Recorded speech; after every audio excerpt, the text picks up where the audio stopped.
I tried everything I can. Most people love to give up on a plane. They're only taking one to no sedan. I ain't no giving up cause I'm the man. And look out for me, baby, I'm in route. Do me for the joy, not for the clout. Always keep your head up, never bow. And you know how we do it in the South. And look out for me, baby, I'm in route.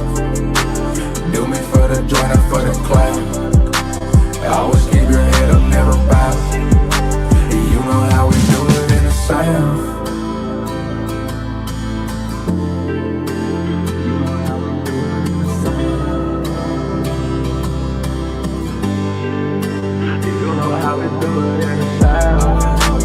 Look out for me, babe, I need a real one. Me got no time for all that capping, but I'm feeling. I done beat the odds, 1 out of a million. We done turned it up, still ain't seen a ceiling. Oh yeah, every time I spit my people feeling. Took me a double shot of whiskey for my healing. A lot of snakes around, I pray they got revealing. Brick by brick, I'm steady, baby. If you wanna be single, yeah, then bitch go mingle, yeah. Watch just like wrinkles, yeah. Money like the Bengals, yeah. Got a time for the cabin, yeah. I'm only check cashing, yeah. Run shit like Stratton, yeah. Set this up, I'm attacking, yeah. Just wanna fuck with me, yeah. Wanna be seen, oh yeah. Every time that we, yeah. Know that I make her, yeah. Just wanna talk like me, yeah. Wanna be like me, yeah. Got me still like Viking, yeah. Be so striking, yeah. I tried everything I can. Most people love to give up on a plane. They're only taking one to no sedan. I ain't no giving up cause I'm the man. And look out for me, baby, I'm in route. Do me for the joy, not for the clout. Always keep your head up, never bow. And you know how we do it in the South. And look out for me, baby, I'm in route. Do me for the joy, not for the clout. Always keep your head up, never bow. And you know how we do it in the South. Making it this far as I predict. The way she move her hips got my attention. If she came in here with you, I see so friendly. Got me a Southern Belle, fine around 20. Can't nobody tell me where I'm going. Can't be seen with shot she be home. Can't be out here yapping with no motion. Can't leave without my pistol and my Trojan. Pistol and my Trojan. Can't leave without my pistol and my Trojan. And look out for me, baby, I'm in route. Do me for the joy, not for the clout. Always keep your head up, never bow. And you know how we do it in the South. And look out for me, baby, I'm in route. Do me for the joy, not for the clout. Always keep your head up, never bow. And you know how we do it in the South. Now put your hands up if you feel like going nowhere. Now put your hands up if you feel you getting closer. Keep your hand up if you're proud of where you came from. A lot of talking with no move gon' get the game won. Now put your hands up if you feel like going nowhere. Now put your hands up if you feel you getting closer. Keep your hand up if you're proud of where you came from. A lot of talking with no move gon' get the game won. And look out for me, baby, I'm in route. Do me for the joy, not for the clout. Always keep your head up, never bow. And you know how we do it in the South. We Japanese still. You getting cooked in front of your family like a Japanese meal. It's I shoot the hibachi and none of you niggas can stop me, but can't help but watch me. So look, bro, I was literally just watching this video. I was literally just watching this video, bro. Like, and I couldn't even get through it. I was like, I gotta jump on live and review it. That song tough, ain't it? That boy, man, doing some country music, man. So Shabuzi's good too, bro. Check out Shabuzi. I really been rocking out to Shabuzi, and this brother's song right here. Been playing that, bumping it in the whip. But back to what I was talking about. You know what I'm saying? The brother showed me this video earlier this week, man. They showed me this video earlier this week, and I just now started to just watch it. And I got like 20 minutes in to the video, and I'm like, yo, I can't watch this whole video. I gotta go ahead and go live and give my thoughts and opinions on it right now, because I'm like, this shit is hot. Like, I didn't even take out time to watch this earlier. I wish I did. But just watching, I was like, I got to go ahead and just put this on the channel. This got to go on wax. Cooley from the No Fugazi podcast, and Andrew, what's the show he's from? He's from, hold on, The Crucible on YouTube. And, you know, Andrew, he's a logic debater. He will debate people on their logic, their decision making and stuff like that, and value judgments and all that good stuff, right? So once I saw those two individuals involved with, of course, a Black Hebrew Israelite cult leader in Captain Tazariak, and also another cult leader in Vanilla Hebrew, aka Gorilla Hebrew, aka Al-Azhar, I had to go ahead and, you know, put this on wax, man. I had to put this on the channel, and we're gonna watch this entire interaction between these groups.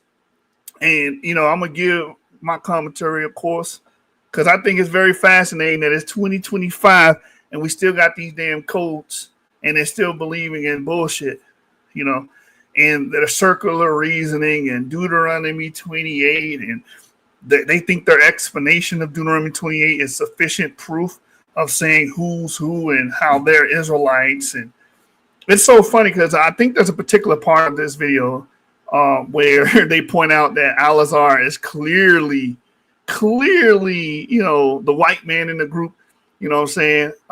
And now we know his DNA, you know, that's pretty much lining up with everything else. So it's very ironic and paradoxical for someone of his genetic background and his phenotypic outlook to be making these damn claims. The white man's the devil and all this other crazy stuff, claiming that there's a hierarchy and he's going to be on top, and, you know, regular white folks are going to be below him, serving him in the hypothetical kingdom that these guys have made up in their damn head. A lot of these grown ass men love to play pretend. That's what's really going on here. A lot of grown people, grown individuals join these cults. They love to play pretend. I just got done watching parts of a series dealing with the arrest of Nature Boy. And if you think about it, Nature Boy was catching low-hanging fruit, people that thought like him, that would easily convince, very, very gullible. And I'm not talking down on them, because I was very, very gullible at one point. I joined a cult. I joined Israel United in Christ, spent the better part of my 20s, you know, being a part of that cult, pushing the agenda, spreading the doctrine. And even after I left, I still had those beliefs and doctrines that I would come online and try to battle and spread and teach people that. So I'm not saying like, oh, you're lesser than, but we just got to acknowledge, we got to call a spade, that and there's a reason why they target young people, because that's when you're most impressionable, when you're young. You know, when you're in them teenage years, when you're early 20s, you're very impressionable, and they can easily gobble you up, man. They easily gobble you up, put you into whatever cult, whatever ideologue can sweep you with their fancy words or their catchy. And a lot of times it's done through the power of race. The ideology of race is what's getting a lot of these people to join this victimhood shit. That's why I don't teach this victim. I don't allow it. Victimhood, trying to blame other people for your personal problems. They love that. So once you start doing all this rebel rousing and working on people's emotions and pulling on heartstrings, it's easy to, you know, beguile low-hanging fruit, because again, these people are not that educated to begin with, or if they are educated, they're still susceptible to being indoctrinated. And that's what we're seeing with these groups. You guys should go check out the documentary on Nature Boy, because he did get a few people that were attending college that would go ahead and, you know what I'm saying, be mystified by some of the things he was saying and putting out on social media. And that's why we have these Black Hebrew Israelite groups, is because people are being mystified. They're being duped into believing that they're Israelites, and believing and bolstering this race idea and the separations of race and racial hierarchy. All these ideas that were existed before Black Hebrew Israelism existed. But these are things that have been adopted into these belief systems, and it seems to be attractive. Why does it seem to be attractive? Because in these low-hanging fruit communities, these ideas already fester and grow and exist. So they're just taking advantage of it. You know what I'm saying? So you got to be more careful, man. But I had to go ahead. You guys know how I feel about ancient, what I feel about Hebrew Israelites, Black Hebrew Israelites in general. It's a bullshit cult.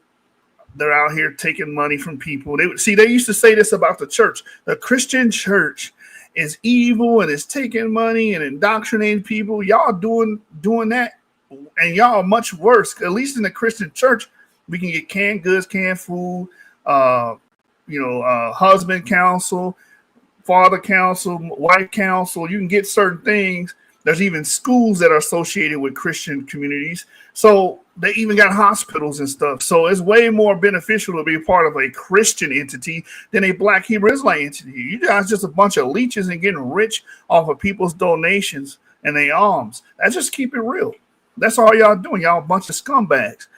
But y'all want to throw that off on the church like everybody's a mega church, bro. But I can tell you a lot of these Black Hebrew Israelites are filthy, man. When I say filthy, they got blood money. These people are dealing in a negative light. They're abusing and using people, man. And they're using and abusing people by using race. Like, well, we all got to stick together. So I don't listen to that Black unity bullshit. Everybody try to, woo you with Black unity. And we all got to come together. They always got a trick up their sleeve. Look at Polite. Look at the Planet Risk shit before him. Look at all these damn groups that come up and amass all these members. They always have some ill intent. Why? Because the foundation was faulty. The foundation. I'm going to lump y'all. Because a lot of you guys believe in these concepts. And a lot of you guys be in the comments fighting me when I'm up here disputing these concepts. A lot of y'all fight me on that. So once I see and identify you making these same talking points, I'm going to lump you, dude, because you're sounding just like them. You may not be as radical. See, we used to have this conversation about what's a moderate Black Hebrew Israelite, what's an extreme Black Hebrew Israelite. But the people that will call themselves moderate are just as extreme as your ISUPKs, the IUICs, because they're saying and spewing racial dogma and saying these people are the children of Satan, et cetera, et cetera, et cetera. We don't have to get too far ahead of you. You understand?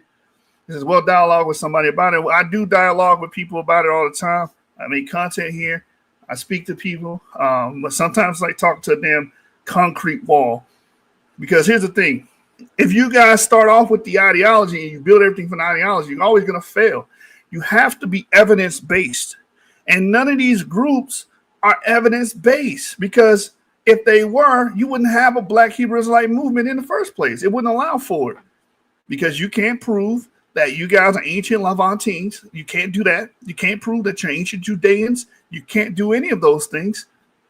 So we're going off evidence, and we're starting with the evidence, not your ideology, not what you're saying and your rationalization of what you're saying, but with the evidence.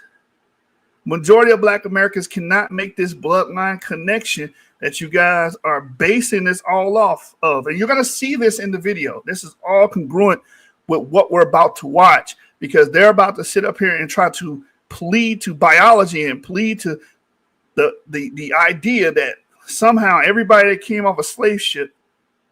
I would definitely drop the link, Israel Bound. Here, I got you. Somehow everybody that came off a slave ship is somehow a descendant of these ancient Israelites. And majority of the people that came out slaves are not ancient Israelites. Majority. Okay? And we're about to see that. And Hotep says, all religions had historical reproof and don't understand the origin of their theology. That's true. Bedside said there's BHI that you're not aware of that's catching on to genetics, bro. I get that. But my thing is, everybody that say they moderate or they different, they get on here and they make similar claims. We got Israel Bound in the building. What's going on? What's up with you, brother? Can you hear me? Yes, sir. Loud and clear. Okay, okay. Yeah, I was just, I was just passing through the streams, looking at some things and seeing you there. I ain't never seen your channel, so I just thought I'd drop in and see what was happening. And lo and behold, what's the problem? I don't see the real big issue other than I can relate to people uh saying how some Israelites come off as disrespectful or or anything of that nature. I get that. You know what I'm saying? Because you don't see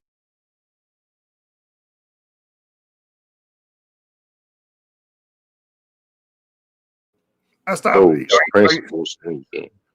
Okay, we lost you Go for a ahead. minute. I can hear you now, but we kind of lost you. Go ahead.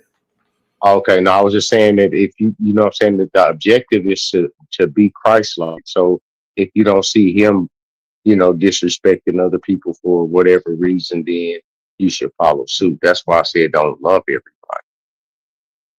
Yeah, but it don't have nothing to do with disrespect. That's an aspect of it. You know what I'm saying? That's a part of That's what a they're huge known. aspect of it.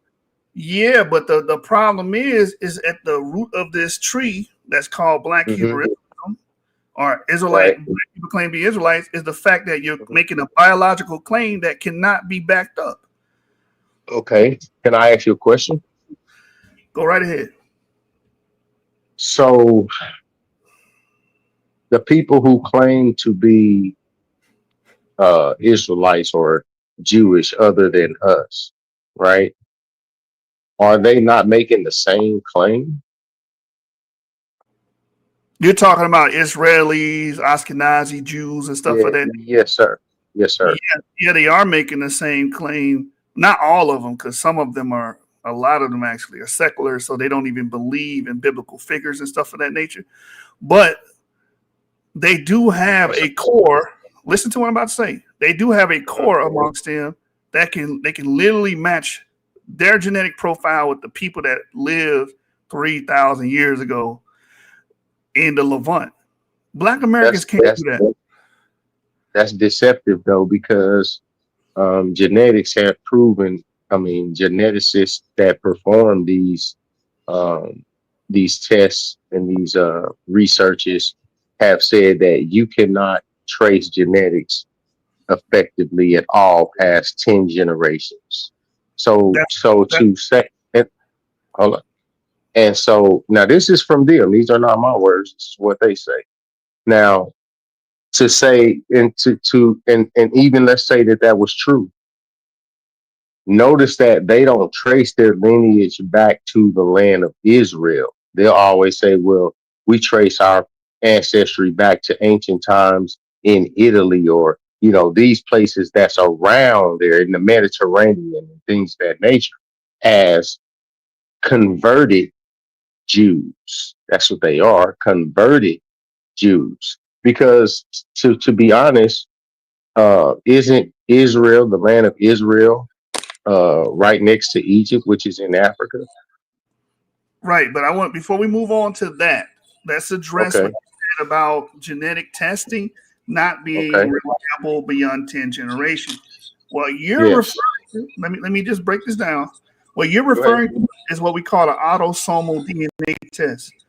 And with an Mhm. autosomal DNA test, that's all your ancestors, your indirect and your direct ancestors included. And you're right, it only goes about 10 generations. But when we test the Y-DNA or the mtDNA, that goes back further. We're talking thousands of years now. And Okay, amongst what we call Jewish people today, they have Y-DNA and mtDNA that connects them to the ancient Levant. Now, you do have African haplogroups in the Levant. They're very rare. They're few far in between, but they do exist. But the majority are non-African. When you look at but African American people, most of our genetics is African and European. Go ahead, brother. what I Go was ahead. gonna say is, that it would be fully the Israel is more closer to Africa than it is to the Levant. Let's establish that first. right? Because really, where would you consider if somebody asked you geographically, where's Israel? What would you say? Israel is located in the Levant. It's literally in the It's Levant. not in the Levant. It's below the Levant. It's not in the Levant. Okay, let's pull a map up. Yeah. Let me pull a map. I see you, brother. Let me see who this is right here. I'm in Hotel City 8. I see you, man. I'm gonna get to you. Just give me a minute. All right, brother. Hotel. Peace, peace. Let me see. Let me get this brother a map.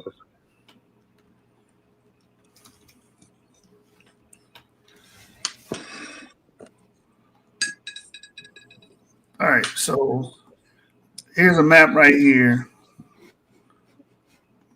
I want this big. I want to blow it up. All right, boom. Let me share my screen. Can you see that? Yes, sir. Everything in orange is what we call in the Levant. Hold on, let me see if I can get my screen a little bit bigger. Hold up. You can put the video. You got a Fire TV. Nah, I see I'm on my phone. I'm on my phone. Yeah. But I'm saying if you got a Fire Hold up, TV. All right, go ahead, bro. Nah, I'm good. Hold up. You might. Okay. There's one comment I want to make about the map, which most biblical historians refer to the Levant. That is a geopolitical classification of that landmass. That is Northeast Africa. It's still on the tectonic plate of the North Africa. So that classification there is based on the histography that theologians gave to the land. And I wasn't going to actually jump on here, but when you got into the genetics as to what classifies a person to be a Jew is even Israel. That's a political term. The people that are in that part of the Northeast Africa, Ashkenazis, Khazars, and Germans. Right. That's the reason why prior to the drafting of the State of Israel by Lord Belford of England, 1927, they had been working on a state to be declared for the people that were in Germany that were classified as Jews or Jewish, to transport them to what a lot of people don't know historically. They gave them two choices. The first choice was Uganda. The second choice was Palestine, not Israel, Palestine. It didn't become Israel until 1948, between 48 and 49, under the Balfour Declaration. About you're right, but actually about, I think it was like 45. Well, the draft because before that you're right though. We splitting hairs here because before that it was under the Ottomans, and that whole land was called Palestine. Yeah, I just saying I would have mentioned the Ottomans.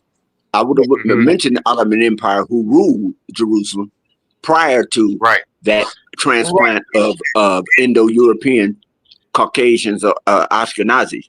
But hold on before we drift too far. Let me reel y'all back a little bit because we get into social political terms. Of course, there's social political terms, geopolitical terms, but he said it was not Levant, and that's based off of the geopolitical term known as Levant. My whole point here. I'll concede that argument. Okay, so well, let me say this: if you look at the older maps, older than the map that you're showing, look at the maps of Pangaea. That landmass is not even referred to the Levant. That term Levant came after the Phoenicians, after the Assyrians and the Phoenicians were rulers or had spread it into those areas. Then it became the Levant. Prior to that, during the maps of Pangaea, during the time of the Bering Strait, that those names of landmass and borders and geographical locations did not have those classifications. But if you're having this discussion from a theological standpoint, then yeah, you would get that, because I have maps that point to that says that's the Levant. But I know better that that's historically, or from the time of antiquity, was not classified as that. That's why I said that whole area was called Africa. No, it wasn't. But before we move on to that, can I address this? Because we kind of jumping all over the place. Two things you said. You said Pangea and Bering Strait. So the Pangea is millions and millions and millions of years ago. So this is even before humans existed. And then you brought up Bering Strait. That's 15, 20,000 years. So true.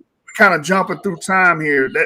I'm trying to give it some basically all I'm trying to do is give it some origin and lead it and bring it up to what we would consider 3,000 years ago. See, if the reference point that most people from depending on what their persuasion is from a religious standpoint, use the 3,000 mark as far as when these people that are classified as Jews and or Hebrews first appeared in that region, and what that's where we at. What gave them legitimacy? It is not their genetics, it's not their mitochondrial DNA or their phenotypes. It's the political classification that have been tied to them. Because if they were ever in that land mass or in there, if that was a land that was even promised to them to anyone, it was not able to be brought to fruition until the 1943. But why did you need to draft a document that it had to go from Britain all the way up to the United Nations, which was the League of Nations at that time? It was not the United Nations, in order to cement this in all political world affairs, to bring it about. That to me, that doesn't make sense. It makes sense to people that are re-immigrating back to this area because they felt an ancestral connection to it. That's why they was never in the area, though, I'm brother. just trying to tell you. Okay, let me speak, and I'm letting you guys get. Okay, you're right. I'm sorry. So what I'm saying is, it makes sense to them because this doesn't start in the 1950s. You get European Jewry starting to migrate into what is now known as Israel, or you guys want to call it Palestine, in the 19th century. So in the 1800s, they start moving over there, and they start purchasing land, and they start creating the arable land into usable land for agricultural purposes.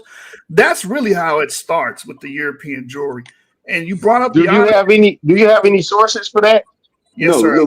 The question is this: is there any other jury other than European jury? No, hold on, wait a minute, because he said in the 1800s. In the 1800s, that land was under hold on. That land was under Ottoman rule in the 1800s. Yes. Okay, so no Jewry in sir. Jews, Ottomans ruled it, but there were Jewry or Jews there, but they were not. We talking about the Jewish people that we're talking about of today. Yes. Them people. No. Those people wasn't there. They were not at all. No, they were not. Because back during that time, you couldn't tell a Palestinian from a Jew. The Jews that were there were of a different extraction of what you would call Jewry. They were not Ashkenazis, nor were they European, nor would they be, nor could they pass for European. Ancient Jews were in same in as far as visual appearance, looked like ancient Egyptians. Correct. They were, and we know ancient Egyptians. They were Ethiopian or Ethiopic, or what you would call Bantu, right? Hebrews, or Jews. So to fast forward to the point to the whole fruit of the matter, everybody attacks Hebrew Israelites for saying, okay, this is about race, but nobody wants to acknowledge the blatant foolery of what happened here. Well, up until the 1600, when the classifications of race was really studied in psychology and in history, when it was first coined as that, prior to then, the concept of race or whiteness did not even exist. Didn't exist, right?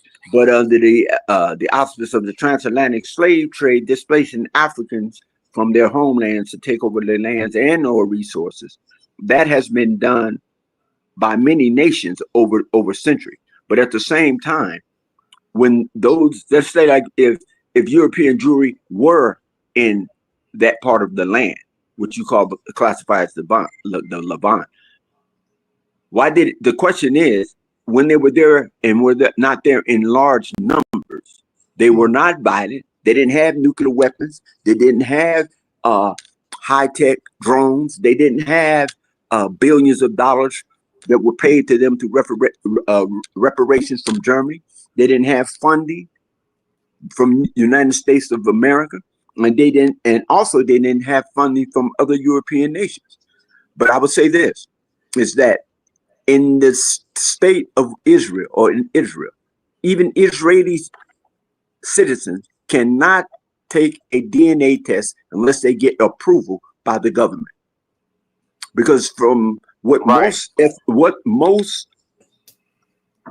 anthropologists and geneticists have come to find out, based on new studies, even peer-reviewed studies, that based on genetics and based on the of their phenotype and genetics, that they have no attachment from a genetic standpoint to the land. So the question is, these Jews or Hebrews that we talk about from 3,000 years ago, are they the same people that reside in the state of Israel today? Yes. Yes. But so before hold on. Let me walk you back. Y'all said a lot of things. Y'all bringing out presenting a lot of information, and I'm here to dialogue with you. But you brought up something about the arrival of these European Jews. Can you see the book on my screen? On the screen, you can see it. What does that say on the top? What does the title say? The Origin of Israel, 1892, 1948. 1882. So the brother. 1882. This is what I was referring to. What you had was these immigrants coming into Israel, and they started to form the land. First, they had to make the land, suitable. Hold on, let me finish. Go ahead, bro. They came in to make it suitable, and they were being funded by Rothschild. Lord Rothschild. Yes, and what made them serious about doing this, if you read this book, was he was like, "Listen, I'm gonna cut your funding if you guys don't straighten up. Stop being lazy. You're losing profits. You're losing land. You're not taking care of it." After that happened, then they start growing in number. They started being able to sustain themselves because the security blanket was about to leave. That's the true history of Europeans immigrating. It didn't start in the 1940s. Well, we can agree to disagree with that. I'm saying that. Let me say this real quick, bro. Let me say this real quick. So I'm not in disputation about the source that you brought up, right? Because we know that the Ottoman Empire, and we know that the Ottoman Empire fell, I think, like around 1920 or something. Yes. Right around there. Correct. And so when we talk about 1882, I guarantee you, when we go in to look at that history, that's going to be the declining of what was to come. So that's going to be the origin. It's not going to be like they there and they starting the program there. No, the Ottoman Empire is about to fall. No, hold on. Listen, remember the original claim was they were not here. Remember I told you in the 1900s, it starts in 1800s. You disputed that. You said that I have a source. Now I got the source on the stream, brother. This is what I'm focusing on. No, I would agree with what you're saying. I agree with what you're that source I'm familiar with. But it's a source that I would say, based on my research and investigation inquiry into it that is biased. So 1882 to 1948. Okay, so 1948 is for pivotal reason.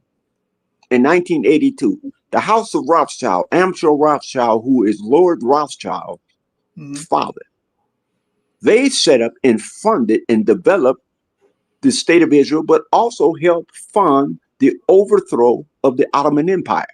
That same Rothschild's family. So when people tend to make claims or have sources, if you go to when you have sources and you're trying to come up with a preponderance of evidence to support a particular argument, there are many sources. I have a source right here that is in print, but I can't, because I'm on my phone and I can't show it on the screen. But this deals with the chronology and historiography of the Jews from ancient times to modern times. So basically what that chronology talks about, the term Jew, what it meant prior to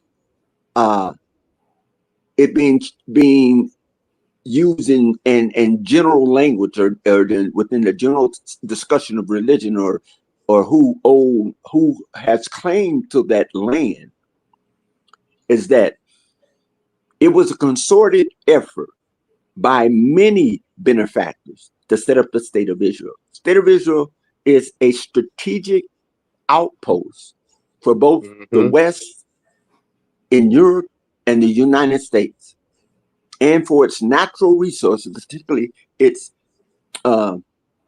vast deposits of natural gas, which is up under the ground and up under the lands of Palestine. So again, when I speak about Jews or the history of Jewry, I'm not speaking about it from a theological standpoint, because I'm not a Christian, I'm not a Muslim, I'm not a Hindu, I'm not a Buddhist. I'm speaking purely from a historical standpoint. So I really don't have a dog in the fight as it relates to who lays claim and who historically the land has been promised to. But at the same time, I would say this: the people that call themselves Jews or classify themselves as Jews, many of them will even tell you, if you can get them one-on-one or off the record, will tell you they have no historical claim, ethnology from an ethnos standpoint to the land. And that's, and you know why that's true, bro? And the Bible agrees with you as well, because the Bible defines a Jew as a convert. Correct. If And you're looking at it from a biblical standpoint, yeah. Right. And that mostly happened during the time of the Persians. The Persian Empire. Yeah. So when the Jews got a lot of influence with the Persians, they then compelled a lot of people. A lot of people was compelled to reform to what they call Jewry, or become Jews, which means to follow the ways of these people. Correct. It don't mean that they're those people.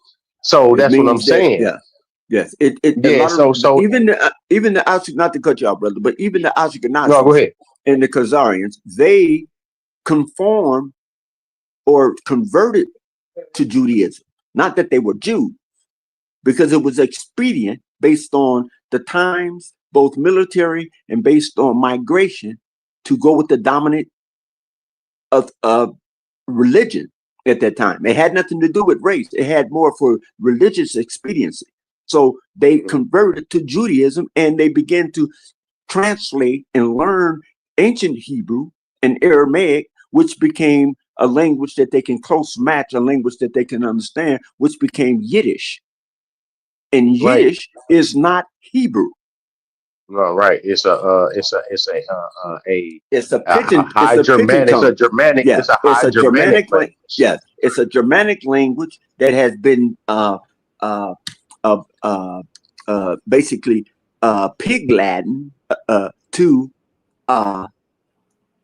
Hebrew, which they classified as Hebrew, but actually it's a Germanic language that is rooted in the Germanic tongue. No one classifies Yiddish as Hebrew, but okay, you guys spoke enough. Let me respond to some of these things. You said a lot of things. So whether we look at the Jewish people coming as quote unquote converts, I heard that brought up, or these people migrated from these areas.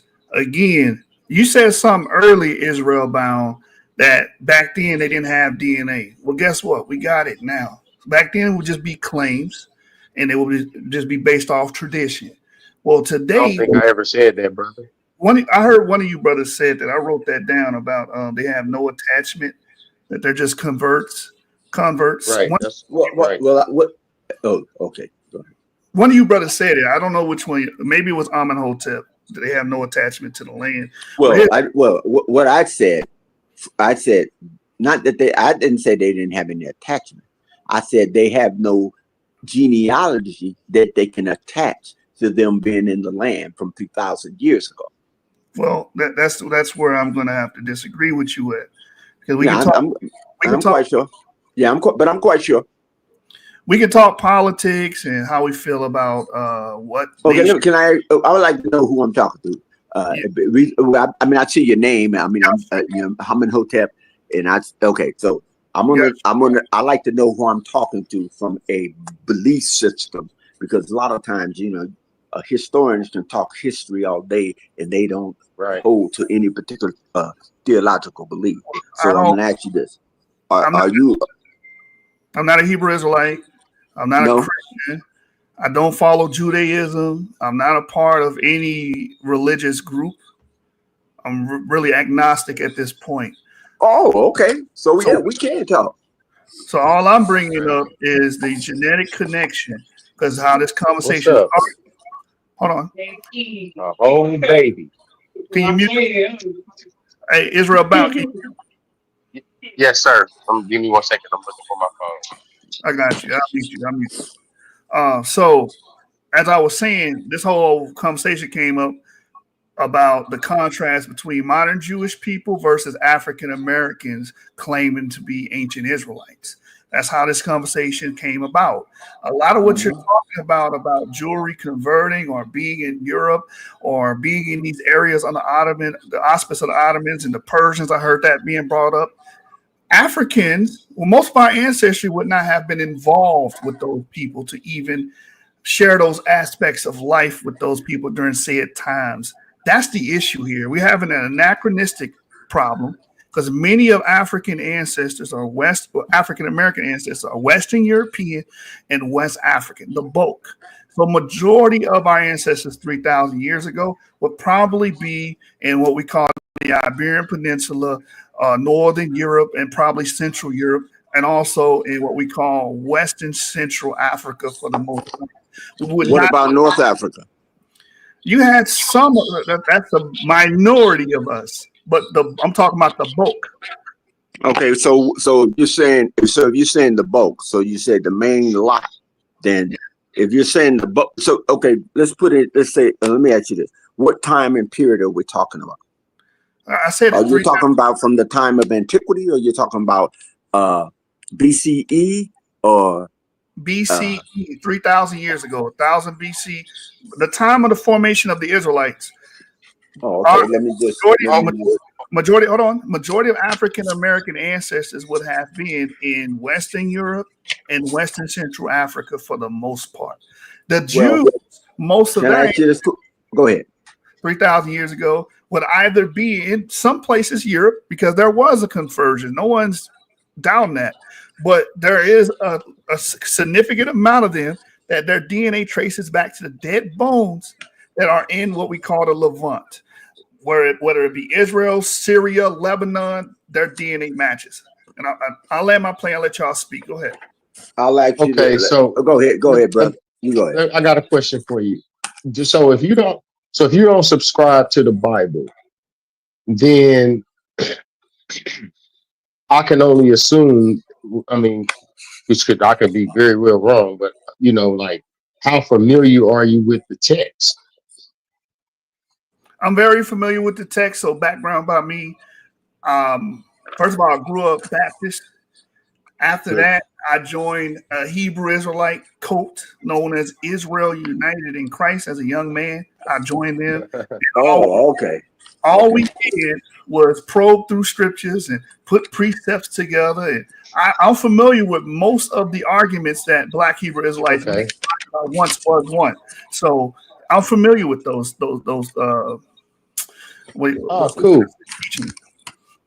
Okay, so that makes it a lot more able for me to understand. So go ahead.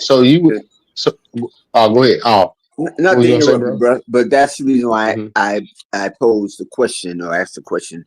I'd like to know who I'm talking to. Now that he gave that background, I have a better understanding of some of your statements, not solely because of your background, but like you said, you're basically more of an agnostic. So okay, now we can go ahead. Go ahead, bro. Okay, so you don't believe that the ancient Egyptians were black people? Ancient Egyptians being black, white, yellow, or whatever, it wouldn't matter. No, it does matter, bro. I'm just asking you a question. Let me ask you this, brother. Let me finish. Brother. When we look, brother, I just want go ahead. I want to say this though. I got to respond to what he said. He asked me a question. I would like to respond. Okay. So the reason why you're bringing this up because there's certain scriptures that says, "Oh, Moses," they pretty much can tell Joseph from the Egyptian, or Moses was known as the Egyptian. Paul was confused as an Egyptian, and why people? That's your assumption, though. Well, go ahead. Assuming that's why, because that's usually the Israelite angle. Okay, all right. When you study these time periods and you study how the people would look, it would be a mixed look. You would have people that were dark, like the Nilotic people that are there today, and you would have people that are light, pale, and white. So that's that. Just saying that these people have to all be black within itself. You saying it's not true, but when I show the proof, okay. So let me say here. Let me say okay. Here's this is what I'm saying right here that don't make sense.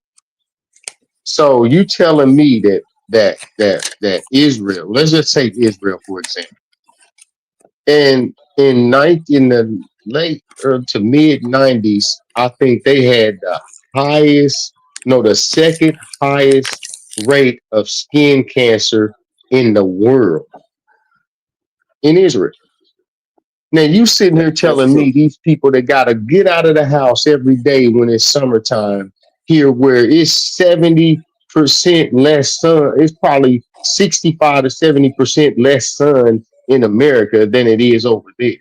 And you telling me that they gonna be just over there living in ancient times when they are dying from the sun today.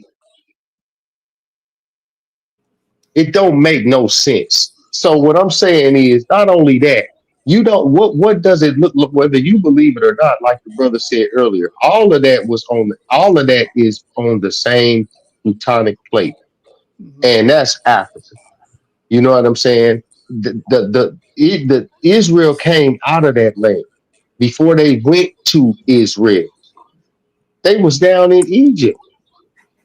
So you telling me in ancient times where we got these statues and these hieroglyphs of all these black ass people, we talk about now it was white people in Israel. You see when this is how I feel actually. When you turn bias against something, you unwilling to even look at logic. Now, if you disagree with something, that's no problem with it.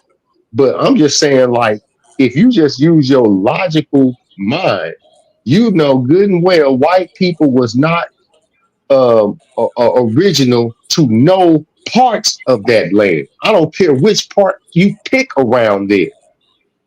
Okay. That's why we got a whole continent called Europe. Well, let me just jump in. I want to go back to. I would like to respond.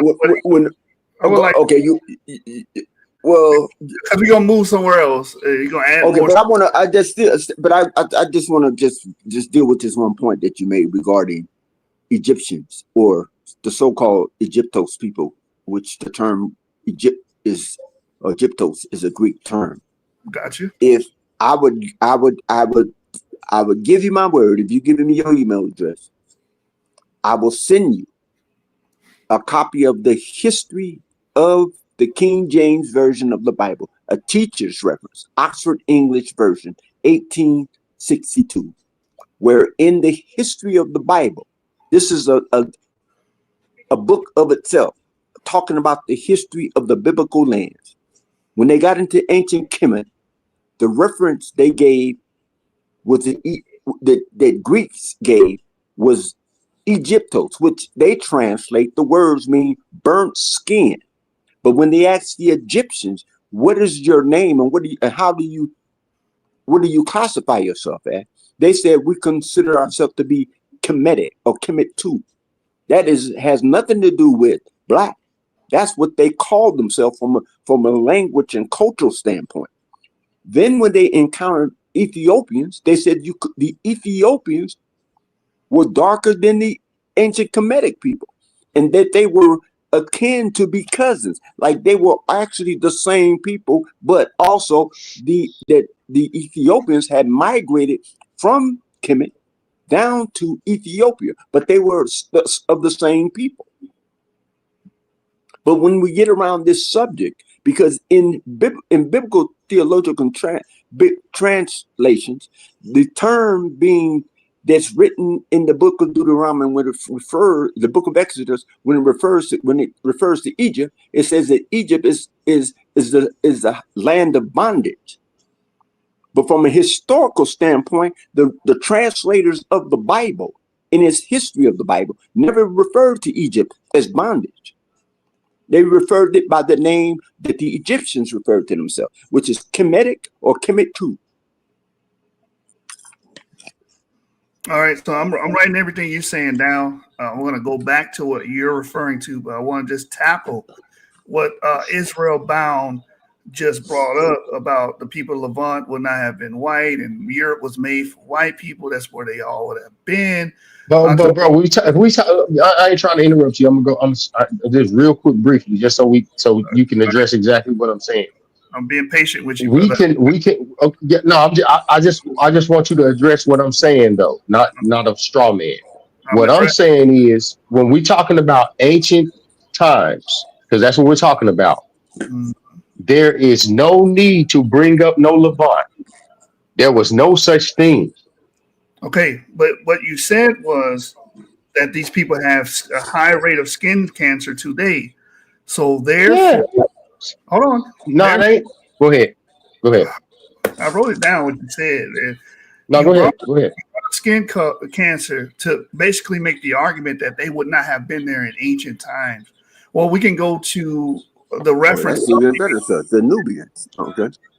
Well, I know the Nubians were there. I brought that up, that there would have been a medley of people with different skin complexions, different cultural backgrounds. No, we can disagree there. Every word I say, I'll be quiet when y'all talk, brothers.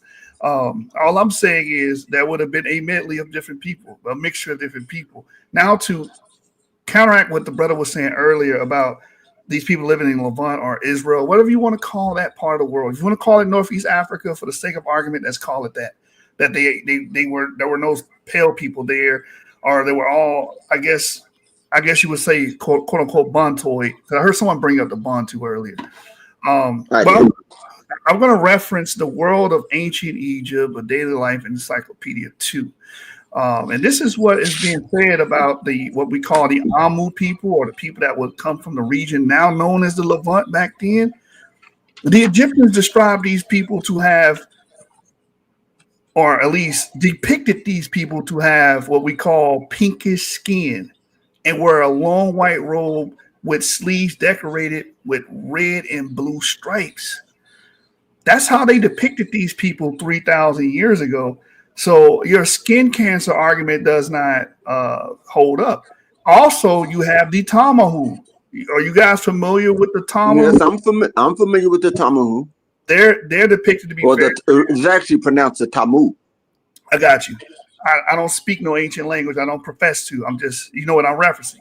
What I'm saying is those people are depicted to be very, very light skinned. Now, I never said that was the norm. All I'm saying that was a part of the pigment spectrum that was available 3,000 years ago. So just bringing up, oh, they were in Egypt, and Hebrew started in Egypt, and Paul was confused as an Egyptian.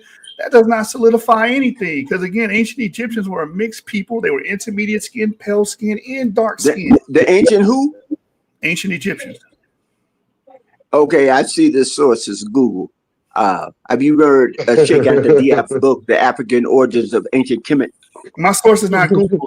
My source is a book on the stream, The World of Ancient. No, I understand. I understand. Is that out of, you have a page? Is that turned to a page? Yes, sir. Page 202 3. Okay, I understand. I understand. I'm gonna let you, but I would critique and examine that source, because hey, listen, the premier historian on this subject of Kemet or Egypt, or who the Egyptians were, is Dr. Sheikh Anta Diop. But if that's your source, then present it. Well, I've already presented it. It's talking about and describing the depictions of foreign people that would have lived in the what we call the Levant people. They call them the Amu people, or Anu people back then. That would be your Levantine region peoples. The people living in Sinai. Did you say foreign? Did you say foreign people? Yes, because hold on. I'm addressing what you brought out, Israel bound, about these. There would not be no white people in what we call today the Levant or Israel. Well, the ancient Egyptians themselves describe people there of having pinkish skin. So I'm just starting here. I got a lot more evidence to back this up. Okay, but then my question to you. My question. Hold on. I'm not saying everybody in antiquity or ancient Egypt were pale. I'm not saying they're all black. I'm not saying majority of them probably were intermediate skin. They probably look like people from Yemen. But the point is, the skin color was there. The people with that pigmentation did exist and live in these regions. That's my point. Hold up. Oh, okay. No, my point is this. That's just like saying a light-skinned black person is subject to get, skin cancer or something, right? We understand that black people produce all shades of the rainbow. The point is, these were melanated people. These were not European people. No matter who you try to bring into the Levant or what you call it, none of these people were European people, which the people in question are. That's the whole point. They're European, and they don't even deny that. You're sitting here arguing it, and they don't even deny that they're European. So for me to believe that they're going to claim that they're European, and I already know that they are, and then still say that they are the ancient Israelites. You see the type of foolery they can pull over on some people? Well, these people are absolutely European.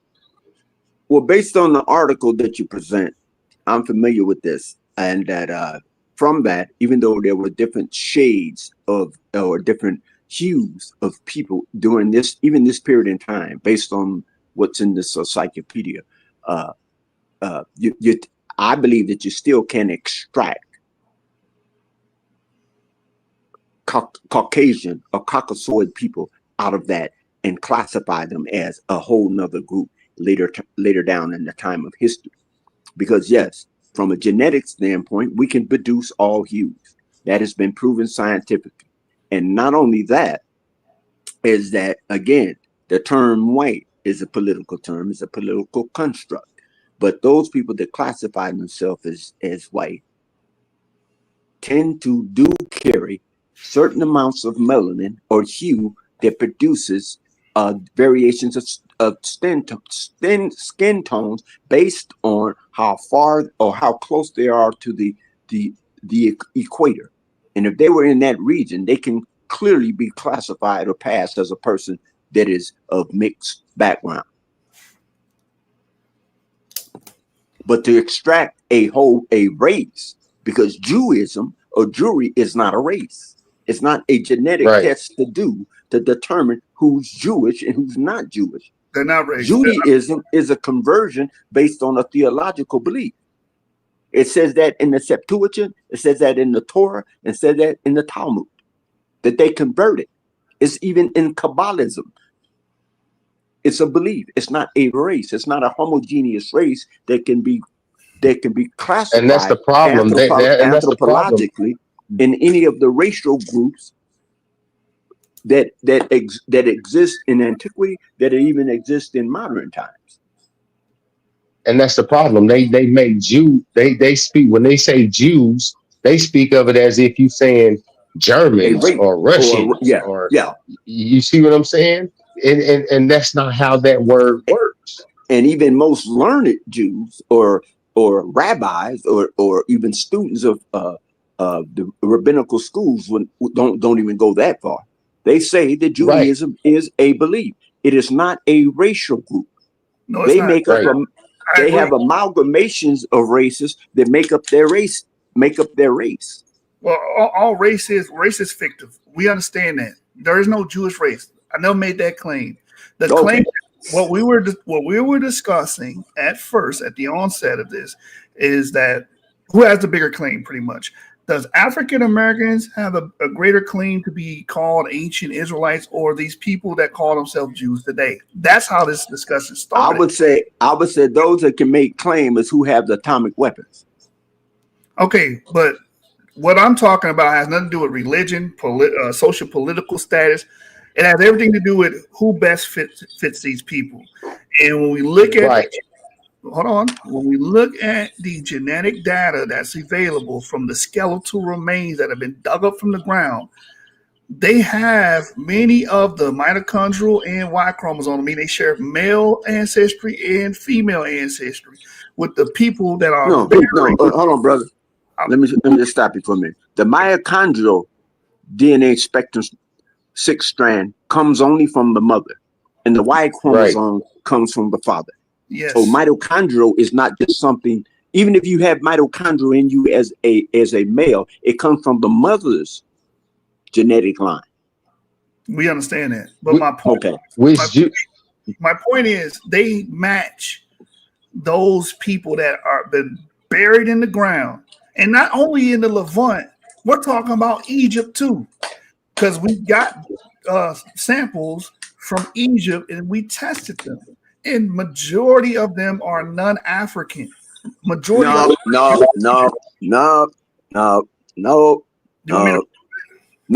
don't have to bring up nothing, brother, because I know you're gonna find a source on it. Because sources can be biased. That's the reason why it's best to have at least 4 or 5 sources to support a particular argument, to come up with a preponderance of evidence to persuade the audience or persuade even yourself of something historically being a fact. Okay. Or fact of anything. I'll give you 4 or 5 sources. How about that? No, you don't have to do that, brother, because listen, brother, I'm in my late 60s. Mm-hmm. How old are you, brother? If you don't mind me asking. I'm 32. Okay, bro. I've been doing this a long time, brother. A long time. And that means I've studied a long time. Right? You've been studying Sheikh Auntie Diop and I've been studying all information related to people that look like my grandmama, and look like my grandfather, and look like my great-grandfather. And from there on, and how did we get in this situation? And really, are we African Americans? Are we colored? Or are we Negroes? Mm-hmm. See, so I come from a time when we were called colors, colored boy. Hey, colored boy. It wasn't even black. It wasn't even nigger. It was just colored. So I asked that question because I have if I could take a picture of my library, I'm saying that age has nothing to do with information, or how much information you can consume or understand or articulate or analyze. But if you have age, you have more of that information and have made all the mistakes and understood that information, wherever it comes from, can be biased. Mm. That's the reason why I say that. Well, Sheikh Auntie Diop was very biased, and he had a racial diffusion model, which is not supported by. Okay, now, that's one of my mentors. Now, when you say he had a wait a minute, but when you say a racial diffusion model, he believes diffusion model. Okay, let me say, who has the greatest? Who has the greatest? I don't care what you're talking about. Economics, education, politics, sex, war, religion, labor, law. What people on this planet who has a racial diffusion model of all the people on the planet Earth? If you look at all the people in cultures and histories, that's where even within your lifetime. That's where he learned it from. I'm glad you brought that up because all they did was reverse white racist diffusion models and made it into a black diffusion model. Let me ask you this: Is there such thing as black racism? Yes. Okay. Yes, what model of racism in the black model that controls indirectly or directly economics, education, entertainment, politics, sex, war, religion, labor, and law, indirectly, simultaneously, at all times? That's a moot point. My point is... No, that's not a moot point. What color is the White House, brother? What color is the White House? Brother. No, brother. What color is the White House? All right, I'm gonna finish speaking. My point is a racist diffusion model. What a racist diffusion model is, hold on. What a race diffusion model is a model to explain how your race started, how your race dispersed, what culture your race was a part of. That's what these people were doing in the 60s and 70s. Okay, let me ask you this. Yeah. Okay, this source right here, the sources that you state your argument on, or your premises on, you don't think they have a racist bias tilt? No, because diffusion. Wait a minute, brother. And you was a Hebrew Israelite at one time? Who cares? That's irrelevant, brother. Come on now. You saying so? You saying that when they post? Okay, so you say Google, or you say the American Encyclopedia, or the Library of Congress, the World Ancient Egyptian Daily Encyclopedia. You mean to tell me,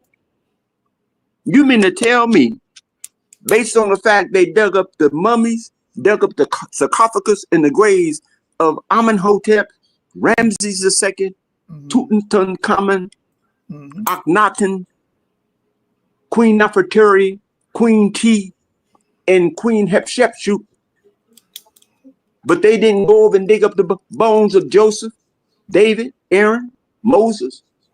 It's kind of hard to dig up people that don't exist, but there's another problem, bro. So you saying those people didn't exist? Yeah, you're trying to bait me to something else. Let's stick to what I was just talking about, a racist diffusion model. This book is not talking about a racist diffusion model. All it's doing is giving the documentary evidence of what ancient Egyptian life would have been like, what they've observed, their gods, their worship, their practices, their rites, and rituals. It has nothing to do with the white race is better or the black race is this, that, and the third. It's just saying, hey, here's the documentation, here's the frescoes, here's the murals, this is what they were describing, this is the food they were eating, these are the type of magical rituals they were doing. That's it. I don't see no frescoes or pictorials or pictographs or hieroglyphics. It's described. It's described. But I don't see them. I can show you throughout the book, but the page that I have on the screen right now is giving a description of the actual art piece, which I can pull up. I'm gonna say this. Hold on real quick. Hold on, Israel, because I'm in the middle of that and I keep getting tugged to something else. And I just Go ahead, bro. Because I was going to another point before we start talking to Sheikh Auntie Diop. Are y'all familiar with this? Do y'all know what y'all looking at right there? I don't know what the hell that is, brother. Be honest with you. Right.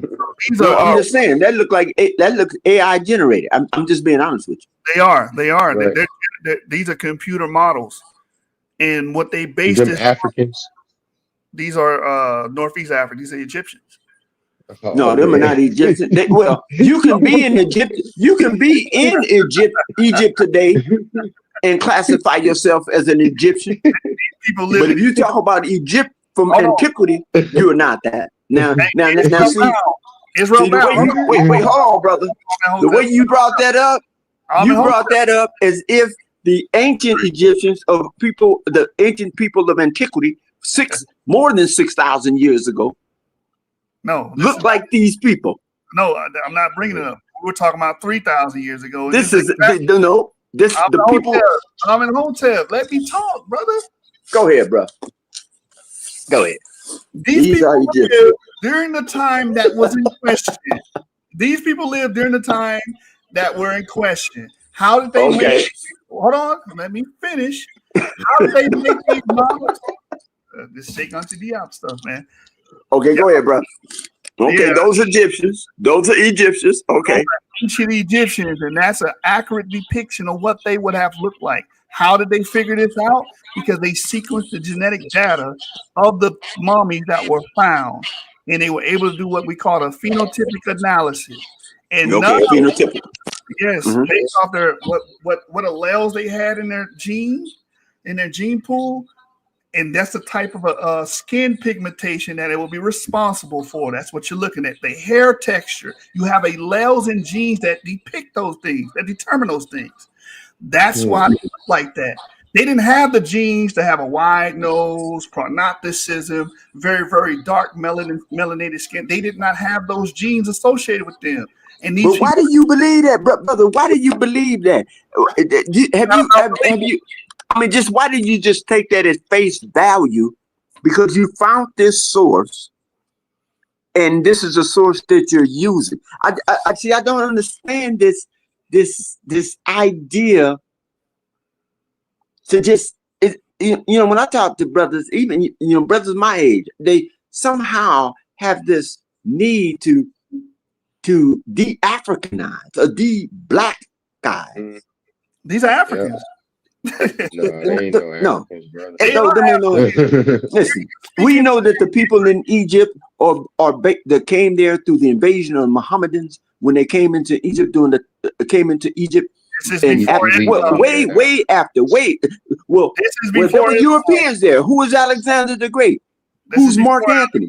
This is before Alexander the Great. This is before Mark Antony. You can't keep brother. No, you're using. You just said it is an AI model based on the information that they gathered that they put into the model, and that's what the model spit out. I don't agree with that. That is a pseudoscience to me when you're talking about photocarbon dating, radiocarbon dating, phenotypes, and genetics. You can't. You have to put those into scientific models, physical scientific instruments, and look at them through radiological machine. You can't put those into an AI model and that be spit out. Because if you did, you would have a source with the medical or the genetic tools and instruments that they use to get the same results. They do. They actually talk about that in the paper. Okay, well, bro. I'll just say this. I'm gonna say this. I'm gonna just not interrupt you anymore. If that's what you believe, you have a right to believe. It has nothing to do with belief. This is science. If you say what now? This is science. I don't. Science, bro. That's what I said. That's what I said. Okay, yeah. If you believe that based on believing that that's a scientific paper and that scientific paper is accurate without biases, then you have a right to believe that. So I think I've covered the whole spectrum of your presentation. No, it's not my presentation. I mean, whoever's presentation it is. It's what you said. Oh, you can't just put it. It's not just them putting random stuff into a AI generator.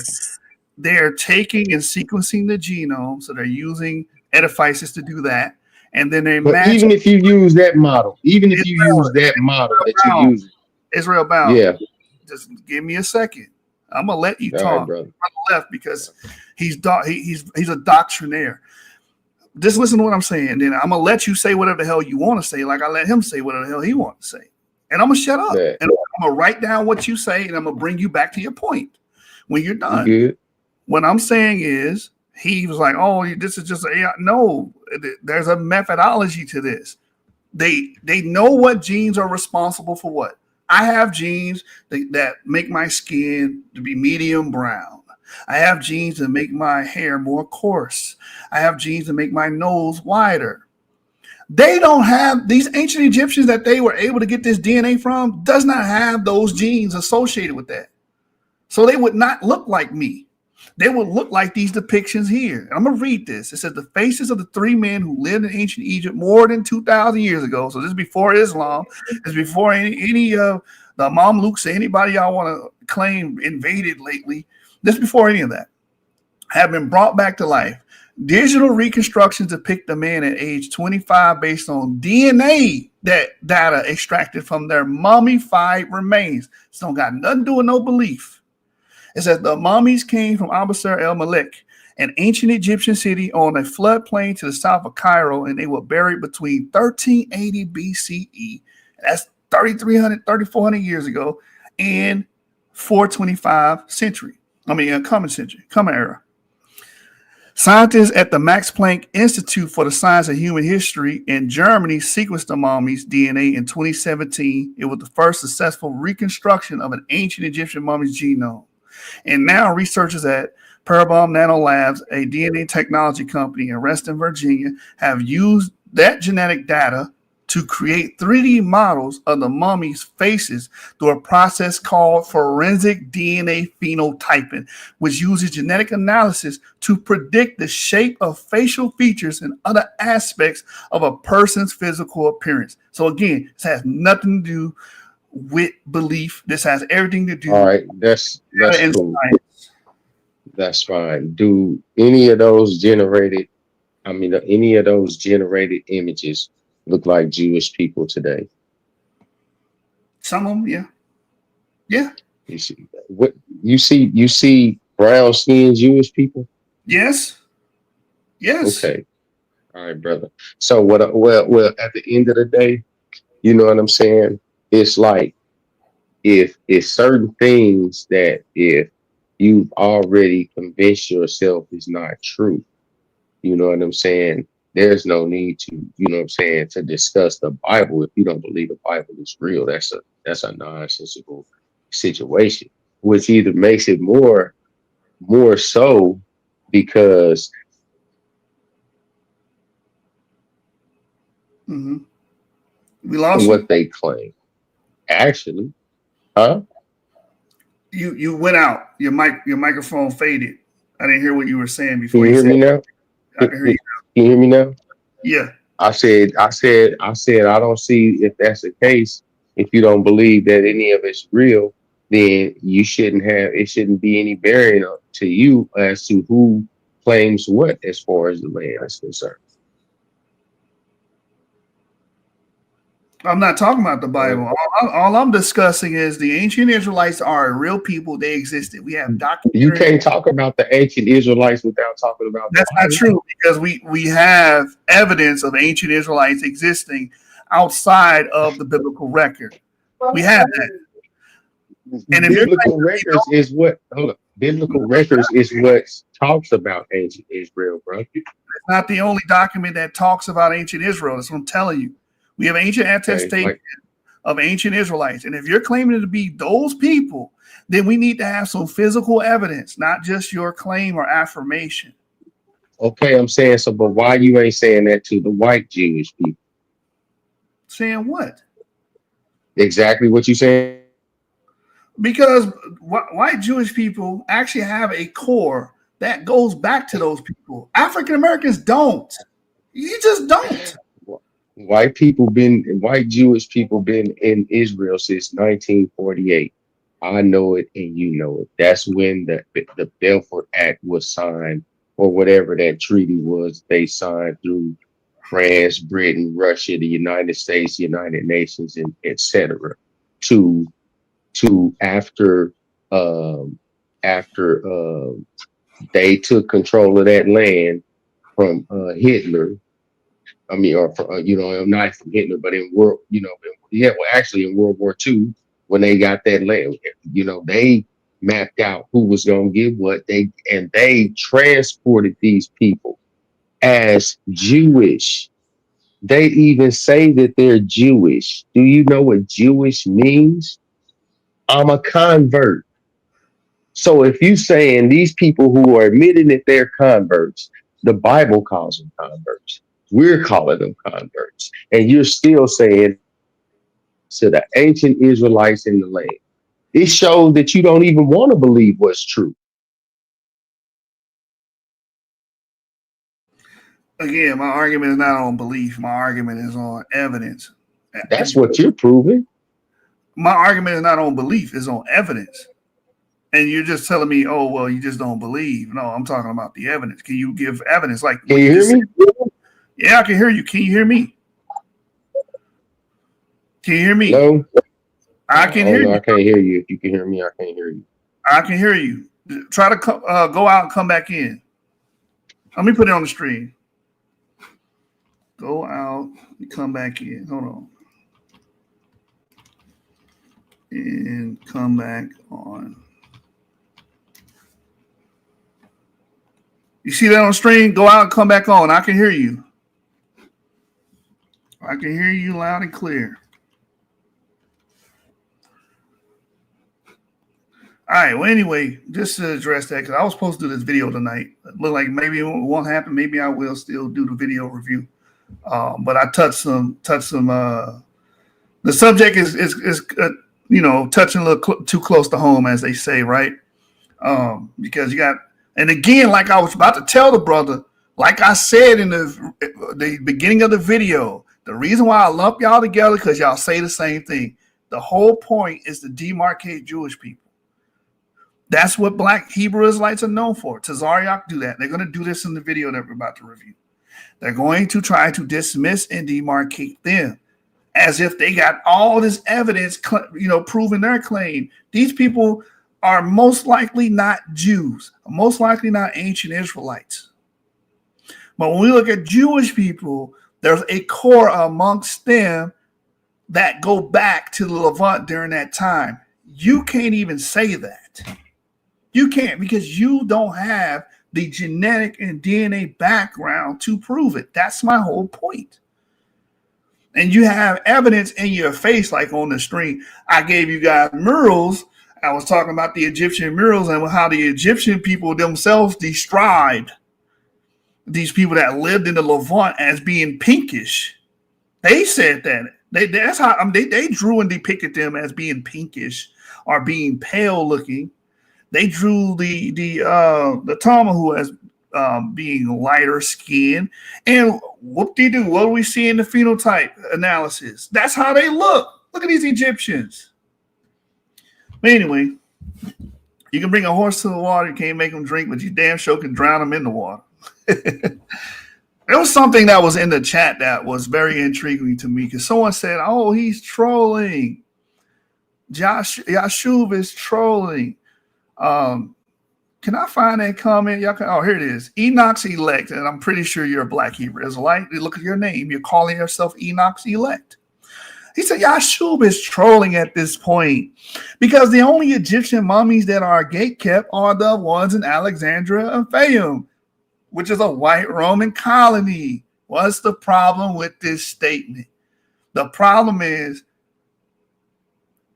these mummies don't just deal with Greco-Roman colonies. These mummies date before Greco-Roman colonies.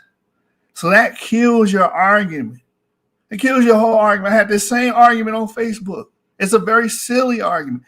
What happens is we just have this Dunning-Kruger effect where people think they're smarter than the experts in the fields. And they make all these excuses, all these appeals to conspiracy, appeal to malbehavior, that these people are just trying to root out Black people and discourage Black people. No, it has nothing to do with that. They're testing the DNA and they're finding what they find. If they find someone that looks Africoid, which they just did in ancient Egypt around 2,500 years ago, there was an African female that was buried. They did a phenotypic analysis of her and she looked Nilotic. That's because these people are not doing this, because they have an agenda. You have the agenda. Your agenda is trying to black out all of history and make everybody Black or make everybody Africoid and make everybody Bontoid. And that's just not the case, especially when you're dealing with North Africa. It's very genetically mixed, very, very genetically diverse. You're not going to have this sea of Africanness, if you will. are dark-skinned people or Bontoid people, like the brother was trying to say that ancient Egyptians will be Bantus. That's impossible. That's insane. Bantus were primarily starting off on the west side of the continent of Africa, and the ancient Egyptians are northeast Africa. Come on now. We're having a geographical problem here. So, no, there's no trolling here. You're just making an anachronistic argument. These mummies date before the time of the Roman colony. Let me see what else I see. Oh, Bayat said the same thing. Abasar el-Melek, that's a Greco-Roman settlement. Well, 3,300 years ago, that would not be a Greco-Roman settlement. They would not have been in power. They would not have had even statehood during that time. So that doesn't make any sense. 12TJC says, brother, if you believe in that model, if that's the people of Egypt, stay asleep. This is what ideologues sound like. They can't put their ideology down. I started to learn more when I was able to put my ideology in the backdrop, put it in the back burner, and start reading and learning and grasping this stuff. Y'all believe in the book. If y'all believe in the book, it says, and all thy getting, get it for understanding. Y'all got to understand this material. Okay? And through the phenotypic analysis, through the genes and studying these people's genes, what you see on the screen is an accurate depiction of what these people have looked like. Did I say all? No, but what we have available to us, this is what we got. I mean, y'all are upset because it's not aligning with the doctrine that you learned from Sheikh Anta Diop, a bullshitter, a professional bullshitter. Ivan Van Sertima, all of those guys, old Banga, all those guys, bullshitters. No, best stop. They are bullshitters. I don't think they're bullshitters. It was like misguided, but like some of the stuff they look. I wouldn't say those guys are bullshitters. I think that's going too far. What are we saying when we say bullshit? Did they not teach bullshit? Well, look, they taught genetics wasn't. They taught. If they had genetics, if they had the tools of genetics, they probably have a more objective type of view. I don't know about that because I'm showing genetics to their followers. They didn't have the advanced genetics that we have now. You know what I'm saying?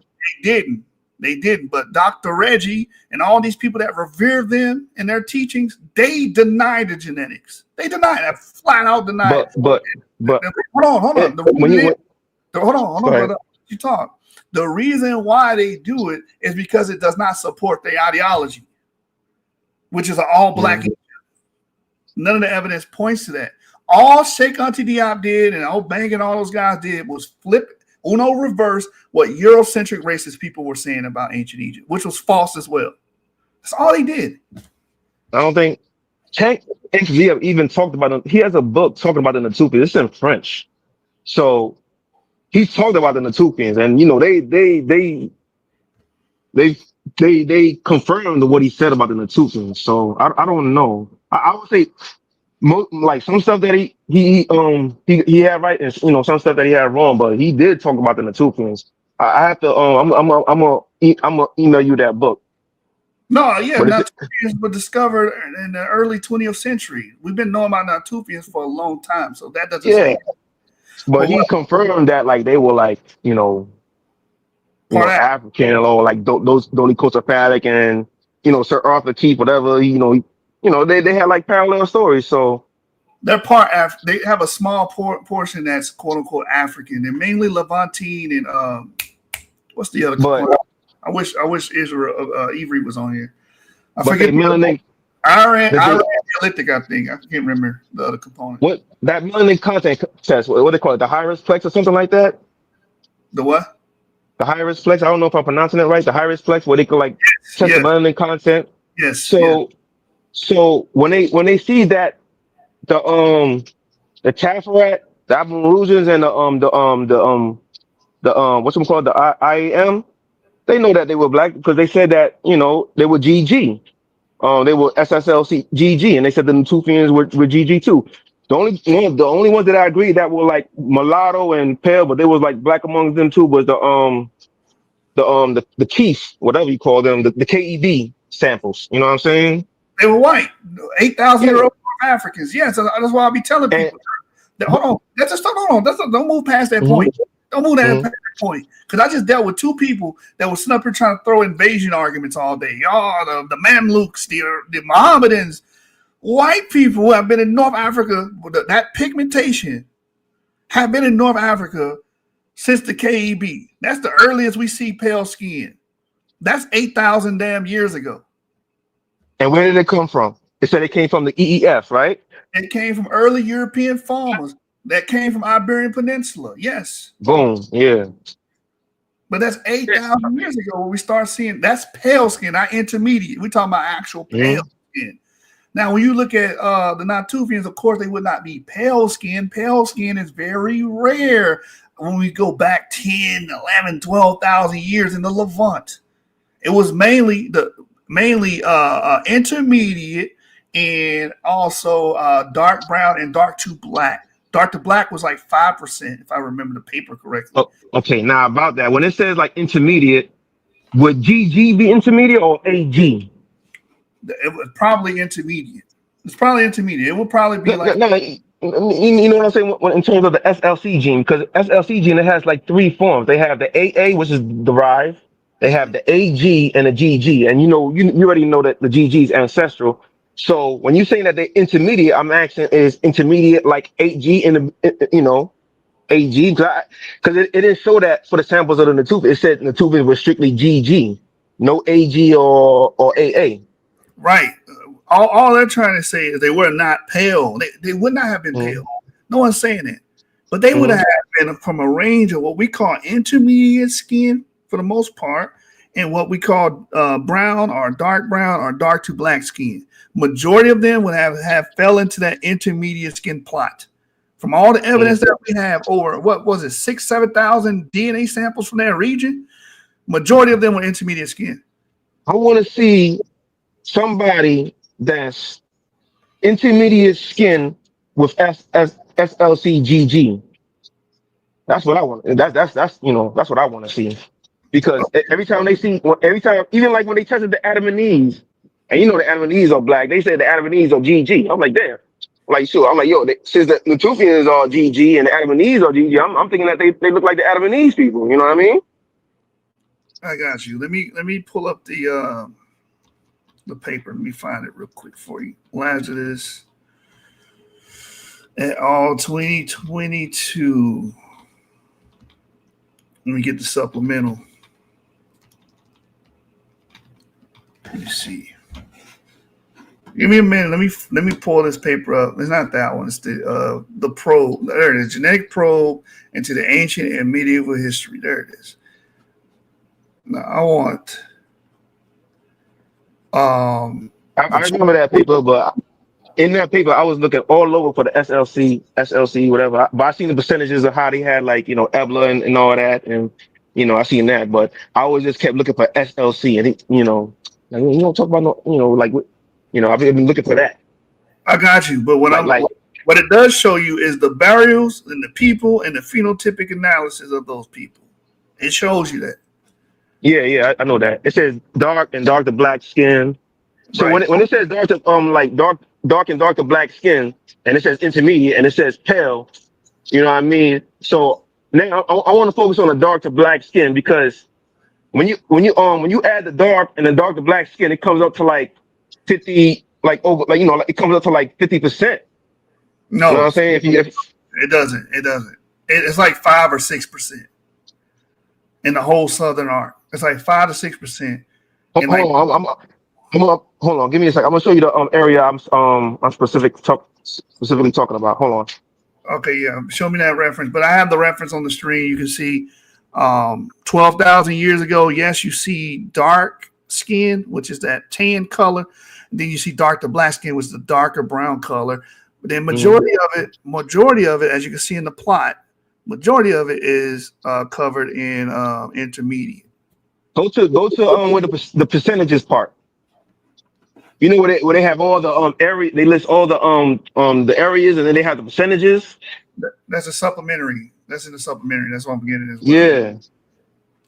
So I'll show you that too. That's what I want to go to at. Okay, 5 point. Let me see if I can just go straight to it.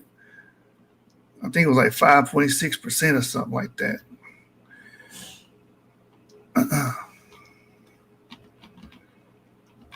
I don't know. I took a screenshot of it and highlighted it, so I'm trying to look for it. Here it is. Here it is. Here, page 20. No, that's not the one I'm talking about. Yeah, it was further down. But look, hold on. You see where it says simple phenotype? Let's not move past this. Okay, hold on. All right, go ahead. Frequency of phenotypes in Southern Arc and non-Southern Arc populations. You see that? Yeah. So this is the Southern Arc and then non-Southern Arc. So non-Southern Arc would include like Europe, right? Mm-hmm. When we look at dark to black skin, within the Southern Arc, I was wrong. 7.7% are dark to black skin. Mm-hmm. Within the Southern Arc. Outside the Southern Arc, 6.4%. All right. I want you to keep going down some more. This is another chart down there. I will, but I want to continue reading this so you can get the understanding and people watching get the understanding what I was referring to. Majority of these samples came out to be intermediate skin, bro. 67.2% within the Southern Arc and 68.1% outside of the Southern Arc. That's the dominant phenotype. When you say the Southern Arc, that's like Europe, right? No, the Southern Arc is not Europe. Like what is Southern Arc? All right, hold on. Let me show you. It tells you in the paper, but let me see if I can get a visual representation of what the Southern Arc is.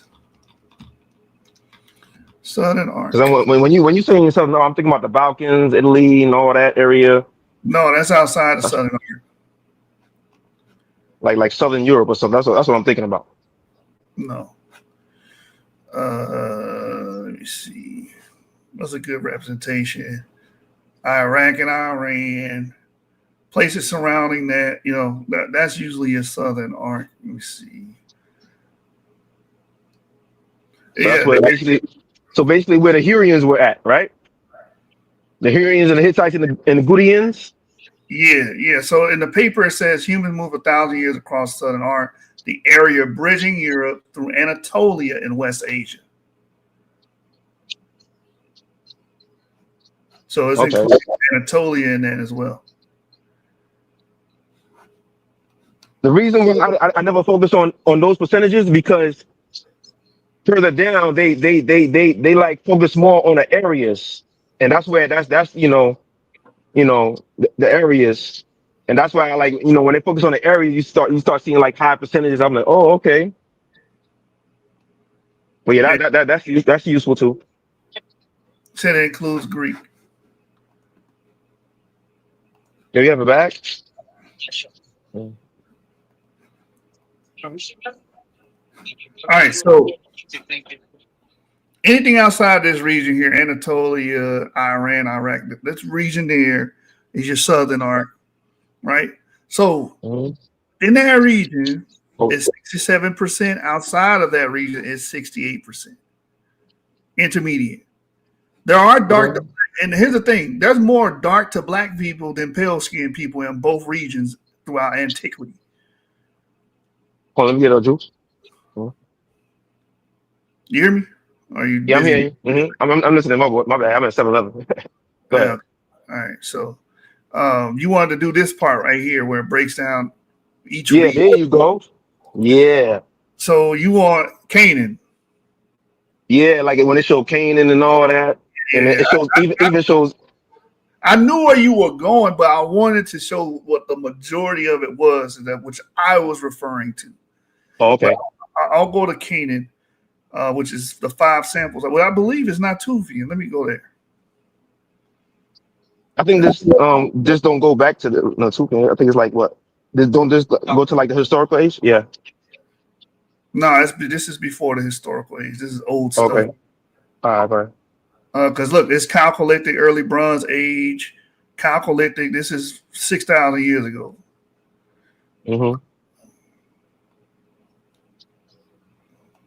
Early Bronze Age, late Neolithic, Chalcolithic. It's been a minute. Y'all bear with me so I can find this. Yeah, let me get it back. Yeah, because like those areas are showing. I know they had like a Ebla. It showed like a Ebla, like just like, and you said Canaan. Yeah. I think it showed Israel too. And I was looking at the percentages, like dark to black and intermediate pale skin, and I didn't like I added the dark and dark to black, and and I'm like, yo, for this Israel area, when I added this, it came up to like 50%. You know what I mean? So that's why I came up with that 50%. All right, so here's the Levant in general. Hold on, then I'll find the next one. Damn, I just saw it. Oh, there it is, right here. Levant out of 44 samples. Let's see, where's the black skin? All the way to the right, all the way to the right at the top. You're gonna see it, but you have to like make sure you stay. 13.6% were dark to black skin of Levant. Yeah. And 47.7% were intermediate, 38.6 Uh-huh. were dark skin. Yeah, so that's why I added the 38 to 13. You know what I'm saying? That's why I came up with like, yo. Oh, you added Man, these together. This dude, man. yeah, that's what I did. That's why I had the 38. I'm like, yo, they black. I added the 38 and the 13. I'm like, yo, nah, I consider that black. Nah, that ain't how they work. That's not how they work. That's how I did it, sir. No. So these Armenians that were 50% dark and 50% intermediate, you would call the 50% dark. Oh, they black. No, that's not how that works, man. Yeah, Palermo, that's what I was saying. The gradation of their skin. Because you wouldn't call the East Indians, man, you wouldn't say, oh, the East Indians black. You wouldn't say that. Or you wouldn't say that to an Iranian. Because people today that live in these regions, like the Caucasus region, the Iranian, Iraqi, they got the same skin color. Dark brown, light brown, dark to black. They got that same variation and spectrum amongst them. You in New York, you probably seen people like of that extraction working at a bodega or something. You know what I'm saying? You already know where I'm going. Yeah, I see that. Yeah. I see these Yemeni guys every day. I ask them questions and all that. You know what I mean? Yeah. Okay, hold on. So that's what you were referring to. So you tried to add the dark skin to the dark. Yeah. So you see where I'm coming from. I'm like, Yeah, you were trying to finagle a bagel, bro. You were trying to do, man. Oh man. Let me see what I missed there in the chat. Shout out to Palermo. He said Greece is a part of the Southern Arc.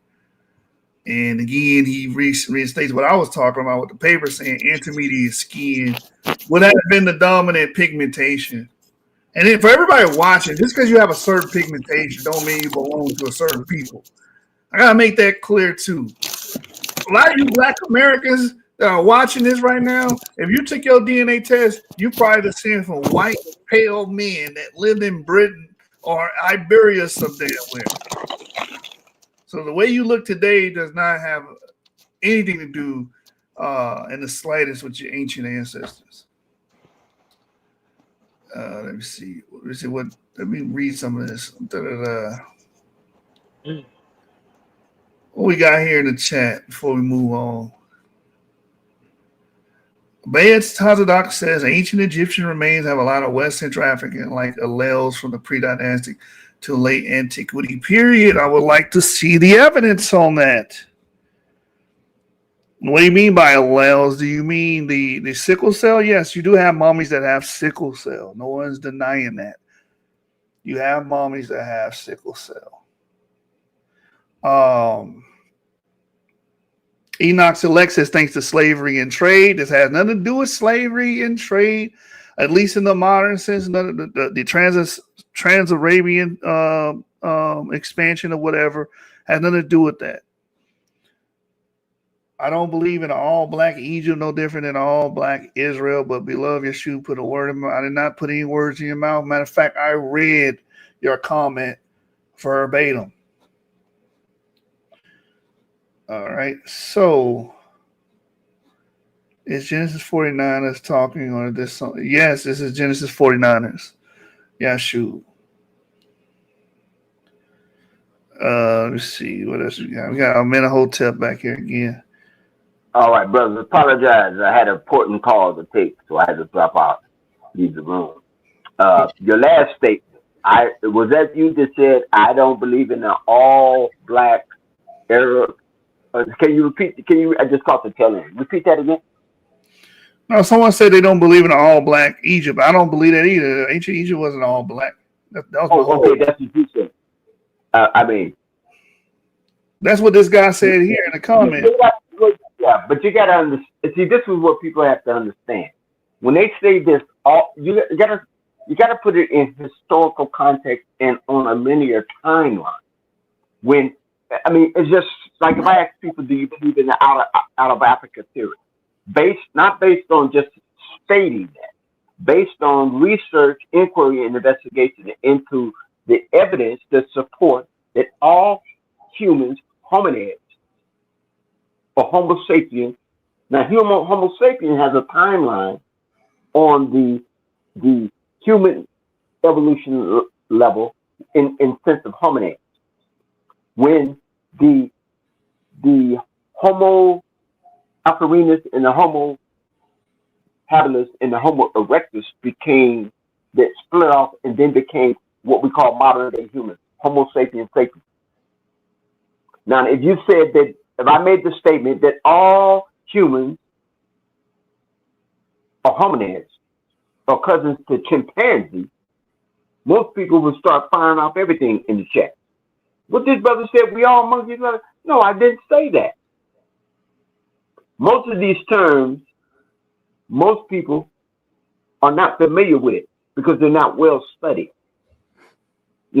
So just like you showed this graph here dealing with the art, those studies can be found in a myriad of studies from different scholars and different writers dealing with the same subject. But when we're talking about modern times, I would say yes, there's a homogeneous and a mixture of Aryans, Persians, all mixtures of people in what we call the Levant or Northeast Africa or North Africa, which we call today Egypt. Just like if I said that, did you know that Egypt was not the original name of that region or of that land? But in modern times, you would only stick to Egypt being Egypt.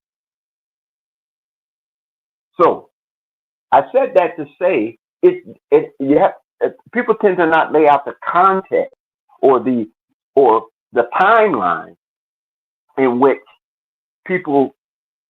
when people make a broad statement, they're not putting it into historical context or giving it a timeline on the timeline of humanity within times of modern times, even the time of antiquity. So if a person says, do I believe Egypt now is off? No, you wouldn't say that.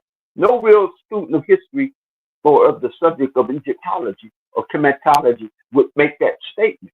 But there's a period in time even before the pre-dynastic period when ancient Kemet was an African all civilization. It was African, not only, I wouldn't even say African, because Africa is not the original name of the continent. It is a Kubalan. That's the original name. But how many people hear the name Akubalan? And the people were Akubalani. So it's a matter of the language you're using, and if you're talking about people in places in different areas on different continents, and then you look at migration, and then you look at the miscegenation and infusion of different cultures and different pigmentations of people, you can't make the statement. You can make the statement now in modern times that that Egypt is not all black, and today you rarely see what you would consider heavily melanized people. You may see people that have a more of a Persian and a Mediterranean type complexion. And that doesn't have to do with just genetics. That has also to do with the environment or the climate in which they're in. So I just wanted to make that, just to make that clear. Yeah, but I was referring to 3,000 years ago. They would have been a mixed people. I said earlier. When you say 3,000 years ago, it's a period in time of what and who? What was going on 3,000 years ago? 3,000 years ago, I believe the Ramesside, or end of the Ramesside dynasty. Dynasty. Well, let's go. So you want to go 35 years, the same thing. Well, okay. You said 30,000? 35. Okay, let's go. 3,500, not 30,000. 3,500. Oh, okay. So see again, 3,500 years. Let's go back 32 BC in Memphis, the early capital of Timeri during Ahan's reign, founder of the first dynasty in ancient Kemet. 3,900 BC. Now I'm reading this from my source and from my information. Second, Heliopolis, where African astronomers made man's first calendar. That's 4,100 years BCE. 3, Sahara, or the Saqqara home of the first step pyramid, built by the architect Imhotep, Pharaoh Doja III, Pharaoh of the third dynasty, 2,700, 800 BCE. The true beginning of the pyramid age is the Old Kingdom period, not shown on the map. I have the map here. Not shown on the map, but is just north of Cairo, near the Giza Plateau. 4, home of the largest of the pyramids. These pyramids were built during the 4th to the 6th dynasty, 2,680 years, 2,680 to 2,207 BCE, before the Christian era. Archaeological sites of Timeri and Tinesi, 3,200 to 4,700 BCE. So again, it depends on the era and the timeline in which you're placing people and placing these events. And I wonder why people tend to always use this 3,600 year point, period, where now Egyptologists and anthropologists have proved that they believe that the step pyramid is older than the timeline that they gave, was around 6,000 years. They believe it's older than 10,000 years old. And even the water markings that's on the Hamakis, which people call the Sphinx, the erosion from the water from the Nile and from that area over flooding, when they use the marking dating on a linear calendar based on centuries, they determine that it goes back more than 40,000 years. So basically, the timeline, they have to keep moving it because they're finding new evidence and coming up with new studies to determine, to get an approximate actual correct age period in time in which this civilization, which the world calls one of the greatest ancient civilizations on the planet Earth, and that's one of the major wonders of the world to behold, and that the modern human eyes have had the opportunity to lay their eyes on.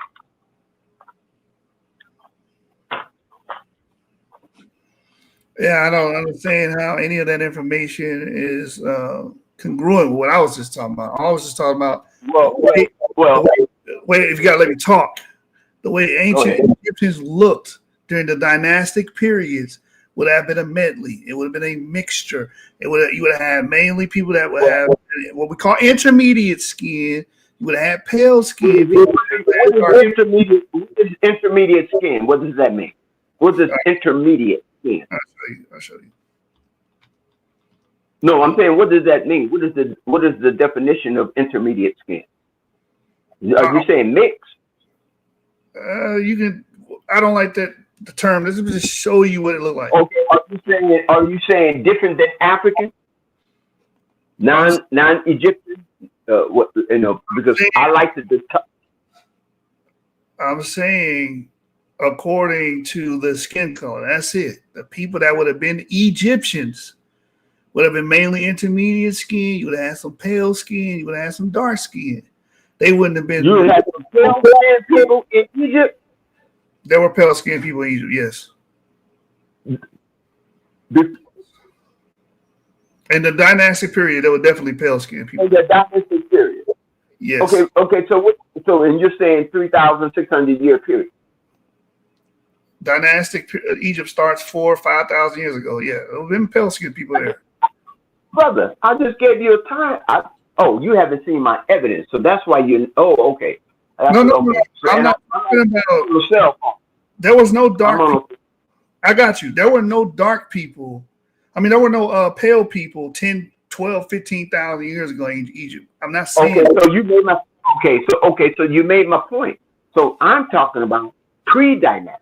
I'm talking pre-dynastic. Just like if I said there was no black people in America prior to 1492, most will say, yeah, that's true, because black people didn't come over because Christopher Columbus discovered America. But if I produce evidence or an argument that Africans, or what you would consider Africans, was in the Americas predating 1492, most people wouldn't believe that. But they were. You see, and those people are called the OMAC. You see the people on the screen? They got intermediate skin. Oh, that okay. So that's basically what I said. But you said you didn't like that. You didn't like that term. So that's an amalgamation. If you just took that group of people and gave them a genetic test, I guarantee you that there will not just be Persian, Aryan, or European, or Greco-Roman blood in those people. There will be an admixture of a DNA, part of the DNA strand, which will classify in their background, probably going back 3 or 4 generations, that there was some infusion of what you would call heavy melanized or black people. And I don't know why people don't like that term. Well, and if I said a Kubalani, it's the term and the classification that we keep getting hung up on. We somehow want to just believe, just because in modern times, I mean, there's people in Sudan that are black, that are, if you will, blacker than black. Some of the blackest people on the planet Earth. Yeah. And where did their DNA come from? There's no admixture. Yes, it is. Now I'm glad you brought it up, and that's why I didn't want to use that term, because you got dark-skinned people that are non-Africans. The Chadic. Hold on. I'm about to. If you say Sudan, if you say Sudanese, if you say Yemenite, yes, those are different people. But the cultural what I'm saying, the land mass. It's okay. If I said European and said there's no white people in Europe because Europeans don't refer to themselves as white, they call themselves European. What would you say? What would be your argument? I would say that's a false dichotomy, because at the end of the day, we're talking about the pigmentation. The pigmentation of people is being referenced here, but the pigmentation has nothing to do with your ancestry. Hold on, has nothing to do with your ancestry, because you got people that are black as Nilotes that descend from Eurasians and non-Africans. People. Hold on, I'm gonna go down. Okay, so that's why I didn't want to use the word mix, because technically you're mixed. I'm mixed. We're all mixed. I'm just talking about how these people look on their skin tone. In ancient Egypt, they were mixed. and their skin tones were mostly what we see on No, the screen. I disagree with it. When you say ancient Egypt, I just gave you a linear timeline. And you just agreed that there at one time in antiquity, no people that can be considered mixed in ancient Kemet. And then Yeah. you gave me a timeline of 3,600 years. I gave you a timeline that was older than 3,600 years. Now, see, we can agree to disagree, but also when we're talking about the period and making absolute about a particular time in history regarding a people, that's one thing.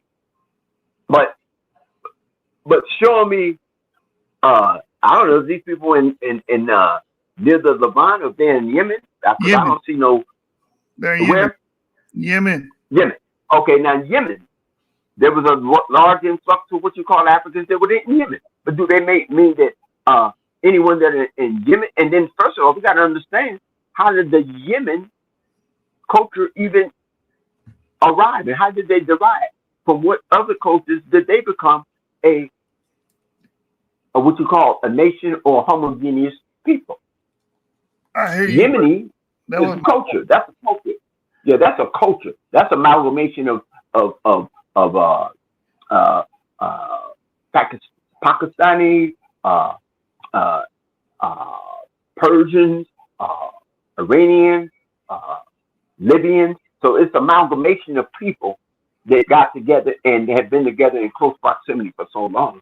They began to miscegenate, and after that, they become to define to develop and develop a country landmass, and became and had what they considered a national identity, which went along with a flag, and they called themselves Yemeni or Yemenite. I get that, but my whole point was to be like, hey, this is what intermediate skin looked like. I want to give you a visual aid. Most ancient Egyptians would have looked something like that. The skin tone. Again, brother, what we disagree on, when you're using the term ancient, because you look at the dictionary, look at the definition of the word ancient. I get what you're saying, but now you're pettifogging. I already gave a date. No, Dynastic, bro. hold on. Dynastic Egypt is what I was referring to. And the reason why I brought it up, because I was talking to an Israelite earlier, and he was saying, well, he basically was trying to say, how do you explain Israelites in Egypt if Egypt, the Egyptians were dark? Bro. That's what his argument was. Hold on, no, stop. We're not going to keep playing the game. You keep moving the goal. No, I'm not playing with you. I'm serious. I've been doing this a long time, bro. I heard you, and I'm well qualified. And I'm well qualified to do it. I'm gonna say this one more time. The period of time that I'm referring to is the dynastic period onward. So we're talking 3000 BCE onward. They would have had a mixture of people there, a mixture of phenotypes there, mainly having what we see on the screen. That's where all the data and evidence is towards. Okay, so you said mainly from what I see on the screen, right? Yes. The people that have that skin mixture in ancient Egypt, if that was the case, and if I believe that, which I don't agree with that, they would be considered the people that people classified as Hebrew. Okay. If they were ever in Egypt. But I'll tell you this: if you take Egypt out of the whole equation, and a people that were classified or titled Hebrew, if you take Egypt out of the question, you have no historiography or no chronology of a Moses, you don't even have none of the whole Testament. Let's just entertain this. Hypothetically, if there was no Egypt, that land was called something else. Say if it was called Arabia or whatever, and it already had a culture and a language within its own makeup, you wouldn't have the majority of the Bible, the history of the Bible, or the Bible story, or the chronology of the Bible, because you have Egypt, or you have a Kemetic people who had a long a long civilization that even predated the Roman Empire. People come up with these pseudo resources to say that people during the pre-dynastic period or during the pre-dynastic period look like some people in Yemen. But they did. Well, I wish, with my sources, I wish we can set up a debate, the debate face to face. Where do you live? I'm in California. Oh, well, we won't debate face to face then, because I live in Texas. I could do it online. Okay. Oh, yeah, we can do that. Yeah, we can definitely set up a debate. You asked so that way I can show you my boards and show you my resources. And I tell you, I won't have to go to Wikipedia or go to I didn't go to Wikipedia. I didn't go. I don't know I don't know where you got that from. I just assume that because every time on some of these platforms, people are always sharing their screen from sources that they grab from some electronic database that's somewhere out in the ether of the internet. Well, but I have hard. What I have hard. Go ahead. Can you see the screen here? This is my digital library. These are books. I own these books. I bought these books. Okay. So I don't see I've been Van Sertima up there. I don't read pseudo sources. Well, wait a minute, brother. Don't you think that's kind of when you say pseudo? Are you saying that to make a slight, or are you saying that if it's not an online digital library or some with some European source on it? See, I would like to know who wrote the work, not just that you have a book. Who is the author? Who's the publisher? When was it copyrighted? There are European pseudo work. There are Europeans who. So, okay, let me ask you this: if they are that, how do you, based on this runs across the board? It runs across the board. Okay, so let me ask you this: so based on your studies and based on the organizations you've been affiliated with, did you have access to this digital library that you just showed on the screen? Yeah, I paid for it, so yes. Yeah. Okay, so no, I'm saying you had it when you was a Hebrew Israelite. I had books. That's what I'm asking. I had books. But did you have these books? Not all of them, no. Because some of these I bought recently, but a lot of them. Okay, do you have? So if I quoted you something found out of the ancient Egyptian Book of the Dead, coming forth by day, would you consider that pseudo? I would consider that as part of their mythos, which I do have that. If you see, I got well, that's not written by a black man. That's written by ancient Egyptians. No, that was written by E. Wallace Budge. Oh, his transliteration? Of course. I mean, everything is everything is transliteration. Every book is transliteration. That's not a point of contention. All I'm saying is I understand Wallace Budge. I understand I think he's the first one to publish those. Cool. No, he wasn't. It was Herodotus.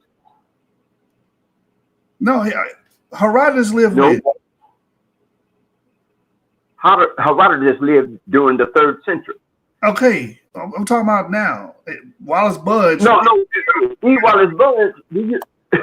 Brother, do you know when E. Wallace Budge started his work in this field? What age he was? I get that. Yeah. Okay. So again, with that timeline, we can't just can't start classifying everything as pseudo. I even Van Sertima is pseudo. Very, very much so. What to you? No, to academia. Just like to academia, that is a fact. They're not regarded as people. Okay, but let me ask you this: is Dr. Yosef Ben Yaakov? Sure, absolutely. Well, why does he have a doctorate degree? He got because he Who got gave it. him? Just because you got a doctor, it doesn't. Just because. Hold on, Wait, bro. if I'm talking, Hold on. wait. If I'm talking to more than one person, I won't know who I'm talking to. Right, you are. But the reason why I'm cutting in is because the whole night. So I've been. We lost you, Sean. With his mouth. Huh? Sean, we lost you. You dipped Can you hear out. me? I can hear you now. Go ahead. So the whole night that I've been listening, I've been trying to get home so I could jump on the panel. And my brother has been very gracious to you brothers coming up on the platform and allowing y'all to speak. But every time he open his mouth, y'all keep cutting him off. And y'all insert your brothers want to insert your doctrine into everything, or even some of the work that you brothers have read that are very old. There are new sources on everything. And he's been very gracious and he's allowed y'all to speak. But every time he speaks and he tries to make a point to you, y'all keep cutting him off as if he don't know what he's talking about. So this gets me up. It gets under my skin. But I'm going to be just as gracious as him. Wait, hold on. You're about to do it again. But because this is the first time I'm talking. I'm just getting up here. But I'm going to be just as gracious as my brother and allow you to continue to speak. I'm going to try not to cut you off, but every time you cut him off, I'm going to step in. You got to let him speak. Who are you? Because we're being very respectful. He's being extremely respectful. No, this is his I'm sorry. Okay. And who are you, brother? My name is Sean. Sean. Okay. So I know when I hear your voice that's Sean. See, so Right. It's more than one person. Okay. Right. So, just, you know what I mean? And I'm of a certain age too. I don't want to be disrespectful, but I'm of a certain age too. But as a brother of a certain age, I'm talking about myself here. I'm not even talking about you. You have to allow you have to allow enough room and enough space for yourself to be able to take in the new information, because a lot of the old information didn't have DNA to be able to put a lot of the puzzle together. I know a lot of people don't believe in DNA. They don't want to deal with DNA. They don't want to deal, but it really weeds out all the red tape, all the nonsense. It really does. So, you know, with that, I'm going to let my brother finish speaking. I'm going to let you finish speaking. But every time you cut him off, you know what I'm saying? And he's being gracious. So allow him to get his point across. Allow yourself to be able to listen and absorb some of this stuff. Ain't nobody telling you to change your doctrine or what you believe. But if we're telling you, or if he's telling you that certain books are so old that they you know what I mean, they're out of touch with new sources, like the scientific revolution is moving forward, and it's leaving a lot of brothers and sisters behind. It's leaving all of y'all behind because y'all just want to stick to these old original man doctrine talking points, and it doesn't work no more. You can't. It doesn't work no more. So with that, I'm gonna let my brother go ahead and finish doing what he's doing. Yeah, all I was bringing out is that the dynastic Egyptian period would have not have been inundated or largely dominated with what we call dark-skinned people, and I think the brother brought up Bontoid. It's more likely that they would have been a large bulk of intermediate-skinned peoples with dark-skinned people and with some pale-skinned people. I think that's with all the data collected today, we can make that claim and we can stand by it. That's all I was saying from the beginning of the show, from the middle of the show, to the end of the show. Nothing more. Go ahead. Go ahead. So you're saying the images that you're showing on the screen from that period in time, based on this model and based on the information you presented, they would have been people that had skin hue of these people and look like that. And did you say pale skin? Yeah, pale skin was there as well. Yeah, you had people that were pale skin or what they call pinkish. Yeah, they would have been there. And Not as a matter of fact, go ahead. during the dynastic period and onward.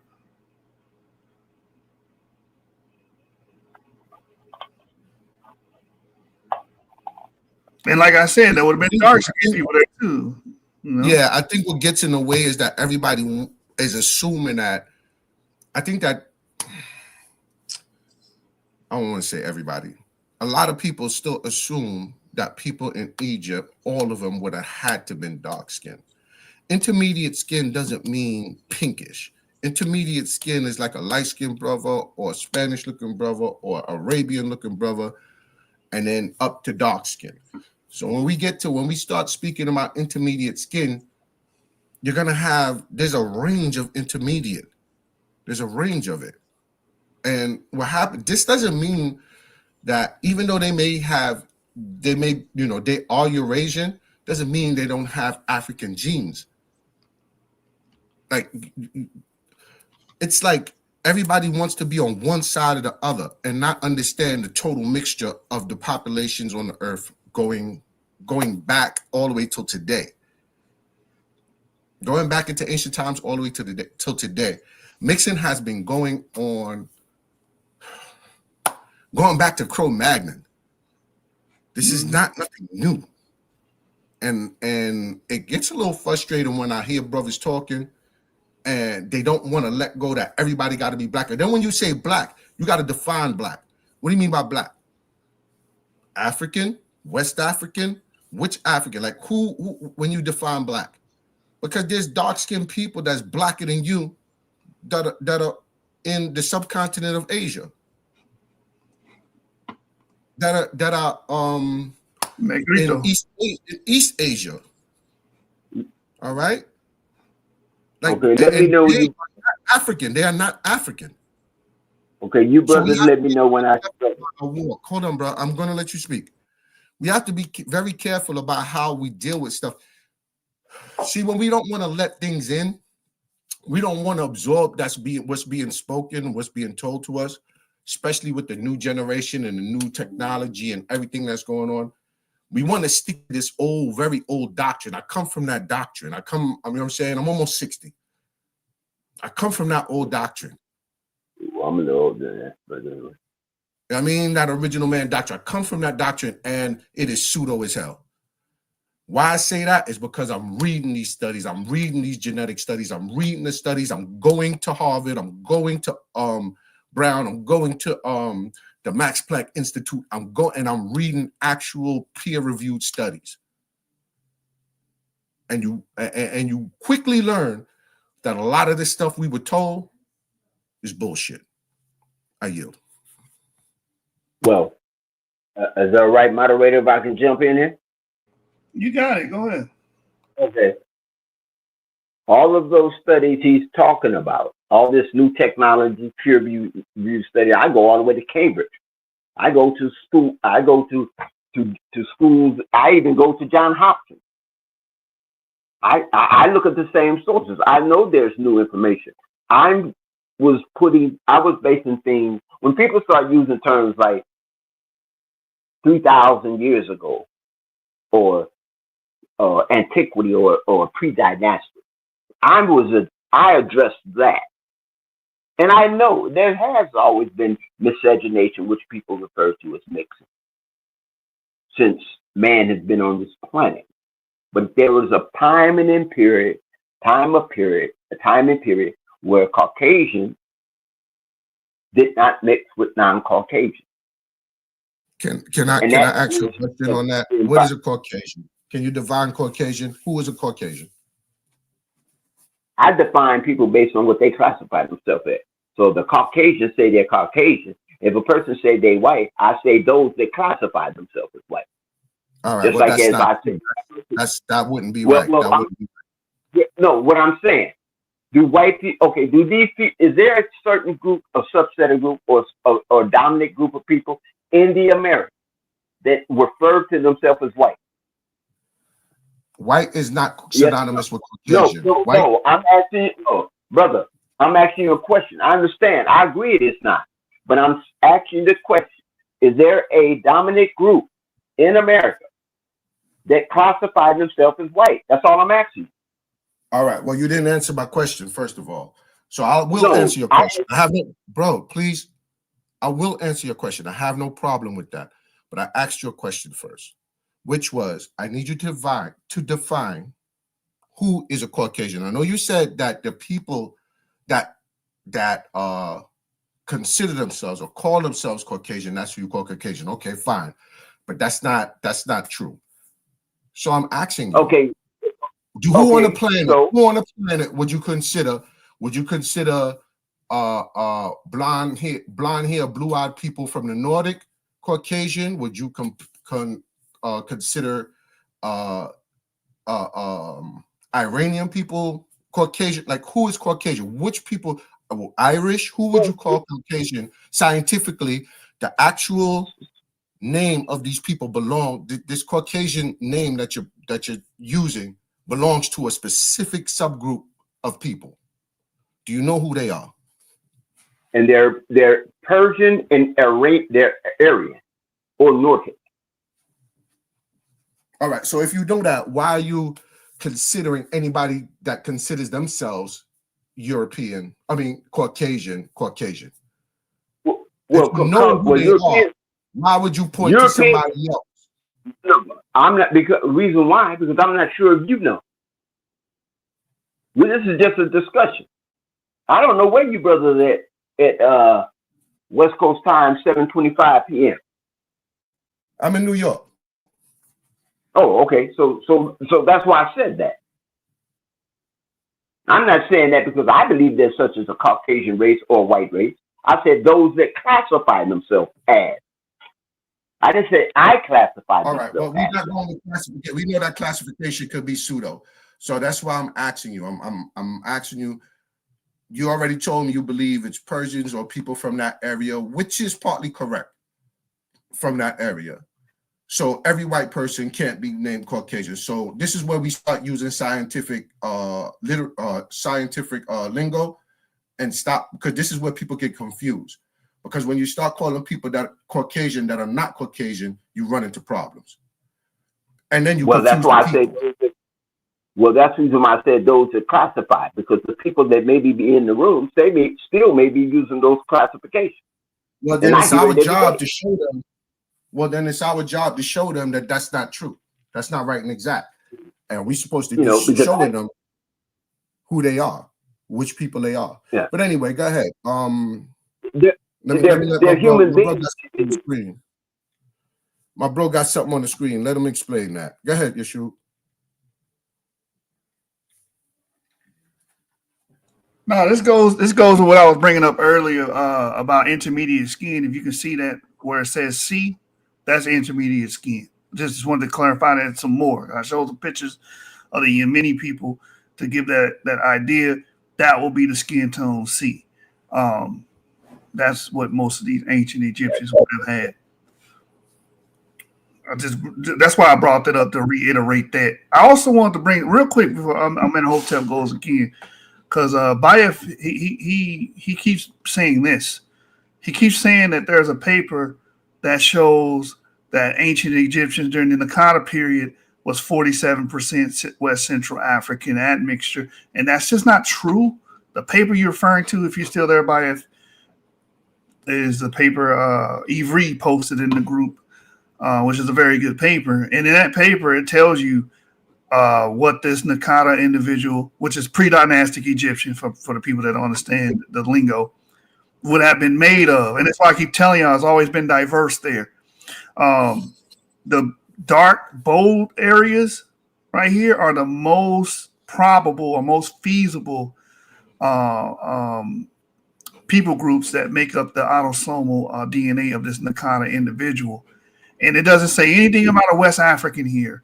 It says 58.7% Iranian, 2.6% Villabruna, which Villabruna is in the Balkans, I think.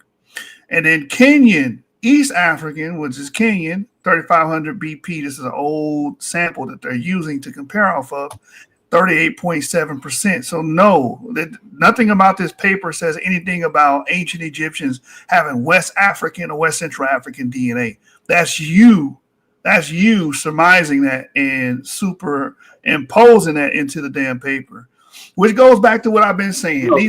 I'm not. Not you. I'm talking about the person left the comment because I did not want to let this pass. I wanted to bring this up.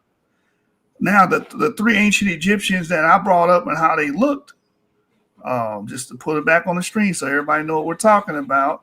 Let's look at their genetic makeup. When you look at their genetic makeup, according to this paper that Bayef brought up, that majority of their DNA is Levantine Neolithic, Caucasus Neolithic. Okay. Asian Neolithic, and a little bit of Dinka, a very small fraction of Dinka ancestry, but majority of their ancestry is non-African. Majority of these three individuals here. Mm-hmm. And that's what we're seeing more and more of this in ancient Egypt. A Nakata individual that's pre-dynastic, that's right before we get the dynastic period, is majority of his DNA is Iranian. I yield the floor. Go ahead. I want to say something real quick. Also, we might have to let the sister know that their direct ancestry, admixture, their direct ancestry, most of them are Eurasian. Yes, this is what we said. Yes, they do have Western Central African DNA. Some of them do at a decent clip. Some of them have it at a small clip. My brother's going to show you that in a second in the figure that he has up. But direct ancestry, these people were Eurasian, meaning direct Y chromosome and direct mtDNA chromosome, mtDNA.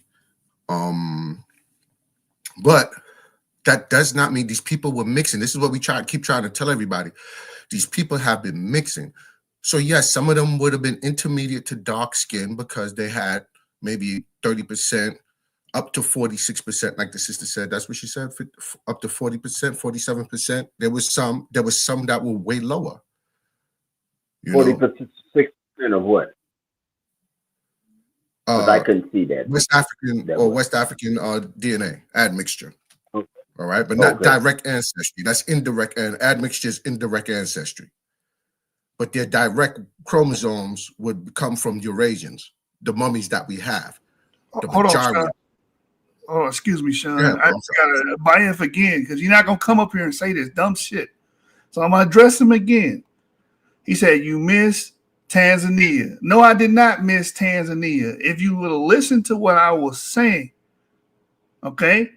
What does it say? 3-way admixture model for Nakata 1. That's what you brought up. Most feasible models are in bold. There's only 2 that are in bold. This lineage here and that lineage. Oh, well, he was right there. I'll take that one, the Tanzanian. But the one that's represented in this paper is the Kenyan one at 38.7%, because when you go back up, okay, it does mention 33. All right, I'll take that one.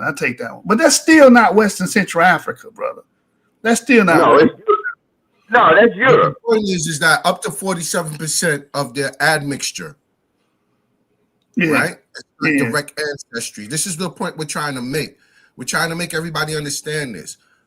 Y'all so want everything to be direct ancestry of Africa. Egypt was a place. It was an economic. Yeah. It was so you're gonna have people from every part of the world that could travel going to that place. It's a metropolis. You're gonna have people mixing amongst each other. Yes, you're gonna have Western Central Africans, and you're gonna have Eurasians. The majority of the mummies that we found so far are Eurasian direct ancestry. Sub-Saharan African related DNA is admixture up to 33 to 40. This is why they have color. So you might have a mummy or you might have a pharaoh or a person or priest or Let, whoever. let me address this real quick, Sean. Okay. Tanzania is still East African. Kenya is East African. Your statement was West and Central African. This paper don't say that. Yeah, I was about to actually go into that part. You're saying exactly what I was about to show right here on the screen. The paper does not say that. Does not denote that. You're trying to run to Tanzania because I brought up Kenya. Tanzania is an East African country. It's not bringing up West Africa. Would be highly Eurasian direct ancestry too. Right. So, hold on, real quick. Hold on, y'all. I'm so sorry. I'm gonna give y'all the mic. I'm gonna shut up. I know I've been here 2 hours. I'm gonna give y'all the mic. Y'all just came on. I want y'all to go ahead and build. But I just want to bring it out because Baya's been trying to, throw pot shots this whole time, and I haven't been able to address him correctly because I've been discussing with the brothers on the panel. So again, what you're saying is incorrect. These are not West Central Africans. They're East Africans, which makes sense because ancient Egypt is in Northeast Africa. They would have been interacting with Nilotes and possibly people from the Horn of Africa. We talked about this in a prior show because they have obsidian. And obsidian comes from the Horn of Africa. So any African admixture they would have, most of it would come from East Africans, not West Central Africans. Mm-hmm. And that's what we're seeing here. Go ahead, y'all. I don't have any disagreement with that. I don't have no disagreement with that. I'm going to share my screen real quick. One more thing. 3,500 years ago, there were no damn Bantus and no damn Kenya, man. I'm going to share my screen really quick. Just shoot. Can you scroll back down to the samples, the height, the bold samples that kind of illustrated the sub-Saharan African population? Can you scroll back down to the bold? And zoom in just a little bit. So we see right here, it says Kenya. I'm going to try to pronounce that. I'm just going to say Kenya in, because I'm not going to try to pronounce it. But Kenya in 3,500 BP. So there's actually a paper that deals with this particular population. Tell them what. I'm sorry, I didn't cut you off. 3,500 BP would be 1,500 BC. Yeah. So just let them know that. So they know it's before present. BP is before present. Yeah. So here's the paper you can go to if you want to see the Kenyan sample that it's being referred to. This paper is titled "Ancient Genomes Reveal Complex Patterns of Population Movement, Interaction, and Replacement in Sub-Saharan Africa." So let's actually look at the Kenyan sample. See right here, it mentions the Kenyan sample, but I actually want to show y'all the Y-DNA involved, the mtDNA involved, and the autosomal percentage. So let's just go down, and I'm going to have to flip the screen so y'all can kind of see what we're dealing with. All right, so here it is. Kenya. All right, wait, zoom out a little bit. Kenya in 3,500 BP. The mtDNA is a L4 B2A lineage. This is the mtDNA that this Kenyan sample had. L4, mitochondrial L4 B2A. But let's look at the autosomal percentage. So we're just going to scroll down to the chart. Oops, I don't think I did that right. Let me do it again. Let's scroll down to the chart right here, which actually shows you, I keep doing it wrong, which actually shows you this. Scroll all the way down, just keep scrolling. Oh yeah, by the way, you can also look at the PCA, which deals with the Kenyan samples. Kenyan in 3,500 BP is this upside down triangle. It's going to be right here with East African, right here with East African foragers, because it's an East African forager, not even an East African pastoralist. It's a forager. I'll explain what that means here in a second. Hunter-gatherer. Exactly. So if you scroll down right here, you see the sample in question. Kenya in 3,500 BP. They have this large chunk of blue and a little bit of orange. So what is this blue? You scroll down. This blue is Ethiopian 4,500 BP. 4,500 BP. This is Motaman. essentially East African hunter-gatherer. So this I'm familiar Kenyan with it. sample is an East African hunter-gatherer, majority in terms of their lineage. And a little bit of orange, if you're curious to know, is basically Khoisan, South Africa, 2000 BP. So the Another majority hunter of this gatherer. person, which sir? Another hunter gatherer. Yeah, another hunter-gatherer. Group. Yeah, so essentially, See, going back to Jashub's paper or Jashub's screen, the best model for the pre-dynastic Egyptian is basically half East African hunter-gatherer and half Near Eastern or West Asian. So yeah, that's not dealing with sub-Saharan, excuse me, not sub. It's not dealing with West Central Africa. So the person in the chat who was saying that Bantus or that Kenyans don't descend from Bantus, we're not dealing with an offshoot of West Africans, the Bantu people. We're not dealing with that. We're dealing with East African hunter-gatherers, which is a different sub-Saharan African population. in different time and period, Thank you. especially if you're hunter gatherer.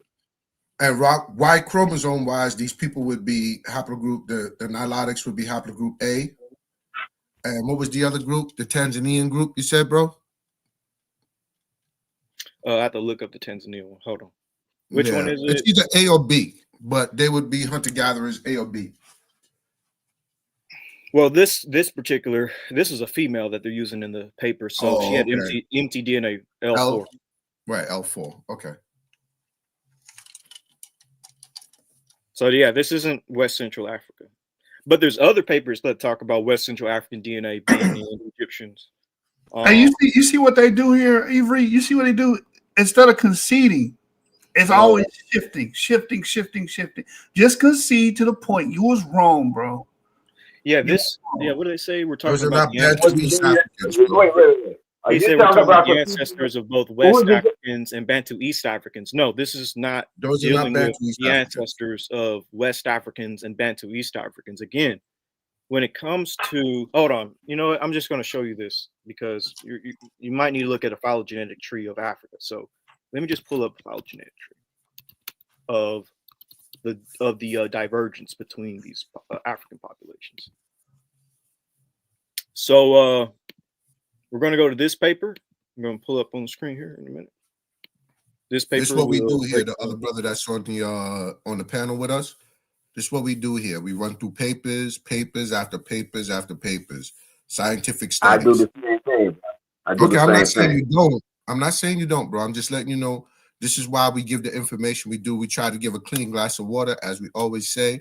We try to take doctrine out of everything. If you want to add doctrine to it later on, no, you're going to run into people like us, and you're going to get challenged on it. All right. I'm open for the challenge, brother. I've been doing this a long time. Early when I came in the room, we were talking about the Levant and talking about Hebrews in Israel and Jews and who are indigenous to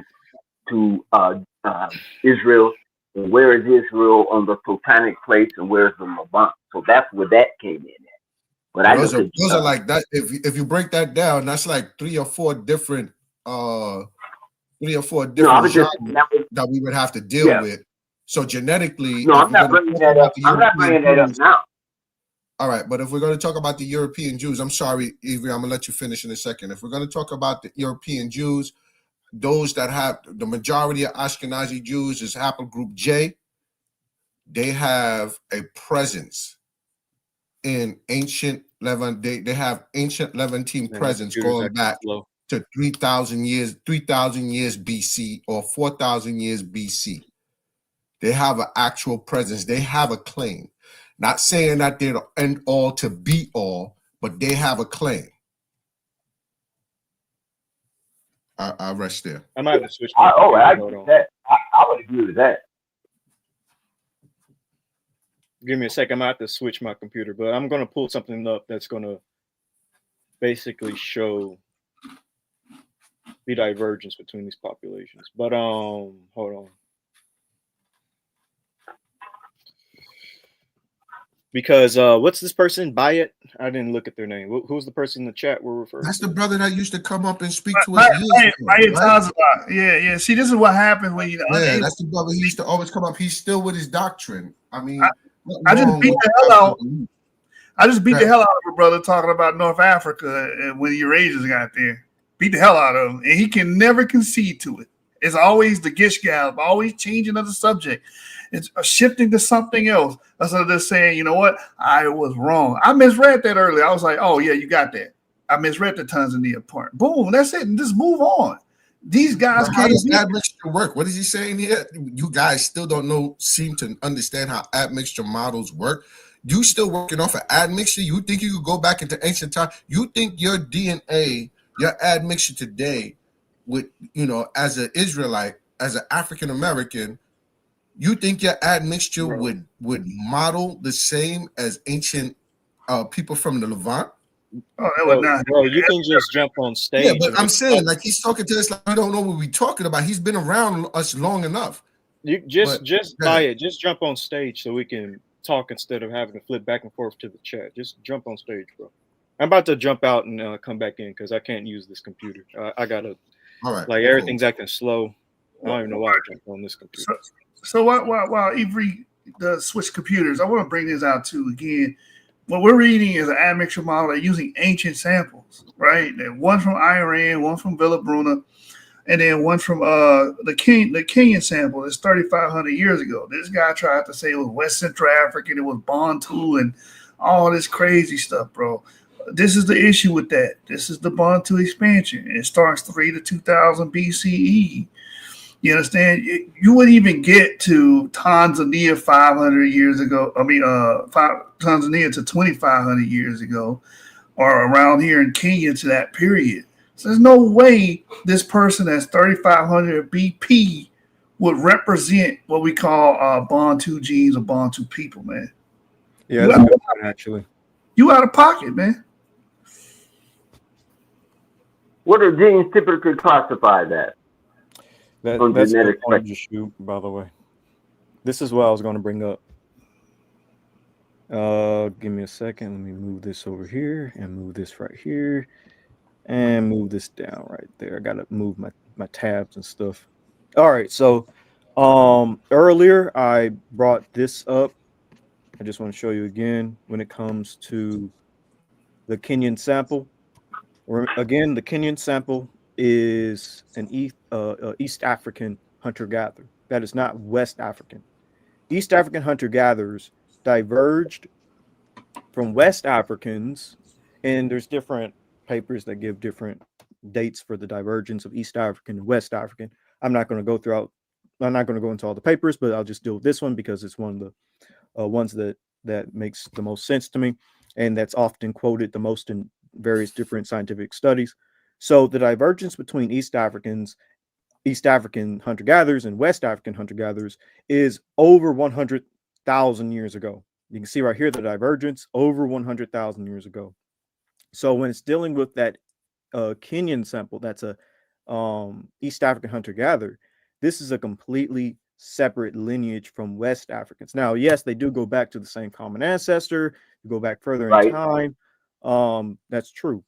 But when it comes to East African hunter-gatherers, they are their own population. You cannot say that Kenyan is West African if they're East African, a specific East African lineage. And you can see the type of peoples that typically have this East African hunter-gatherer DNA. It's typically Nilo-Saharan and Dinka peoples, Nilo-Saharan and Nilotic peoples, like the Dinka or the Nuer or the Nuba, etc., etc. All this dark blue is East African hunter-gatherers or Nilotic / Nilo-Saharan peoples. Whereas over here you have the West Africans, like Yoruba and Igbo, etc., etc. So no, that Kenyan sample, going back over here, that Kenyan sample is not a Bantu.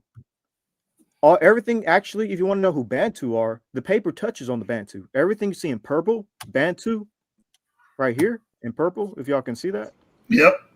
This is the Bantu people, like Congo and Uganda and Tanzania in Botswana and South Africa. Everything in purple, that is your Bantu DNA right there. Like your pure Bantu type. Go But back this to is the very sample. different from Even the language. Let me pull up a map. The map of the language of the Bantu language. Hold up. Go ahead. I'm sorry. yeah, Go but ahead. Hey, this hey, Bantu, Bree, look what he said. You cited a paper with no Bantu reference or Eurasian reference to compare those samples in that paper, and you just read this, bro. And this is the type of tomfoolery we deal with. he said you cited a paper with no this paper right here that I have on screen. Is he talking about that one to shoot? This one? I guess so, because I walked away and then I Yeah. came back and saw this comment. This paper does talk about Bantu DNA, literally right here in purple, and it does talk about, what else did he say? Eurasian DNA. Everything in red is Levant Chalcolithic. Yeah, So yeah. that's Eurasian. This paper does talk about both sub-Saharan and Eurasian. Even if you scroll up here to the PCA chart, you can see that groups like East African pastoralists cluster closer to Eurasian populations, because East Africans have a substantial amount of Levantine ancestry. But anyways, just come on stage, by it, because He's been on stage with us a few times, and he has a problem with what we do. Well, I have no problem with it because I understand if we're just speaking of genetics, there's a common ancestor based on mitochondrial DNA. It's a common mother and there's a common father. Yep. Which carries the Y chromosome. Yeah. You know, so yeah. if I was just getting into that, then I would have, so I don't have any problem with this. You know, I'm just talking. The statements I was making earlier was from what I was hearing when I was just in the chat, and then I decided to come into the room based on something the brother said regarding, particularly just talking about. Oh yeah, I need to say one more thing. I'm sorry to cut you off, but by it also, Jashub said that, you know, I brought something up that didn't deal with Bantu and Eurasian. If you're talking about this paper, because I don't know which paper you were saying I didn't do that to, but this paper also mentions Eurasian DNA. Right here it says non-African split from East Africans like less than 100,000 years ago. And this paper does talk about, you know, non-Africans or Eurasian populations as well, just like it talks about West Africans and East Africans. So I don't know which paper you're referring to, whether it's this one or whether it's this one, but both papers mentioned. Anyways, maybe he's referring to the paper which is not really, it's like a little online article. Yeah, it's more like a blog. Maybe he's referring to that. Even if you refer to that, look at your paper, Kenya and Yarindi, 3500 BP. That's what was referenced there, and none of it's West African. None of it. It's mostly Ethiopian. I want to read something after y'all finish, because I want to tie in that map. I lost my map that I was using before, but go ahead. I'm sorry. I want to tie in something about the Bantu because the brother brung it up. Kenya Nyarindi 3500 BP. Nyarindi. All right, I'm gonna say that for now on. Nyarindi. All right. You gonna name your daughter that? Oh, I could have pronounced it for you.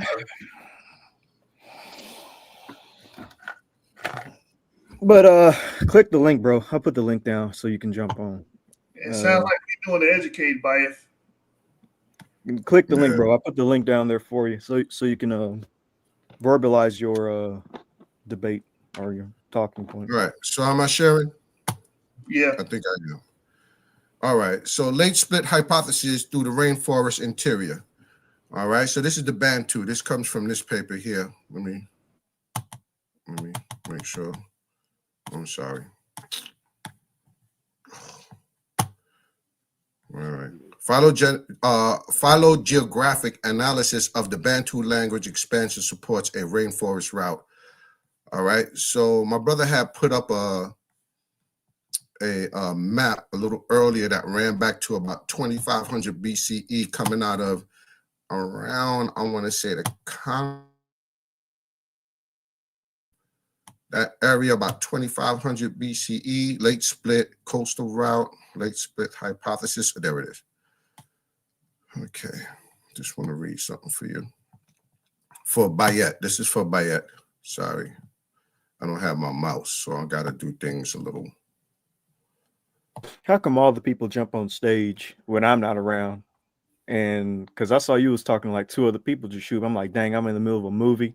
Yeah, I was out. Yeah, the same thing, bro. I was out and heard him with the brother that's on the stage now and another brother, and he was trying to explain, damn, why I don't have my mouse. I was like, dang, every time I'm in the middle of something, that's when folks jump on stage. When I'm not there, when I'm not there, I'm looking at I'm looking at your articles that you present. Right. All right. So that's what we do here, bro. Damn, I can't. All right. So somebody take over for a second. Let me drop this. Let me go get my mouse. I don't have my mouse upstairs. Let me go get my mouse. Bayet, you said you read Sean's paper or my paper? Which one are you talking about? No, I'm about to read my paper. He said I'm familiar with that paper. I don't know if he's talking about the one you just pulled up. Give me a second. Let me go grab my mouse because I need my mouse. Give me a second.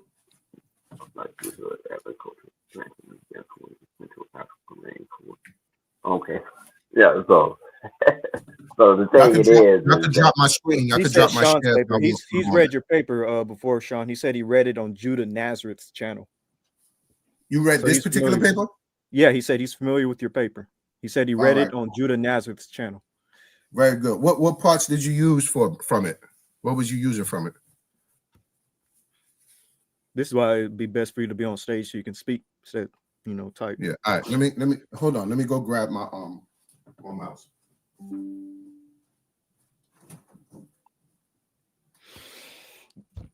This discussion we're having, Jashu, reminds me of a video that I saw not too long ago, an Afrocentric video dealing with the Egyptian language. Well, the Egyptian language is a pictorial. It's a more of a image-based language. There's hieroglyphs and pictoglyphs. So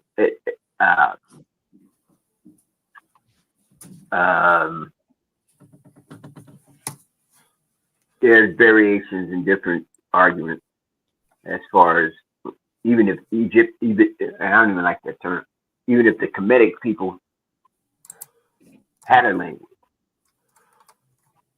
Well, I disagree with that. People make that argument. But anyway, a language, and again, language has an origin and a history, and it's on a linear timeline itself. Once from the time of hunter and gatherers, when humans. Have you read Roger Blench's work on Egypt? Who's that? Say that again. Roger Blench. Have you read his work on Egypt, on the Egyptian language? Should I say? No. Have you read Miltarov? Alexander Miltarov, I believe his name is. Miltarov. That name sounds familiar. Alexander Miltarov. Or how about Edward Lemsky? Edward Lemsky, yeah. Oh, you have? Okay. Nice. Yeah. All right. So let me read this real quick. I'm definitely not an AFROCENTRIC. I'm a truth. Gotcha. All right. So the rainforest they're talking about here is around the Congo region. It is I want to say West Africa, but going into Cameroon, the area, that map, I lost the map. It's in here. I'm going to go to the supplemental and pull up the map after I read. But it basically, I think it was Yeshub that pulled up a map and showed the Bantu migration moving from around the rainforest Congo area around a little east of Cameroon, and working its way east and then down south. So it was that you that put up that particular map, bro? Yeah. I put it up there to show that by it you were wrong. There was no way Bantu people have been in Kenya during that time frame. You have the message in the chat. Not only does the genetics show that.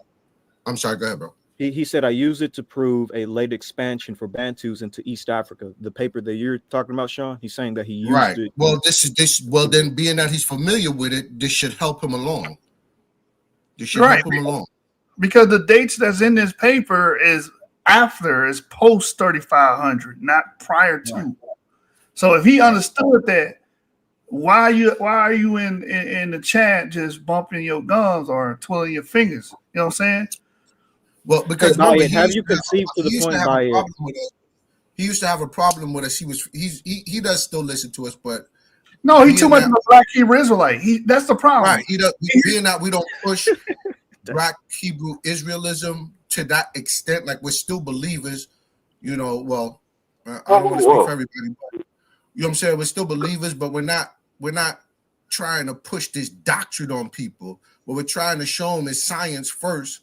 You can build anything you want around. You can use you could build whatever methodology you want on top of this, but know that if we run into you, we're going to check you on it. I'm not in that camp, man. I'm not part of that camp. Can I ask a question? No, I just want to ask a question. I heard someone say that we're still believers, but we do our due diligence. And what I mean by believer, I don't mean that I believe that I'm an Israelite. I believe you don't believe in scripture. I believe in scripture. I believe in the death, resurrection, and the second coming of Christ. I believe in all of that. I'm still a believer when I say that. All right. But a lot of the BHR arguments I put down. I stop because it don't make no sense. It's going way too far left, and everybody has the same talking points, and everybody is talking and talking and talking, and they can't prove nothing. Well, I'm a researcher, brother. So at the very end of the day, all I have left is just Christ and the Most High. Outside of that, when you start trying to fit me into a box of being an Israelite, I've already gone through the material. I can't prove that I am the original Israelite. I might be able to show you through genetic studies that we might have been a part, West Africans or Yoruba may have been a part of the so-called mixed multitude, the mixed multitude, but that's as far as I can go. I can't say that I am the end all to be all. I cannot do that, and I won't do it no more. And I'm not going to allow nobody to try to trick anybody into doing that no more, because nobody could prove it. The very least we could do is say we was a part of the mixed multitude with those very same Ashkenazi Jews that are haplogroup J, that were in the Levant, in the Southern Ark, and you know what I'm saying, it was a multitude of people that came out of Egypt together and made a covenant. We don't know who was the original, but we can show that through genetics that there was a certain amount of people from each population that were part of this mixed multitude. And not everybody in those specific Y chromosome groups, because everything biblical is, how y'all say it, through the male, through the father. All right? I don't. Yeah, I'm not. I don't. If I'm a convert, and if my people were converts back then, and I might not even have been a convert back then. I might have been a part of the West African group that had nothing to do with that. Yeah, I'm not down with none of that. All right. I'm not. I'm just a researcher. I'm a truth seeker. I'm not down with any of that. I mean, then this should make sense. Then this should make sense to you, good boy. All right. So that I just want to put that out there for everybody, how we view things. Some of us are a little bit more left, some of us are a little bit more right. But what we do when we come together as the Yap Gang, when we come together as a study group, this is how we view things. None of us can place any West African as the end all to be all. We are the people. We can't. Well, let me ask you this question. Do you consider what we can say, like I'm gonna say it again, what we can say is that we can show through genetics that we're at the very least a part of the mixed multitude. Okay. Did you consider Ethiopian? That should be good enough. Do you consider Ethiopian to be African? Do you consider Ethiopians to be Africans or Ethiopians? Yes. Okay. But West people that came through the slave trade aren't necessarily Ethiopian. So you No, can't. I'm not. No, I You can't wouldn't even connect say that. I was me. no, I was only asking about do you consider them to be Ethiopian? But I'm not going to Oh, talk about the slave trade because no, that's they're African. uh, Yes, they're African. that's All that's right. that's yeah. So let me run through this real quick. The late split hypothesis through the rainforest interior. Previous geographic reconstruction of the Bantu expansion consistently find a migration route in the interior of the rainforest. This rainforest is around the, like we said earlier, around the Congo area. This rainforest, far from the proposed coastal route. Although these studies tend to interpret this result as a support to the late split through the Sanghay River interval hypothesis, this is not the case for reference 36, which suggests rivers and valleys as natural corridors to migration. This interpretation yields an inconsistent dating of the migration events. In the date reconstructions, the age of Eastern Branch is 2,500 years before present. We would expect the Eastern Branch to postdate the opening of the Savannah Corridor, which only fully opened around 2,500 years before present. Therefore, it is hard to reconcile the age in which the expansion through the corridor through the corridor. Alternatively, we could take the predictions of models at face value and consider a migration through the interior of the rainforest. Therefore, the opening of the Sanghay River interval, which has been disregarded as implausible until now, recently develops in the study of human rainforest interaction in Central Africa and elsewhere. So this is them going from around Central Africa going east, have triggered a profound rethinking of the likelihood in an agricultural expansion through the Central African rainforest. To start with, tropical forests in Central Africa are increasingly diverse and not homogeneously characterized by dense evergreen rainforests, which cannot be easily traversed. Instead, more open forest types near river courses, which are plentiful in the Congo Basin, may have offered significant pathways of movement.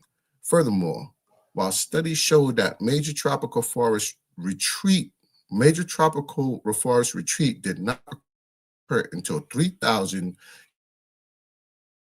years before present to 2,000 years before present, is that drier forest types, which would have been appealing to cultivators, began to dominate significant portions of what would become the Sanghay River interval much earlier. In addition to this, growing evidence shows that human societies dramatically modified the Central African rainforest through slash and burn practices, right? So they're cutting down forests, creating a niche for agricultural lifestyle, with which noticeably affects all, which noticeable notice. Sean, Yes, sir. I'm sorry. we lost you after you said noticeable effects already about 3,000 BP. Mm-hmm. All right, you good. We lost you. That's why I was saying that. I I'm reiterated. sorry. I'm getting a little tongue tied. I'm sorry, bro. No, Right. your mic went out. No one heard what you said. Oh, okay. Just that last sentence. You good? All right. So let me get back to the last sentence real quick. So growing evidence shows that human societies dramatically modified Central Africa rainforests through slash and burn practices, like I said, which was cutting down forest areas, creating a niche for the agricultural lifestyle with noticeable effect already by 3,000 years before present. All right. Finally, the subsistence of the expanding agricultural groups might have been more complex than it is often described, as proposed by Kleiman. based on the theory of slow revolution of farming in subequatorial Africa, subequatorial Africa. According to this account, the agricultural and linguistic data, Bantu settlers, one, left West Cameroon with a knowledge of agriculture centered on the cultivation of root crops, and two, used stone axes and digging sticks to prepare and plant fields, and three, hunting and fishing were important sources of subsistence, probably learned from earlier neighboring populations. According to the references, the acquisition of pottery allowed for demographic growth, and polished stone axes and hoes helped clear settlements in the forest. Migrations would have occurred along major rivers several centuries before the full opening of the Shanghai River interval. Putting all the strands of evidence together, we introduce a fourth hypothesis, which would account for all the facts of the Bantu expansion, a late divergence between Eastern and Western Bantu branches after passing through the Central Africa interval. All right, Dude, so those are supplements. Well, I can read it, but I didn't. He broke up a little bit, but he was just saying the Bantu branches passing the Central African rainforest. He still don't get it, because in this comment he said East African forager is part of the Bantu genome, and They're all part of the African gene. Oh my God, yo, Bayet, you've been with us too long to be making these kind of mistakes, bro. the Bantu, all right, so here's the thing. The East African forager genome was introduced into the Bantu genome when the Bantus migrated into Eastern Africa. That's when it was introduced. And that was like what Sean read about 2,000 years ago. And that's cut off, Sean, bro, because you said a lot of things and brought out a lot of stuff out of this paper, and it's flying over Bayef's head. He said he read it. So, but first of all, it says these Bantu settlers start off in Cameroon, and you brought that up. Mm-hmm. But in his head, he getting ancient Israel. So how do you get ancient Israel? In his head, they come from ancient Israel. Right. Come on, man. You gotta stop. Yeah, bro. This is nihilism. My bad. Go ahead, shoot. This is nihilism. This is what we call nihilism, bro. You've seen it right now. Brother. Hey, I got another appointment. All we're doing is bringing out the evidence. We're giving you a clean glass of water with the science. What you do with it is what you do with it. But if it run across our desk, we're gonna chop you the hell up. And Bayet knows that. No, I'm not. The evidence that you presented, see, those kind of things don't mean that to me. What you think that means? That means you presented a whether it be a not out of Africa theory or a hypothesis or even evidence. I have to look at the evidence. So I may come back and totally agree with you. Right. Exactly. You have to have an open mind, and that's cool. But I don't take that as far as chopping up. I mean, that's what the young cats do when it comes to right. I'm not talking about you though. I don't want you to take it personal. I'm not talking about you. I'm talking to the brother that was in the chat that we're discussing now. That's been around for a while. All right, brother. I don't want you to. Pleasure. It's not. I'm coming back. I'm coming back. I mean, I may come back with scientific documentation or genetic studies and peer-reviewed studies that argue that, because even in science, all science don't agree on the same hypothesis or nor the evidence. That's just the nature of it. Just like all doctors don't give the same treatment for the same disease. Am I right? That is true. Yeah. Okay. All right.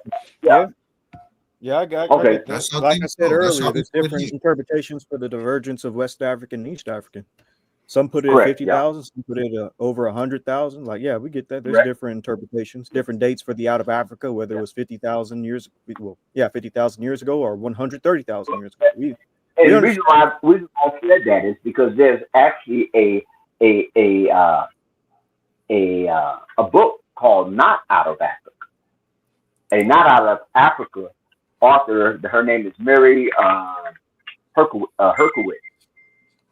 who wrote a book entitled "Not Out of Africa." Yeah, I've heard of it. The whole Indian theory and the Eurasian theory. I get it.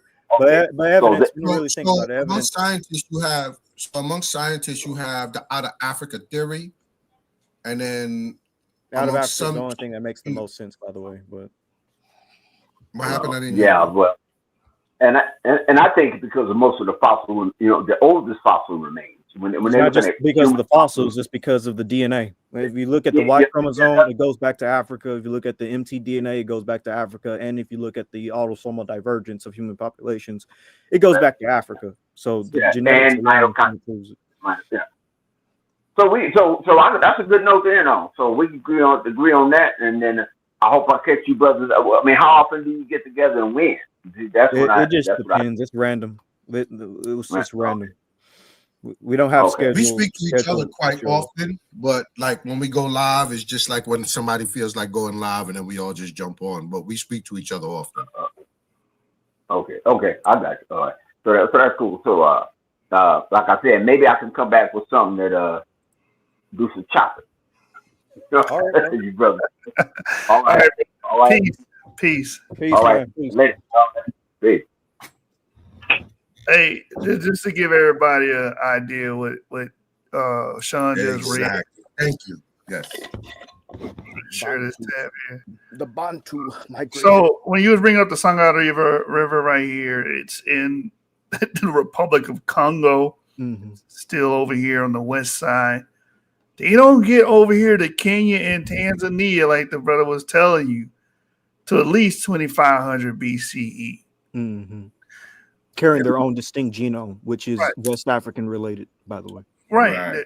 And actually, it's like most of them are 2,500 years ago. I mean, 2,500 BC is when EU 290 arose, and so they probably carried that particular language group the furthest. Like they were probably the ones who pushed that language toward the east. Right, and they would admix with actual East African hunter-gatherers, actual East African foragers, and that's when they acquire the forager DNA. That's why that Kenyan sample from 3,500 years ago had 0% West African related DNA. And when you really think about it, none of this actually helps you prove like Israelite. it doesn't, because this is like the opposite. Like, wouldn't they be coming down from the like tippy top of the north with West African DNA? Like, it doesn't make sense. Like your migration pattern doesn't even work. It doesn't make. Let me stop. It doesn't, because again, we start over here. We started over here in Cameroon, right? And then we get to the Sangha River. Yeah. And then they clear over here. Then they go over here in this central area, Democratic Republic of Congo. And then they make it to Uganda. And then they make it to Tanzania and Kenya. Through the Great Lakes, And they're dragging the language with them. And they stop right there where the Cushites, because them Cushites fought back. That was a buffer zone. We couldn't really get to Ethiopia like that. You know what I'm saying? The Cushites were wilding out. But we did end up crossing over. We did EU 290. You know, that their downstreams did end up in Arabia, so we did end up pushing through. But they did give us a hard fight. I mean, those E markers probably came from like the Green Sahara, though. Not. I was about to say that. But Bantu is a result, can be a result after that. But I was about to say, what we're calling Bantu didn't do that. Right. Even B1A carriers did, but he brought up Bantu. Come on, man. Exactly. Yeah. There's levels to this, bro. Yeah, and it's very simple. You just got to have a timeline of events, a proper timeline. You got to understand. And it's just not a timeline. You have to let go of your doctrine. That's it. You can keep your doctrine for your personal use, but you got to let it go when you get to studying. No, that's facts. You gotta let it go, and then yeah. you can put the puzzle together after. But you gotta be able to. You gotta be willing to open up and just read everything, Right. just what it is. You got to look at the data with no personal interpretation. Exactly. There you go, bro. Just first read the papers, take all your biases out, just read the papers as it is, read multiple papers as it is in terms of the genome of Africans, the genome of Near Easterners. And then once you understand the basics of what's going on, you can try to, try to slip in your interpretation. But if it goes against the science, then just drop the interpretation because your interpretation might be wrong. Yeah. Hey, yo, bro, you know the map of the I was trying to find it, but I didn't want to take up too much time on that paper. The map on in the paper I just read basically mirrors the map of the Bantu expansion. The linguistic paper and that paper match each other exactly, where it starts and where it moved to. Yeah. This is the Bantu expansion, man. We not seeing it. But the ancient sample again was majority Ethiopian. Yeah, with from the Ethiopian sample and South African. Yeah, that was mostly Motorman. Yeah. Yep. And if you can scroll right there, just shoot in the top left-hand corner on the screen. Well, scroll back down on the map. Sorry. Scroll to where Kenya is. Let me just say that. Scroll to where Kenya would be. Right here. Well, that's what? 1,000. That's circa. That's common era. Yeah. Oh, let me see. Common era. Okay, 1,200. Common era. Let me try to find a linguistic map. So this is long before that pre-dynastic sample. Long before the pre-dynastic. It's long before. Look, there's no concession here. There's no concession, man. Yeah, he's going to come on. Like he'll be able to. Yeah, but he needs to concede to that point because he hasn't conceded yet.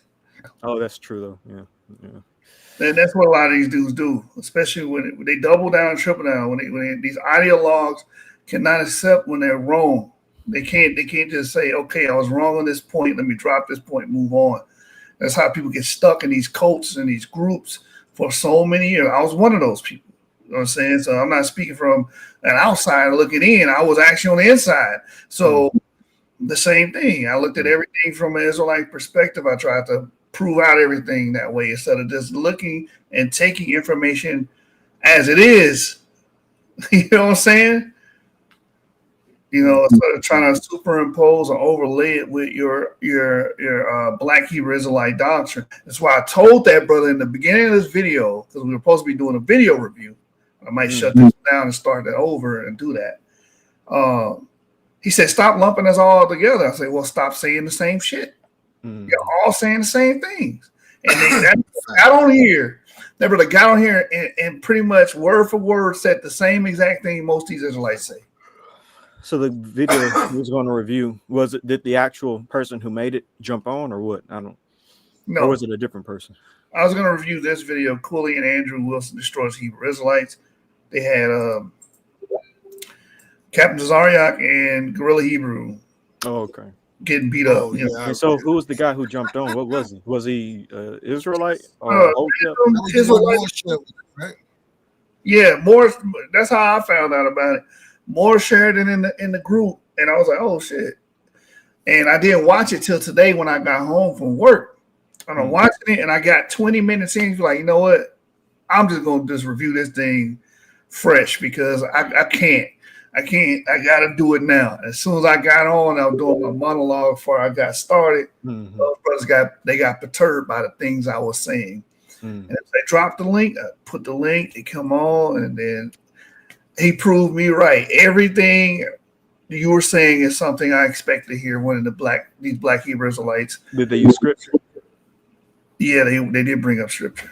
Oh wow! So they went the whole. Okay. They didn't read from the scripture, but they referenced the scripture. I mean, he referenced the scripture. Did they say stuff like Deuteronomy 28 and 400 years and? He didn't bring up the 400 years, but I didn't think he brought up the prophecies and stuff like, referencing it. So I'm like, nah, bro. You sound just like these people. Yeah. But They you don't got want me so to used they got so used to the same talking points over and over again, and they're able to shut people down if they compile them all together, because people are not studying. So they're able to shut people down in certain discussions, and this is what emboldens them to come to people like us and try to spit the same thing, and they can't. It doesn't work over here. Yeah, it don't work at all. And I'm up here showing them scientific data. They got a problem with that. Why? Because it doesn't reinforce. All it is because it's not an echo chamber. It doesn't reinforce what you believe in. So, oh no, that's bias. That's the white man, the cracker. Oh my goodness. Like Sean say, the original man doctrine. So I dealt with that Facts. for the first hour, but I let them brothers speak. They kept interrupting me, and I let them speak again. Interrupt. That's how people are, because they're trying to defend their damn doctrine instead of just saying, okay, this is what the evidence is pointing towards. The damn ancient Egyptians had lighter skinned people, intermediate skinned people amongst them. And then Bayev brought that sample. I don't know why you want to bring that sample. It's majority Iranian related. Facts. And that sample is haplogroup R, by the way. According to that worst paper, they on the early YSNIP call, they got it as haplogroup R. So it's primarily Iranian Neolithic, and it's got haplogroup R. I think L21 or something. That's European specific. You can't even get around that. All right, so real quick, I wanted to drop this here. This comes from the same paper. There's more of it, but this pretty much mirrors the map that my bro put up already. So you see the early, figure A, early split goes direct east, and a slow migration through the rainforest. This green is the rainforest they're talking about, the Congo rainforest, right? So this is where our sickle cell gene would have very much helped us. But anyway, it's a slow migration. That's why it's dashed. It's a slow migration through the rainforest, like they settled in the rainforest for a while and then came out and continued south. All right, appendage A. Then you go to B, and it's the same, basically the same thing, right? They might have came in a late migration before the forest, the rainforest fully developed, and worked their way through the rainforest, and then went east and west, southwest. Then we have over here the late split coastal, right? So the coastal is this migration here. The rainforest is fully active, and they go through the rainforest from a coastal route and make their way west, east, northeast, southeast, and southwest. And then the late split interior, right, which they're cutting through the rainforest in Congo, all right, and they're making their way east and then southwest, and east, and then northeast and southeast. So this is the language. The same way the genetic map shows them moving is the same way the linguistic map shows them moving. So I'm gonna put that down now. That star is not in Israel. That star is in Cameroon. Exactly, it's in Cameroon. That's what I keep saying. It's in Cameroon. EU 290, baby. Come on, bro. You gotta get with the program. So what I'm gonna do, if you brothers hold on, I'm gonna shut this stream down, and I'm gonna start a new stream. I think Bias said he was gonna jump on. If you start that new stream, that's when Bias jumps on. Oh my god! I need to ask Bayet how well he read that paper though, because he said he referenced it. I want to know how well he read them. Did he really read the paper and understand the whole paper? Bias, how much time is it going to be for you to jump on? Let's first understand. Yeah, like, because if are you going to be on in 30 minutes, 20 minutes? Like, how much time do you have before you jump on stage? All right, I'm gonna wait on him to come on here, but I'll just discuss a few things that we'll discuss today, man. Ivan Van Sertim's name came up. I had to tell the brother that he's pseudo. early dynastic Egypt came up. You know, when we have Israelites, they always run to Egypt. And I was trying to bring this up just to recapitulate. I was trying 12-ish. Yeah, I'm not going to be on here for 2 more hours. We're going to shut this down. And I'm going to start another one. But All right.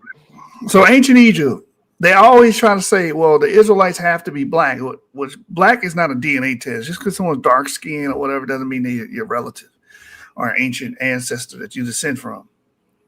But they use this argument to try to say that, well, we know that the Jews today are not the ancient Israelites because they would have had to been black because they were in Egypt. I'm like, well, y'all have a misunderstanding. You got a bunch of fallacies going on here, but one of the fallacies here is an anachronistic one and a misrepresentation one, because you're misrepresenting ancient Egypt. Ancient Egypt was not a black land. And when I say ancient Egypt, I'm talking about dynastic onward.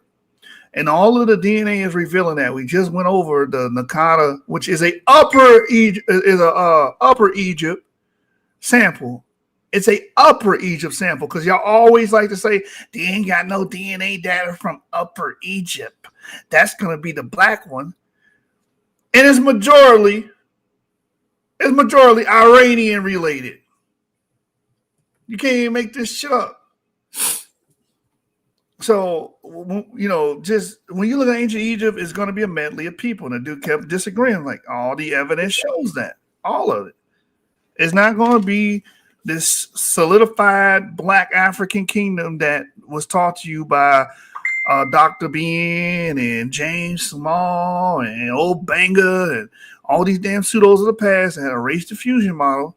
They just reversed what white people were saying during the time.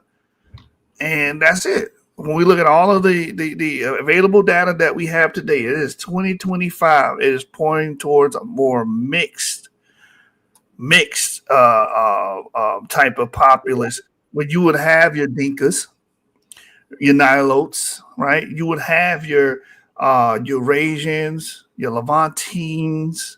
You would have all of these people living together. You would have a medley of different skin colors. You would have your pale, your intermediate, and dark skin there. People can't accept that because they've been lied to and misinformed and disinformed by these people on Sonnet all the damn time. You know, a majority of these people would not have been African American ancestors. I had to break that down too. Majority of ancient Egyptians will not be the ancestors of what we call African Americans. Because that's what we're trying to boil this down to. Oh, well, these Jews have to match with these people. The brother brought up skin cancer. I'm like, bro, there's been pinkish, pale people in Israel for at least 6,000-7,000 years. And even the damn ancient Egyptians depicted the Amu people as being pinkish or pale. There was pale people there then. Just because people contract diseases or have a deficiency in some way, shape, or form does not mean their ancestors were not there or that type of phenotype or morphology was not there. That's a very dumb way of looking at history. But these are all of the arguments. The Jewish argument came up. What does the word Jewish mean? And everybody that make this damn argument, just show me on a dictionary your version of the word Jewish. Because y'all got that shit from Black Hebrew Israelites on the street. Jewish means you wish to be a Jew. No, that's not what that means. Y'all done niggified every damn thing, and y'all try to pass it off as real talk, bro. Blackified every goddamn thing. Yeah, yeah. And half of you motherfuckers is European derived, so you might be Jewish. Oh, Bayo said that's 30 minutes. Okay, he East Coast in. I mean, if we're going to wait, I can play something if you want, or we can just talk. The tone of your voice let me know it's about to be some troll shit. Nah, bro. I can hear it. Nah, I mean, it's up to you. But yeah. Hey, you're not gonna go into no damn Webster dictionary and look at the word Jewish to me. Oh, that means you wish you would. No, that's some nigga shit y'all made up and try to pass it off like your fake ass Hebrew. Y'all made that up. Try to pass it off as something that's ancient or authentic or original. This idea that all the Israelites have to be dark, crispy, crunchy, black or Bantus is made up shit. Exactly. Crispy There would crunchy. have been a mixed bag of assorted colors. Yeah. And then the motherfucker said, "Oh, Paul had to be black because he looked like an ancient Egyptian." Well, we got portraits of ancient Egyptians during his time, and They look like some light skinned curly They look like hair typical Mediterranean. swirlers to me. They look like light skinned curly haired swirlers to me. yeah. Let me pull it up. The Fayum portraits. All 12 All tribes. 12 tribes originally looked like crunchy black. Oh, here we go. See, that's nigga. That's right, brother. That's niggified logic. This is nigga. Exactly. Y'all looking at niggified logic in real time. Listen, I ain't crunchy black, but I'm a nigga. So what you want from me? Hey, And the did 12 Paul? tribes mixed up, it would have been light-skinned brothers that were, you know what I'm saying? You know, the whole tribe, 12 brothers having sex with a bunch of different women. Each one of them had 2 or 3 wives. Them women probably was different complexions. Oh, they would. Bro, they was banging women that was like Syrians and shit. Like, come on, man. Bro, the original Syrians were some would black. have had women that were, you know, of African descent. Some would have had some of Eurasian descent. They was marrying different. Listen, just bro. Sorry. Excuse me. Jacob alone had 4 wives. Jacob alone had 4 wives, and each one of the children, all 12 of the children came from 4 different wives. You think all them kids look exactly, you know, were all the same complexion? You think there wasn't no, you know, light-skinned niggas in there? No light skins. They were all black, bro. They were all crispy, crunchy black. Yeah. Exactly. Yeah. That's the imagination talking. Like, y'all all the way didn't up to the Caucasus, right there. Y'all That made was up your pretty own fictive version of history, man. Your own fictive version of history. It was passed down. Nigga, you ain't even crispy black, Bayat. You ain't crispy crunchy. Have you seen them? The people that created your name, Bias, the name that you got comes from people that probably had pale damn skin, man, or light skin. Hey, look, so Paul would look like this dude, right? Oh, there's a scripture say Paul looked like an ancient Egyptian. I mean, they confused him as an Egyptian. That means he was a Negro. He's an Egyptian. And here's the thing: you got physical descriptions of Jews living in Egypt, 3rd, 2nd century, and majority of it is intermediate skin. They call it honey colored. They're honey colored. You had some dark skins ones, but majority of them were honey colored, bro. They would look like them damn fan portraits. Exactly. I'm Sahara tan, motherfucker. What you want to do with that? Yeah. Could Paul have looked like him? Dang, there goes Sean.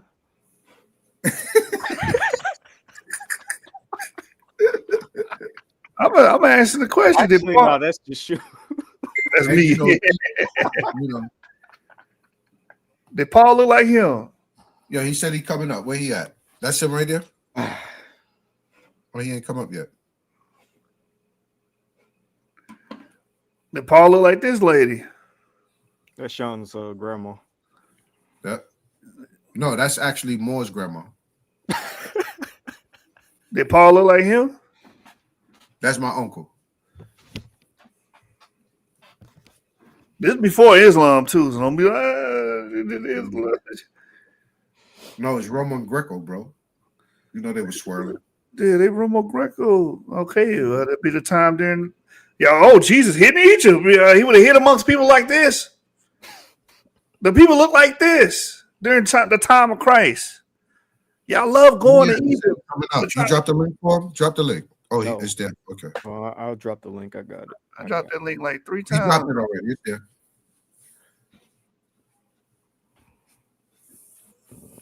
Yeah. Did Paul look like this person? You know. I still can't understand if y'all really, listening to us, unless you just have a gripe with us, you know what I'm saying? And some of the stuff we say really gets to your soul and it gets you in your emotions, that you have to challenge us on certain things because you just, your your doctrine doesn't lean that way, that's cool. But if you've been reading, some of this reading should resonate with you. Did Joseph look like this? Because they all I know all of them, like the back of all the scriptures they refer to. They'll go to Joseph, they'll go to Moses, they'll go to Jesus, and they'll go to Paul. They go all them scriptures like, oh, they blended in with them, so they must have all been look like black. That. Yeah. They were crunchy black. They were crunchy black. Literally. You know that piece of that burnt up piece of meat on your stove way in the back in the corner? Oh, there he is. You bring him up? All right, you understand. Pale people made your damn name, man. You trying to steal pale people's culture. Bro, black people are the original, man. The language all comes from black folks. Avery, you the one gonna have to argue with him. So are you over here trying to fucking no, well, actually, hold on. Yeah. You are ain't no prepared nothing. Shalom alaikum. What's going on? Shabbat shalom. Avery, bring your ass back up here. Okay, so, hello, bro. What's going on? Ain't not much. How y'all doing this evening? And I appreciate you having me on once again. We're doing very well. Now, I want to know what is the main point of contention, because the only disagreement. You're the one with the contention, bro. No, I think, see, when you typing out stuff, it's hard to properly convey a message always. But I mean, I have a long ass presentation on Judah Nasser's channel where I said the Bantus were young, but components of their DNA is older in other populations before they actually formed as Bantus are not even, it's a collection of different peoples, and languages, but people that we know as Bantu now, their primary genetic component on the paternal side is young in East Africa, but their maternal components are ancient, are super ancient. Say that one more time. It sounded like you said paternal twice. Say that again. No, I said the paternal component, that what we know as Bantu DNA, which of course would be Y-DNA, E1B1A primarily, is young in East Africa, but their maternal components are old in a bunch of different populations. So technically that East African forager is, I mean, it is part of Bantu genomes. So, but yeah, I'll concede that point, that because I was using the Y trees admixture calculator. That's what I got the information from. They have a bunch of little admixture calculator. The Y tree, you know the Y tree, right? Yeah, but you said the admixture calculator. Yeah, they have admixture calculators. If you click on the samples, they'll show you like a bunch of different admixture calculators and the reference populations that they use to get their results. Okay. And if you go on the Y tree under those Egyptian samples in the worst paper, they show a bunch of different populations, which include Iranian, Caucasus hunter-gatherer, Anatolian Neolithic, Natufian, and West Central African is like, that's what they have as the reference population. It said the majority of the remains from the worst paper, all of them had West Central African like DNA. You're talking about autosomes, right? Yeah. But I am willing to concede that was probably East African forager after the paper you pulled up. That pretty much cleared it up, because it did show that they had old Bantu samples, which were all common era. They were used as a reference population along with the other more ancient remains that were associated with East African forager. So you did kind of prove that the early Bantus, the earliest Bantus they have from that paper that they used as a reference, were not, they didn't have an East African forager related population. So it's probably associated with some of those Bronze Age, the ancient Egyptian DNA, which says about 47%, which I thought was 47% West Central African, actually is probably associated with East African forager, more Bronze Age, older pre-Bantu population. So I'll concede that. Yeah, basically Nilotic, Nilo-Saharan, which makes sense because Nilo-Saharans are literally in Sudan. Yep, that it actually does. And yeah, you're right. You're right.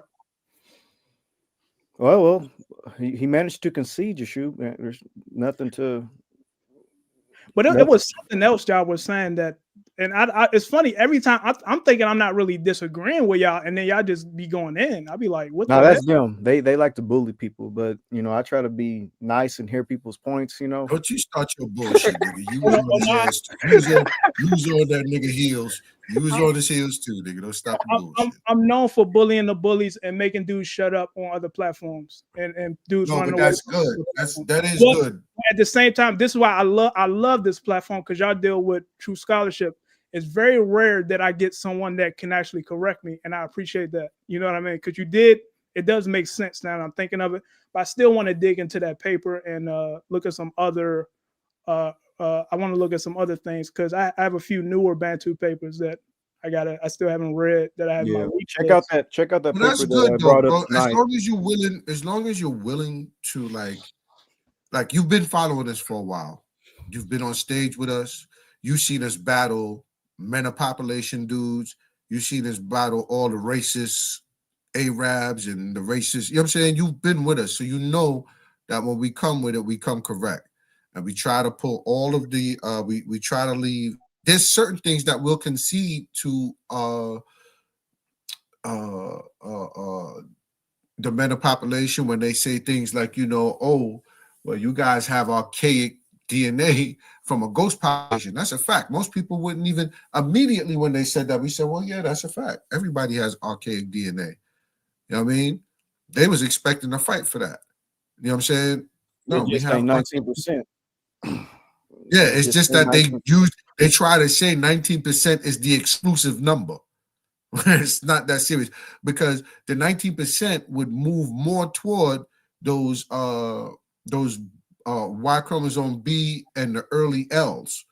They would have a high proportion, and they are West Africans. They basal West Africans, so they would have a higher prevalence of that DNA than most other populations. Maybe the Yoruba might have a nice clip of it, but not 19%. You know what I'm saying? Depending on because, well, if we're going to be frank about it, under the Yoruba name or nationality, if you call yourself Oyo or Yoruba, they're going to be haplogroup A, haplogroup B people amongst them, and they call themselves Yoruba because they're mixed into the culture way back when. So there would be people that have a higher clip amongst them. So, but they try to use it and say 19%, like that's the number. You niggas has got 19% archaic DNA, all of y'all. You know how they get down. But you've seen us battle them. So when we bring things to the table, we're not bringing things up to like try to we give you a clean glass of water over here. We try not to bring any doctrine into it, any nonsense into it. And I don't want to call it nonsense. Let me be respectful. We try not to bring our personal feelings and our personal affinities to religion or doctrine or any of those things. We just try to keep the science clean. And then if you want to run with it and act crazy with it later on after we give it to you, then we're going to check you. That's what the Yap Gang do. Yeah, I remember that Ghost Pop. I haven't read it for a long. It's like I remember when it first dropped, and from what I remember, the ghost population is mostly like it actually gets higher in the farther south you go into Africa, and the Khoisan populations actually carry the highest of any population. So that pretty much tells you it probably comes from Neolithic Africans. The basal West Africa. Yeah. Or Neolithic, yeah. No, not basal West Africans. But when it comes to the ghosts, when you're talking about the ghost modern, that's anatomically modern human. They're just an early split from their early split that occurred right, like in the basal branch of Neanderthal. humans.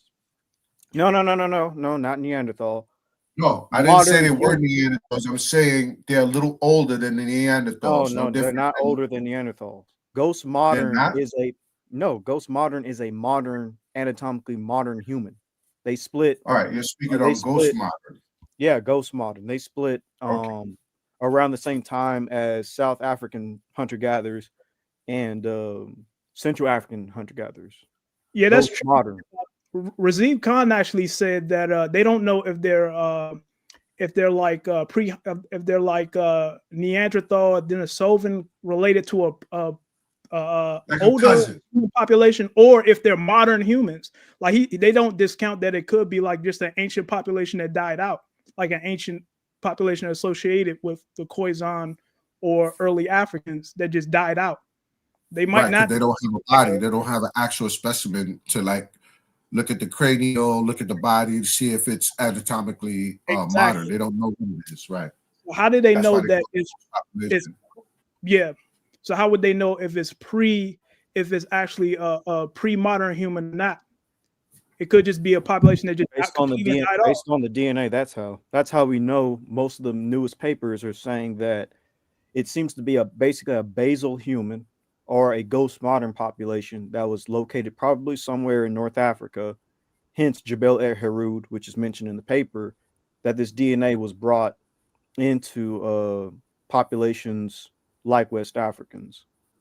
The ghost modern is an anatomically modern human population. Now, if you're talking about ghost archaic, that's a different thing from ghost modern. Ghost archaic likely came from, or should I say, ghost modern human populations or basal human populations may have mixed with ghost archaic populations. But when it comes to West Africans, they have either around like 1% or 2% ghost modern. Let me just actually show you from the Shumlaka paper. Here it is right here. The ghost modern is right here. Everything you see in blue, that's ghost modern. Ghost modern splits at the exact same point as South African hunter-gatherers and Central African hunter-gatherers, right here. What's the timeline? Is that It's Green not Sahara? Ghost archaic is up here is what you're thinking about. Ghost archaic split above from the Neanderthal, but Would that be around the Green Saharan, one of the Green Saharan periods, one of the Green Saharan periods? Because it's all in the Sahel. yeah, it's The ghost definitely this ghost modern population is definitely like more from the north, because it even mentions in the paper Jebel El Herud and things of that nature possibly being some type of ghost modern population or a very basal human population. But if we're talking about the ghost archaic DNA, it's only like 2% in basal West Africans. It says right here, 2% ghost archaic, then 10% ghost modern. And ghost modern is anatomically modern human. The Moda man has like 29% ghost modern right here. Oh, the Moda man, and Mande people only have 3% ghost modern and 1% ghost archaic. This is what I mean. Like when people say, oh, West Africans, they have 19% ghost archaic. No, they don't. Where are you getting those numbers from? The latest papers illustrate a completely different idea. Basal West African is anatomically modern human.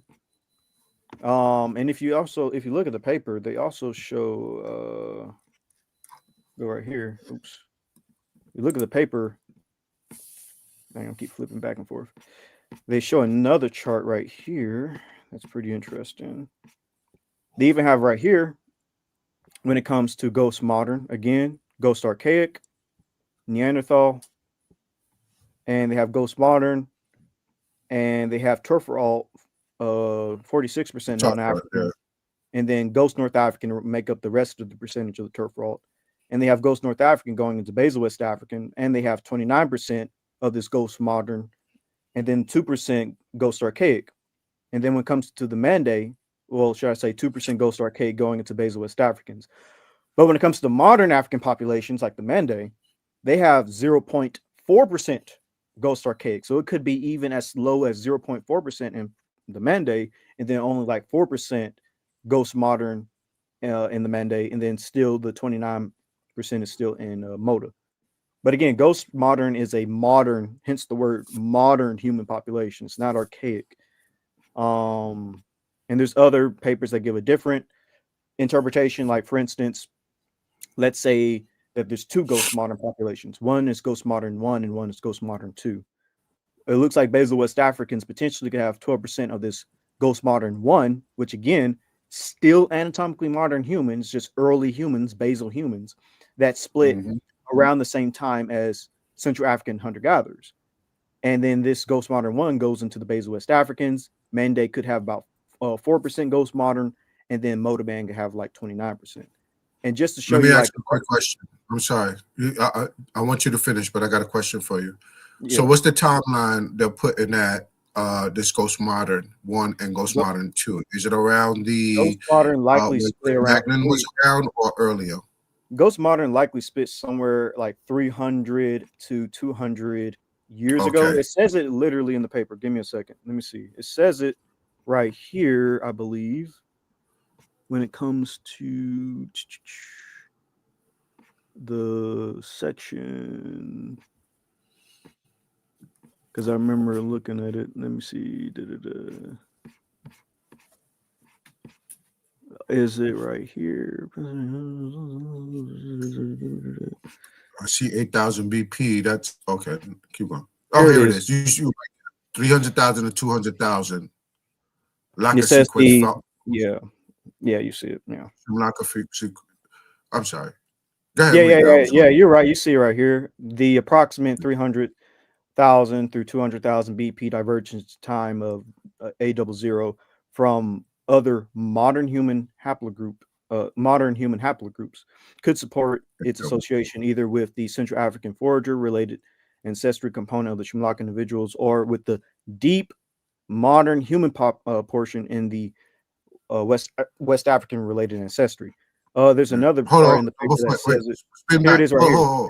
But here's the important part that deals with the divergence. So it says, second, we infer a phase of divergences involving at least four lineages early in the history of modern humans. So if you remember from the chart, let me actually get the same link and just go back to the chart.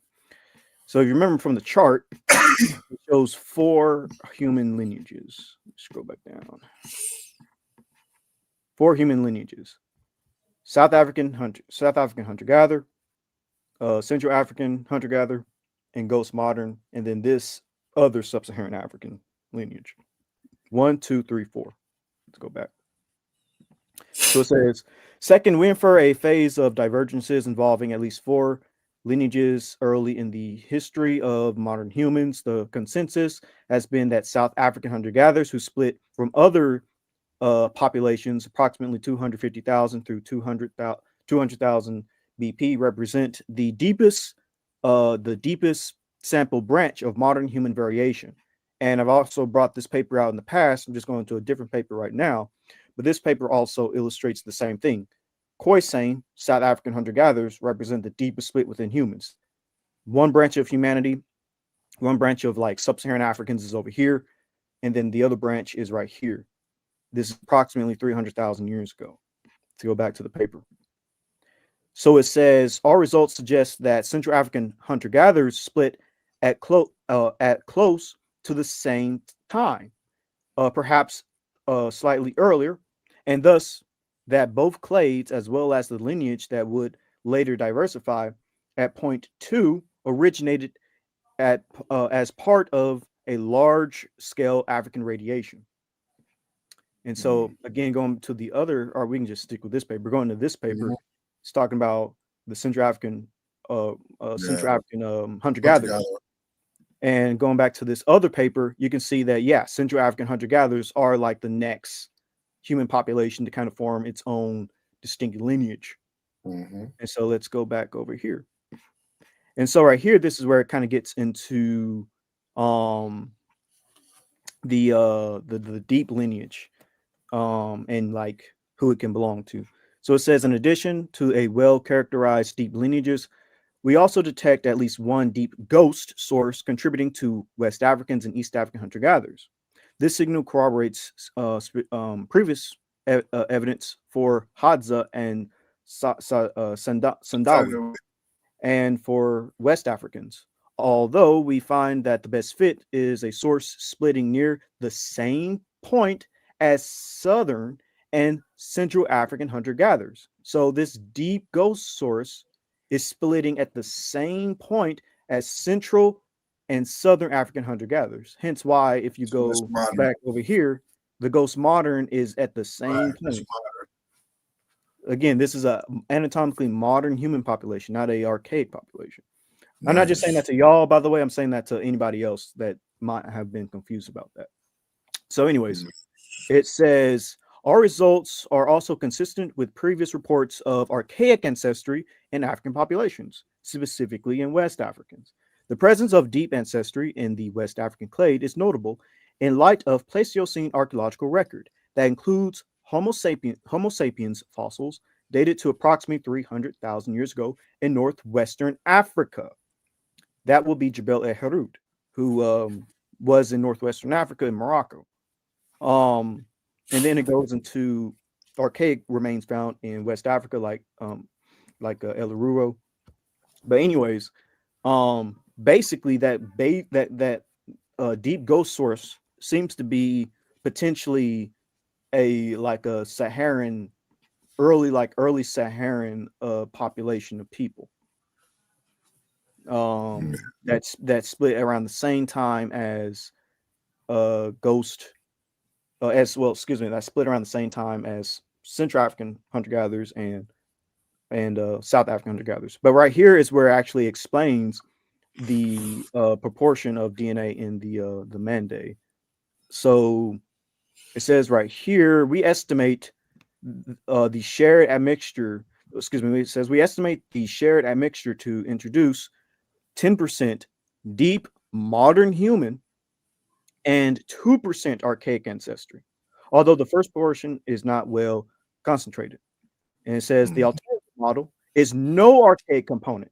So there are two models. There's one where there are only 2% archaic, and the one where there is no archaic DNA, in which somebody got kidnapped. Anyways, in which West African clade receives deep ancestry from a single source, splitting at one point. So when that model, and just show y'all, that model is this one right here, where it's like 0.4, basically none, when it comes to this ghost archaic.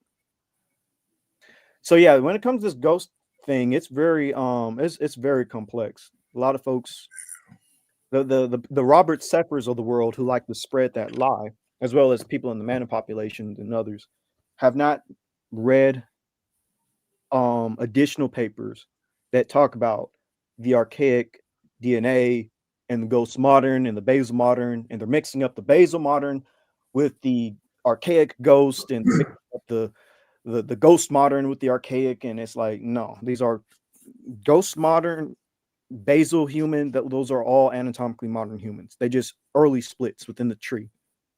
Like, for instance, if somebody were to remake this tree, let me just pull it up. If somebody were to remake this tree, there should be a branch of humans coming off like right over here that represent the ghost modern or the basal human that likely was located in North Africa, like Jebel El Harud, because the paper actually mentions Jebel El Harud. I wonder if I should bring that up. Jebel, let me see.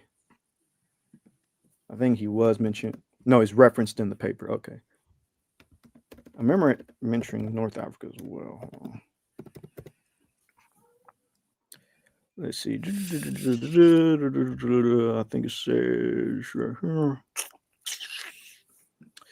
The first component plausible represents the ancestry present in the area since at least the LSA, whereas the second component, third in the alternative model, may have located further to the north given the geographic influence.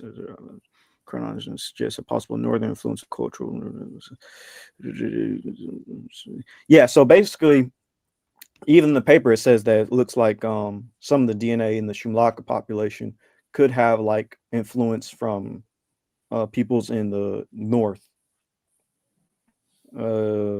especially when it comes to the basal West African source population.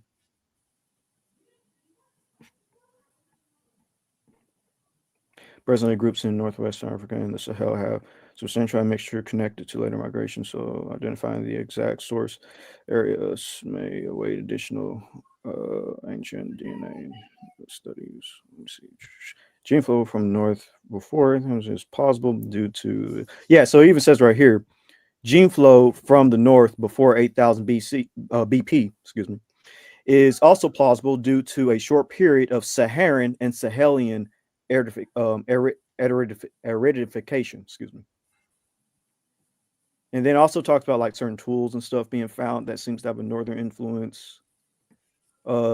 These include changes in stone tools, which can be interpreted as a fusion of local last Stone Age, LSA late Stone Age, tool making traditions and new microlithic technologies introduced from the north.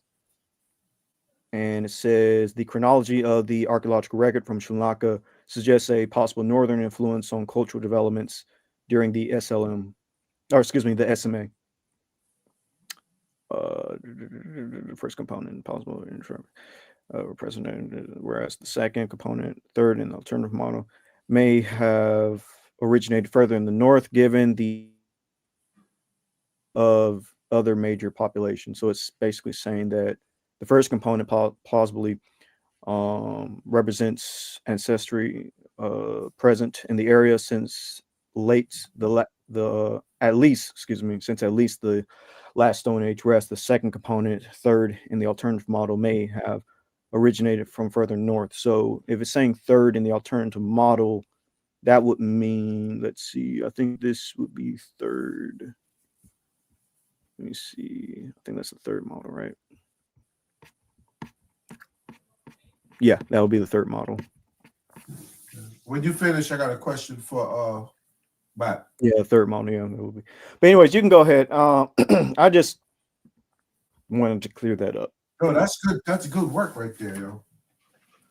People By need the to way, understand that we get hit with that from the racists. We get hit with that from the racists, especially the better population, or even just European and Eurasians. Period. When it comes to West Africans, they try to put us in this.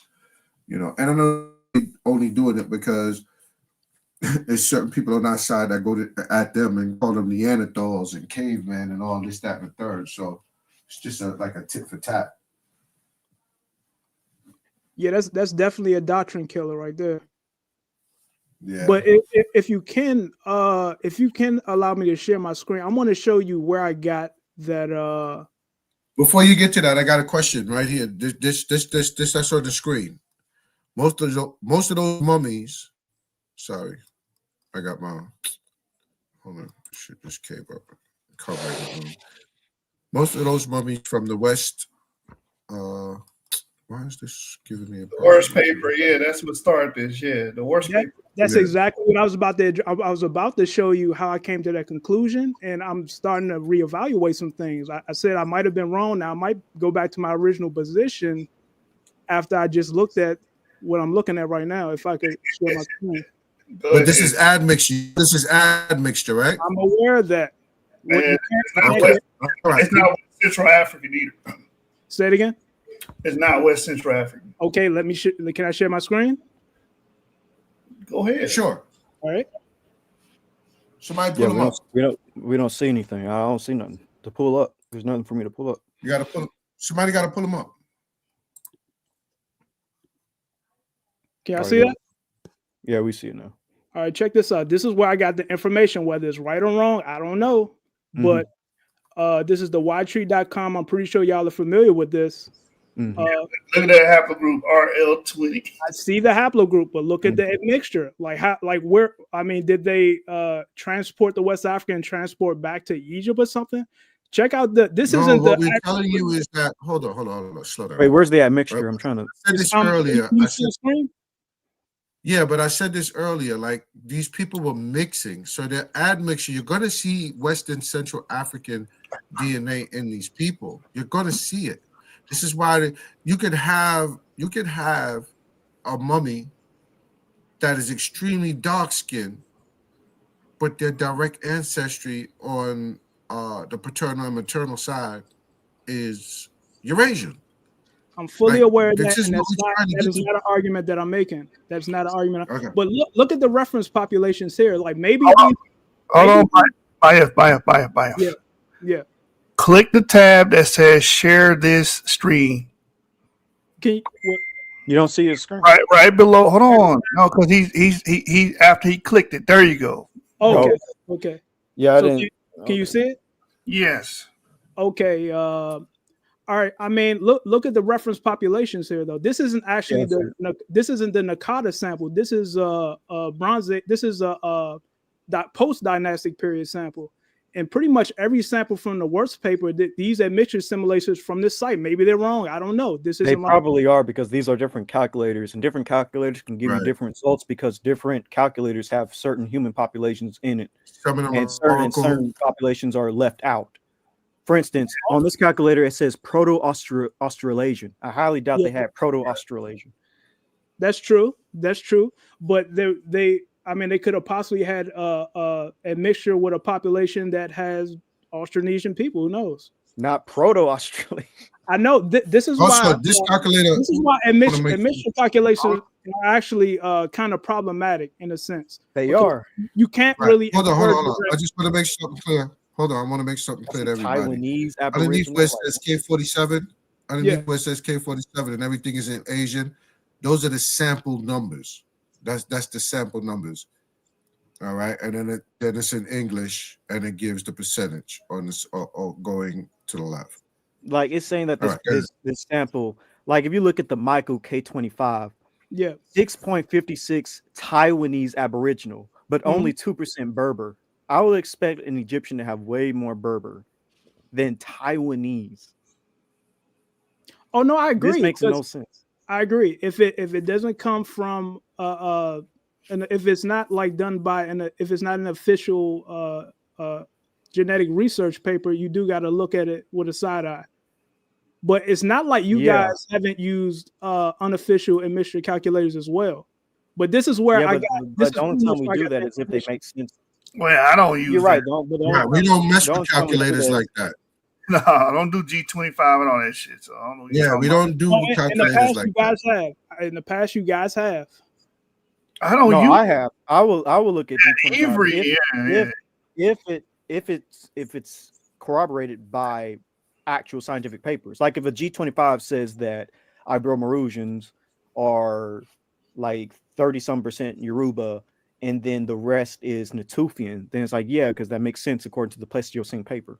So I only use it if it makes sense according to the scientific data that's already out. In the paper we used, it did not reference modern population. It used ancient samples and it did a bunch of three-way models using ancient samples to see where does that ancient individual plot. And it seems to plot more with the Iranian Neolithic sample. Right. Well, no, I never denied that, but it did have a sub-Saharan element though. Right. Whether that, I got to look into that, whether that element was present. And of course, we don't have a lot of genetic information in regards to West and Central Africans from the Iron and Bronze Age, but whether it relates to them, whether it was a part of their original genetic component or not, that's like up for debate. Like that's something you can't really prove. Well, we can't prove that West African DNA would be in what you call Northeast Africa or the Levant, but it definitely wasn't dominant. But the sample that I showed earlier is not going to back that up. But those three mummies I showed you, they got some sub-Saharan African DNA, and some people try to say that it's Europe derived. Okay, I get that. Yeah. But making these damn long, far-reaching claims that the data does not support, oh man. Yeah, it's complete. It's one thing to say that, some Egyptians had a little bit of West African DNA. It's completely different to say, the ancient Egyptians are quite literally West Africans. Those are two completely different things. Well, who made that argument though? I'm just saying if people make that argument. No, that argument was made on here earlier. By who? Not by it, by the older gentleman. It's bait. It's real easy to say. It's a pretty universal word in Afro-Asiatic languages, not just in Hebrew, but Arabic, Amharic, Tigrinya, Gurage. What? How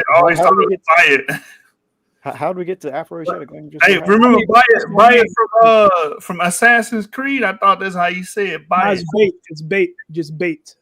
Bait. Okay. Yeah. So you be trying to bait? Okay. But no, the brother quite literally said earlier that these people have been like Bantus. Yeah, and you have to push. No. You have to push pull up what comment I said where they were Bantu, because I have a very long presentation. I didn't say you. The older gentleman. My bad. The older gentleman, before you got in the comments saying what you were saying, the older gentleman made a comment saying they would have been Bantu. Mm-hmm. And that's what I was saying. It's one thing to say that some ancient Egyptians had some West African DNA. That's one thing. But it's another thing to say that the entire Egyptian population was just straight up Nigerians. Facts. But who even says that though? Are there people that? So the guy was saying, have you ran into Hoteps? That's the Hotep gang all day. They still running around here with that. They typically say that they say black in a broader sense is the way I interpret what they say. They don't say, well, I mean, I could be wrong, but they don't say that they're directly doing it. All they do is point that, hey, they have dark skin. So they must be related to us. No, they depending on the Hotep you talk to, they will say they were straight up. That's what they mean by that. That's exactly. Matter of fact, I just debated somebody and beat the shit out of him. And he basically believes that the ancient Egyptian and Bantu languages are the same, or ancient Egyptian comes from Bantu, and they believe that the Bantu people diffused from Egypt, and that's some old Sheikh Auntie Diop bullshit. We also covered a video of a guy trying to use a genetic paper to say that Egyptians left Egypt and went into West Africa. Remember that video we recovered, Jashu? He misrepresented that one paper, that one YouTube channel, saying that the component coming out of Egypt. Oh yes, yeah. And there's another video we need to review, Jashu, that says the same thing. But as far as saying that modern West Africans came out of Egypt, what was his argument for that? Basically, all West Africans today are descendants of ancient Kemites that left Egypt because of the Arab invasion. He took a paper. Them niggas watch us because we took something we fucking read and twisted the shit. Oh, he used you guys as research. Yeah, the flatworms. And other stuff too. He also used. Like, come on, man! Like, y'all being silly as fuck. You know, it's a significant portion of the Chadic population that there's a certain genetic research paper called the Genetic History of Chad. They posit that what's the name of the group? The Shua Arabs and other Chadic speaking populations that carry R1b V88 were pushed out of Egypt by the Ottomans and Mamluks, and that the RV88 is a portion of that Mamluk genetics. Like that's where, because RV88, the oldest clades are mostly in the Balkans, and the youngest downstream clades, like you could verify this on YFOL, like the youngest downstream clades of RV88 are in northern Cameroon and northern Nigeria and Chad. Yeah, but I know. Why I would disagree with that? And I know what paper you're talking about. We brought it up last time you came up here. Why I would disagree with that is I'm starting to think that the Levantine, I think they did go, some maybe went that way, but I think they came through the Gibraltar Strait. That's one thing. Secondly, they've been there for a long time because the Copts, even you know what paper that you brought up in the group, the Copts are largely RV88. I've seen that, but that doesn't necessarily prove that just because the Copts carry it, because Cop in the pre-Islamic period, that just meant anybody living in Egypt. They can include a Byzantine or whatever. It was just a native Egyptian because they were native Egyptians during that time period when the Arabs came in there. Like a lot. It seems like a lot of these Afrocentrics, they confuse Arabs with Ottomans and Mamluks and Gulam. That's because they actually push Arabs into Sudan and the Chad, and there's a good book on this called The Ethnography of the Shua Arabs that shows their migration patterns. Yeah. So RV88. Outside that damn paper, because I've read that paper. I think it was published in 2017 and 2018. They seem to be having an old introgression period into West Africa. When we talk about the Shua, okay, the ones with J1, all right, cool. Say J1's got there. RV80 been in Africa for a long time. I think all the evidence points towards that and paints that. There's Like, no. Hold on. You keep saying there's no. The main you said there's no. Then I'm guessing you about to fight what I just said. I was gonna say there's no evidence. There is evidence. Not hard evidence. Not hard. Anything that you could firmly substantiate that has been there for a long time. The Green Sahara. The Green Sahara is a theory. I'm not Wait, talking what? about The Green Sahara is a theory. I'm not talking about the geological conditions. I'm talking about the populations that they propose were present there, and that you can't really prove that without ancient remains. They do have ancient remains. What are you talking about? No, I mean ancient. Okay, what are these ancient remains? Or what Kefians. population are they associated with? Okay, what are they? What modern population are Kefians associated with? It's believed that they could be the ancestors of Proto-Bantu peoples and West Africans. And how do they establish that as a the teeth? No, not the teeth. The dental record.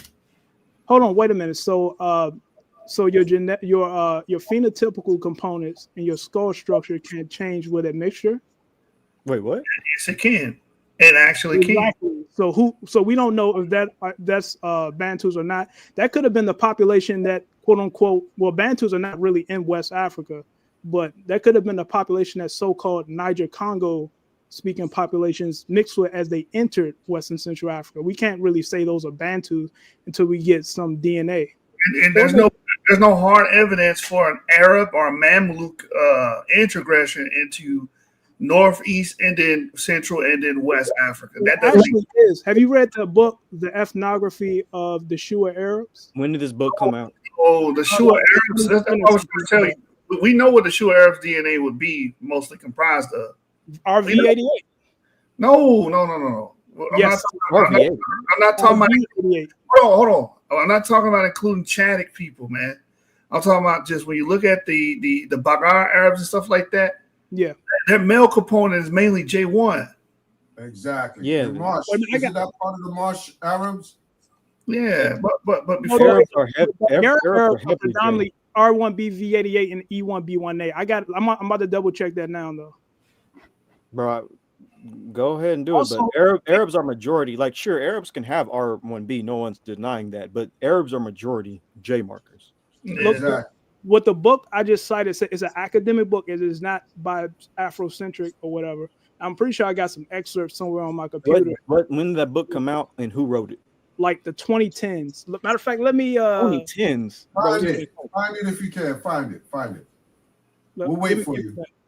It ain't gonna take that long. I'm on my computer right now. We see a lot of the Arab admixture with the Sudanese. Yeah, it's not RV88. It's mainly like J. And then when you see it in West Africa, hold on. When you see that same admixture in West Africa, we went over the paper. Avery, what's that paper about the Canaan Barno? On that paper, it brings out that. Yeah. It does not associate that with an RV88 introgression event. RV88 is mostly connected to the Chadic people, and Chadic is an Afro-Asiatic language. The J1 formed right after the Green Sahara. It's believed that Chadic people migrated towards Lake Chad, hence the term Chadic. And I favor the European. I think it was more of a European dispersal event, maybe through the Gilbertron, like the Green Sahara paper suggests. That's interesting. You gotta prove this with like historical documents, and you can't just throw all these presuppositions with no history backing it, because you got to know the history of a lot of these tribes as well. The RV88 that these people are downstream of is not Arabic. Yeah. Where did the Mamluks come from? They came from the Balkans. Okay. Wait, hold on. Are you saying that the Balkan Turks went into Egypt and then went from Egypt into Chad, bringing the R1B lineage. Yes, this is what it's Do you saying. know the history That's of what, the oh my Bulgarian Arab? goodness, bro. Do You you know can't the? be saying that. Oh Wait my a minute. We could pull the paper back up. Is a literal scientist said this. They A bunch of literally Turks. associated it with the Mamluk. a bunch of Turks. So okay.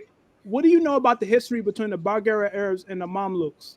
Once the Ottomans came in, How and come kicked up RV? the How come E-V13, which is heavily in the Balkans as well, isn't in Chad? well, it might not be a part of the genetic component that entered Egypt Oh, it doesn't take R1B, but not EV13 wait a or minute. J. It does not take a long time for a minor clade to expand rapidly. Just look at America. Look at the demography of America. Where was R1B M269 in 1300 CE in America? But there are literally maybe 200 million people, or well, actually, it's probably like 400 million, including Latin America, that carry R1BV80. I mean, R1B. It's This is a bad argument, bro. Wait a minute. So R1B is the only lineage for the Turks to migrate into Egypt and then to Chad. No other haplogroups went. It's just the R1B. Where's R1B M269 in 1300 CE, just 700 years ago? Where is it in the Americas? It's not in the Americas, but exactly in 700 years, we now have 200 million people that carry this claim. Bad argument. That's not the point. This is false dichotomy, bro. Because it might have been a minor lineage entering into Egypt during the medieval period. It could expand rapidly in that time period amongst Copts, amongst You Chadic are saying people. that these Turks just are the only lineage, though, to do this. Are not just Turks. This is before Balkan population. The lineage these people come from, and I get what you're trying to do. The lineage these people come from is mainly Sardinian and fucking Spaniard or Spanish Iberian. If you follow that, then that's probably the route they went. They probably took a European route into North Africa thousands of years ago. I'm talking about the Pacific parent clade, not just RV88, because everybody just thought RV88. The actual parent clade that most of these Chadic people come from. Yeah. The clade that the Chadic specific Sahel clade is the youngest clade out of all the R1BV. Just check YFull. It's the youngest. They carry the youngest clades. By how many years? Why is that? By a lot. They're the lowest on the phylogenetic tree. You don't remember the years? Say it again. You don't remember the years? I'm looking it up right now. I'm actually typing it up right now. Watch it match the green Sahara. Yeah, it does actually. That's what literally. Yeah. That's what they put in that paper. But anyway, I'm gonna show you the chart. I said that about 7 minutes ago. Yeah. Yeah. but it's more. It seems to be more of a European derivation. It's very old. It's older. It's before Mamluks. It's before the Common Era. It's way You cannot take an age of a specific clade and then superimpose it on an ancient population just because the clade itself is old. No, not just because it's old. It's because that's the actual clade they descend from. There's a difference. But you don't know where it originated. That's the thing. Like just because the clade is old, you can't say it originated in the Sahel. It could have migrated. It could be an old clade and still migrated at a later date. Example, A00. The oldest A00 is in an African American. Now, what if like some of these Aboriginal or we were Native American type dudes start using that and say, hey, look, the oldest African clade is in an American population. Does that mean that's the origin of the clade itself? No, that's not what I'm saying. Hold on. That's not what I'm saying. What I'm trying I'm just making an example. I'm drawing a parallel. I got you, but it's a shitty one. I'm trying to tell you, it's a shitty It's one. an excellent one because it's no. It's an old. No, listen. Stop talking, please. All right, go ahead. I'm not saying just because it's old they come from there. I'm saying the actual clade that these people descend from. We see it in Sardinia and Spain. We see it there 3, 4, 5, 6,000 years. We got the samples.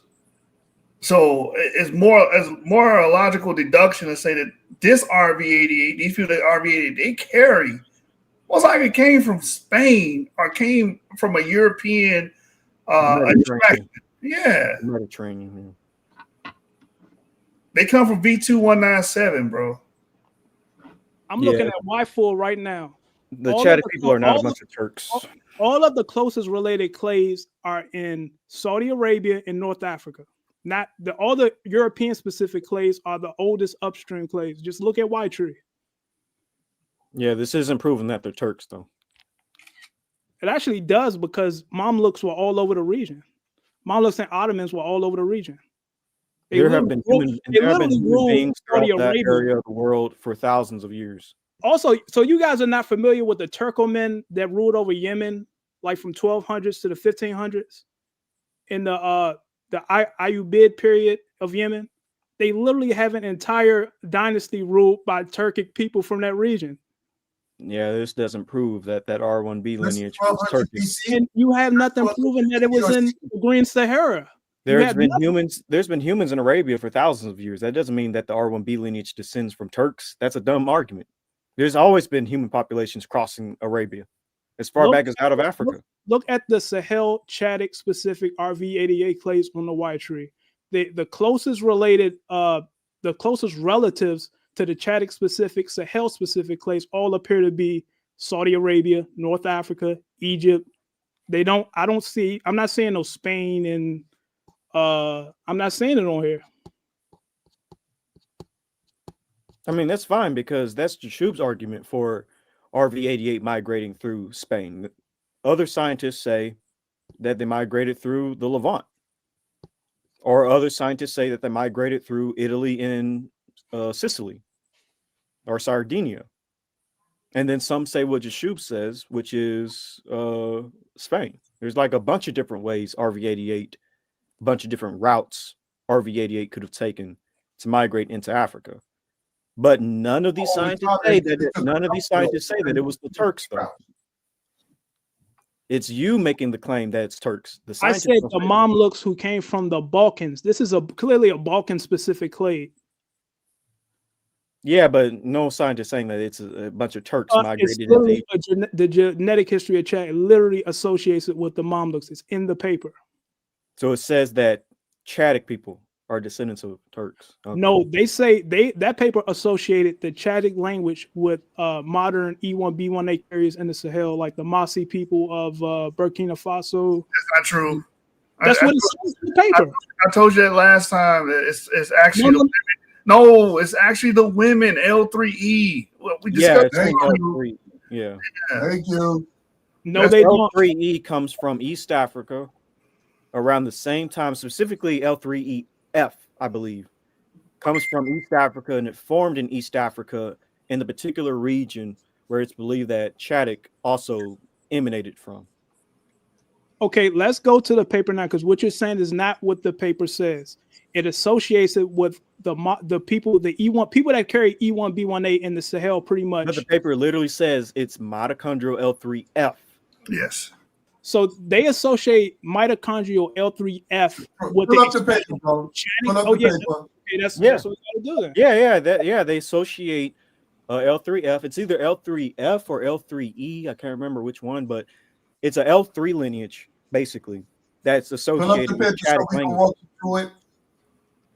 It's the genetic history of Chad, and we brought this up. You guys can pull it up.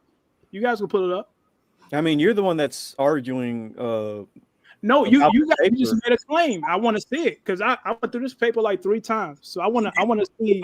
We went through this paper together. Yeah, and you live. And what was your initial claim on that live?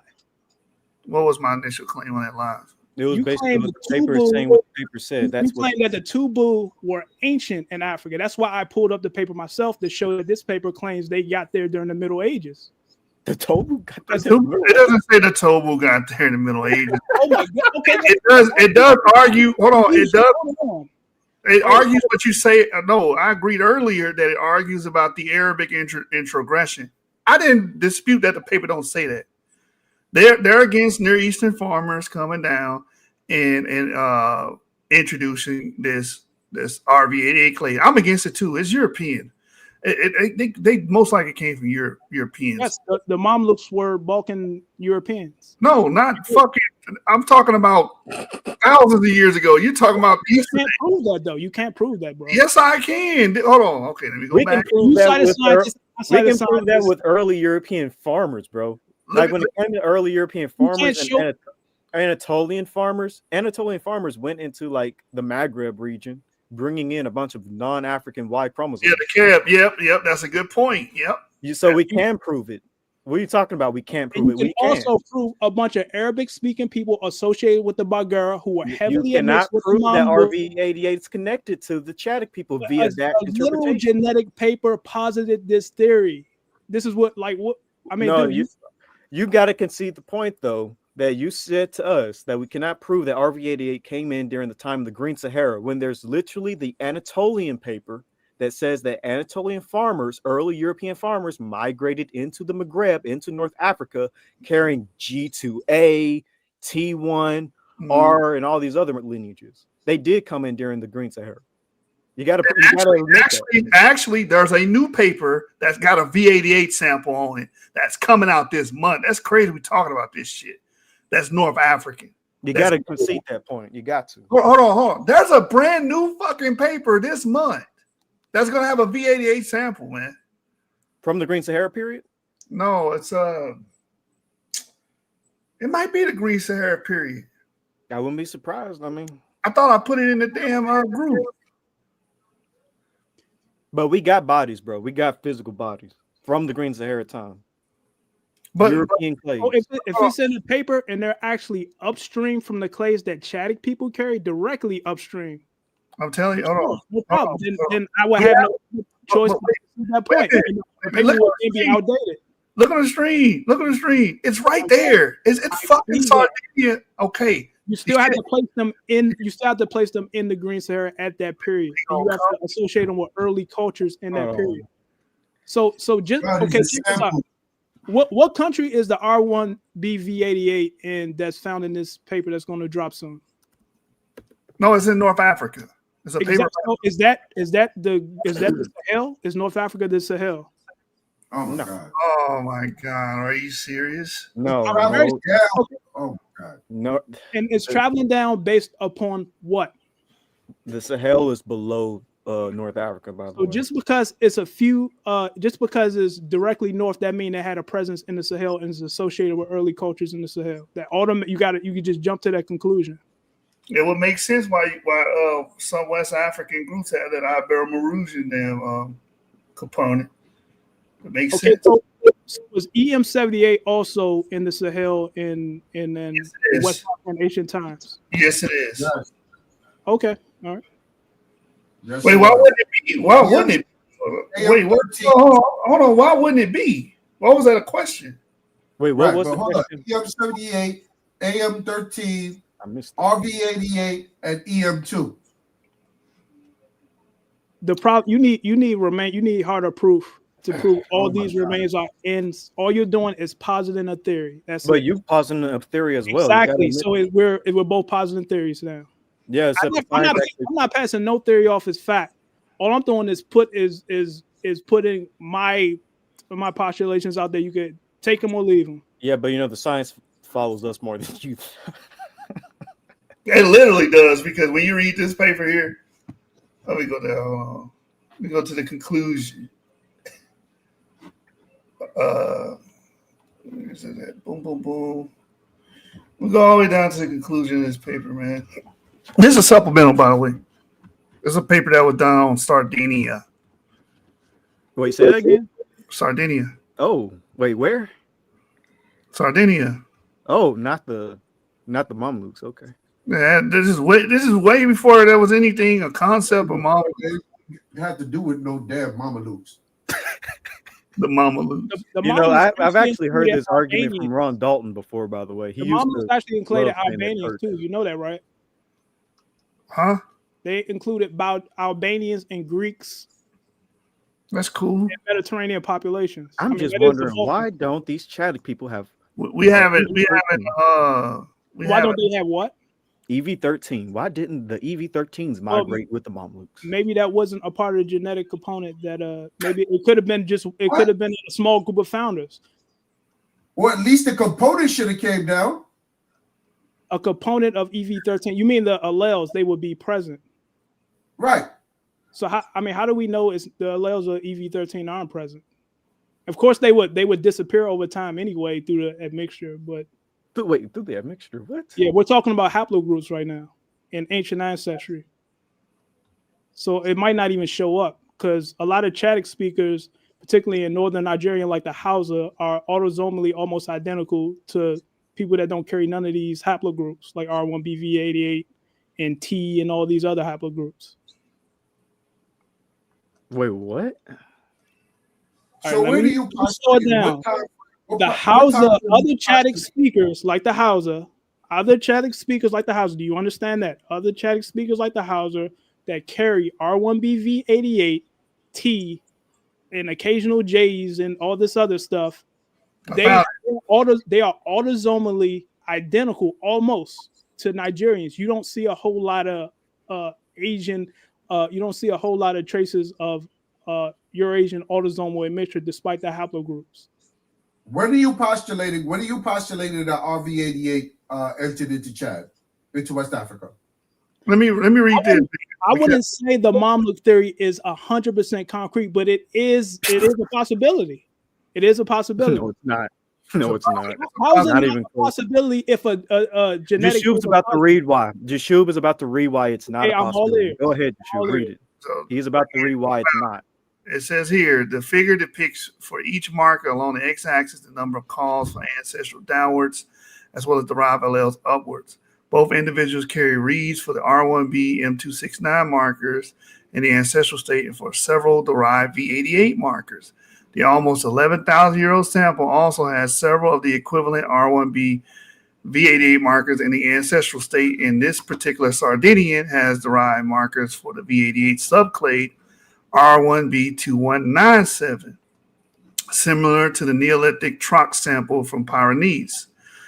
Chadic populations provide further support for speculative hypothesis that at least some amounts of early European farmer ancestry, which Avery was talking about that with the Keb population, ancestry crossed the Sahara southwards. Genetic analysis of Neolithic human remains from the Sahara from the Neolithic subpluvial will provide a key insights into the time and specific route R1b V88 to Africa, and whether this haplogroup was associated with the maritime wave of cardio Neolithic along western Mediterranean coast and subsequent movement across the Sahara. Overall, our analysis provides evidence that R1b V88 traces back to Eastern Europe Mesolithic hunter-gatherers and later spread to the Neolithic expansion into Iberia and Sardinia.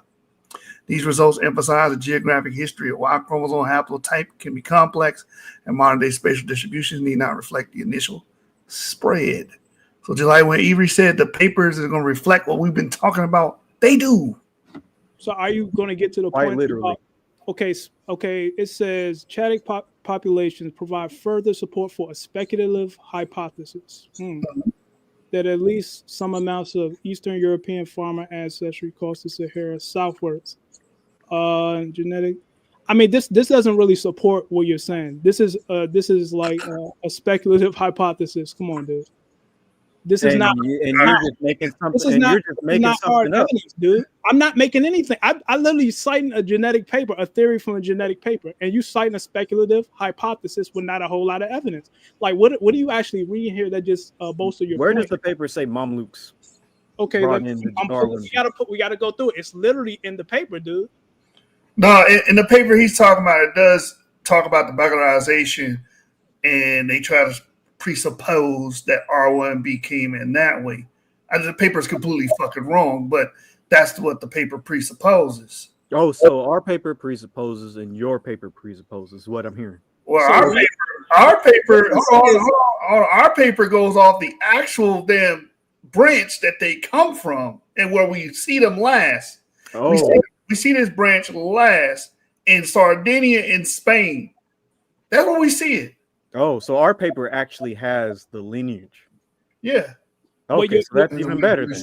If you look at Y full and look at all the Arabian specific clades, there's a lot of information missing because there's not a lot of archaeological data in So Arabia. it sounds like we got to do a bunch of zigzagging from this paper to that paper to that paper for your argument to work. What you have to keep on do zigzagging is to different things. no. What it will be wise to do is don't come to don't pretend like your presupposition is concrete if you don't have hard evidence. It's a speculative hypothesis. It's speculation. Oh, so we should ignore the lineage. No, you should ignore the actual lineage that this is paper possible.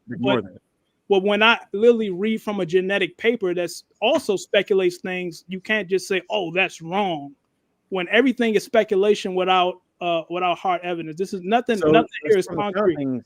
However, though, from the sound of things, you only have one paper that proposed this Mamluk idea, this theory, this hypothesis. But yet there's other papers like the Peopling of the Green Sahara, which also says that RV88 would have migrated into the Green Sahara from Europe. So we have two papers and you only have one that brings the Mamluks. That's it. I mean, I could bring up even more papers. I probably could bring up 10 papers.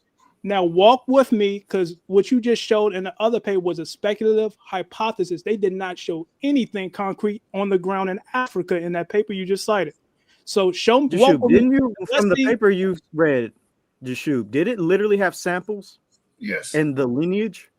Yes. So you just kind of told a lie.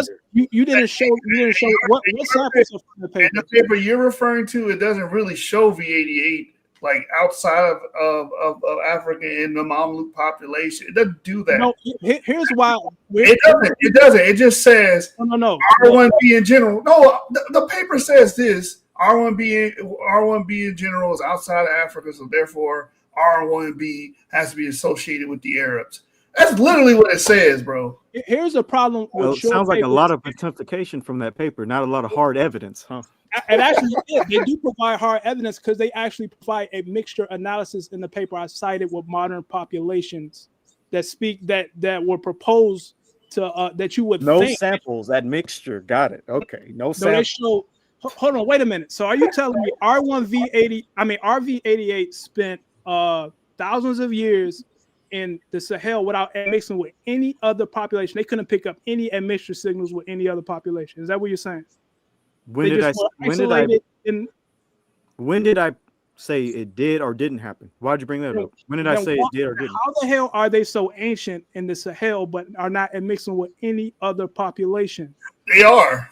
Then why does the genetic history of Chad paper don't show any admixture with any that's why that paper is specific. What are you talking about? What the fuck? Okay, wait a minute. So what paper that you just cited, one of these two papers that you cited, show they perform a mixture analysis with other populations? Hey, yo, Yeshub, just show what the paper says, please. Bro, show us the average to the paper. What are the dates? Do you understand what I mean by admixture analysis? Like an ancient admixture analysis showing a date. Did you just really access that? No, I'm just like I'm trying to make sure you understand what I'm saying. Sometimes you guys go retard occasionally, you know what I mean? Or you pretend to be retarded. I'm retarded. Pretend.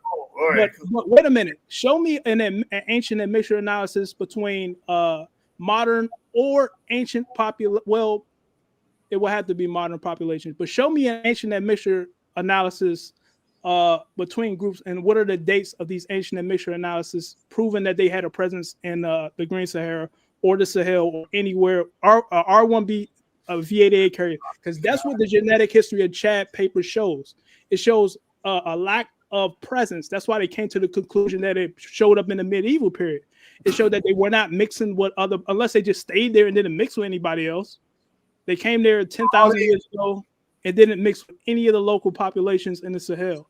Or maybe they were in North Africa. That's possible. They were in North Africa for a long time. They didn't mix and they got L markers as they damn mitochondrial DNA. Yeah. And why? That's why it's funny what he's saying. I'm just cracking. No. Okay, wait a minute. That's why we're going to have to share this. We have to go this for like the third time. This is genetic history of Chad paper. Because why doesn't it show R1BV88 carriers and mixing with any other population in the Sahel or in Chad or anywhere else in the region or any of the other reference populations, the oldest admission dates only Yeah, go back. these Eurasians are mixing with Africans, L markers. What are you talking about? So there are no L markers in the Near East. Oh my goodness. Wait a minute. I just called what you said. Of course, they're not showing admixture events until late. Yes, they're mixing with Africans, but they only show admixture events during the medieval period. With The reason why, and let's just pull up the paper because all people. Hold on, real quick. I know what you're trying to say, and it's not true. But what happens is people always associate the Arabic expansion to explain Eurasian DNA in all cases, which is false. So what they will say is, oh, we see a signal that has an average mixture of like 700 years, which goes back to the medieval period, which you're talking about, and then they stick on that point. The issue is we see this same damn signal a lot older amongst these West African groups. Yeah. No, in the paper, in the genetic history of Chad, they show a way older admixture event between modern Niger Congo populations and Nilo-Saharan populations. They go back to like the early Bronze Age, but they couldn't find nothing with the RV88 character. I get that. They couldn't find no ancient admixture events with the local hunter-gatherers, dude. Why is there no ancient admixture events with the local hunter-gatherers, dude? That doesn't make any sense if they were there. And it actually is, but hold on real quick. That's the problem. What happens is everyone stops at the Arabic ancestry, the Arabic expansion, like, oh, all this non-African DNA that we see in Central West Africa, whatever, is due to the damn Arabic expansion. Islam, basically. Yeah, and that's just not true. It's Yeah, not true at all. Not true at all. That's Also, not it's funny how you have to use this old paper to keep up with your Because, theory. look, the But the papers newspapers kind of crap all over the old. I want to read the what was the name Hold of on, it?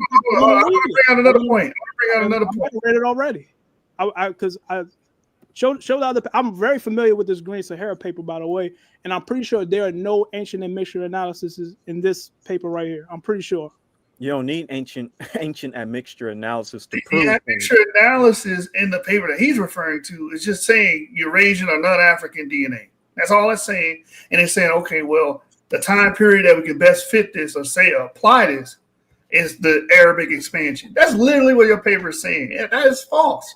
What the paper is saying is that they isolated the Eurasian elements of their DNA, the components that carry R1BV88, haplogroup T, E1B1B, EM123, and they could not find any ancient admixture events with any local Sahel populations or Central African or West African populations.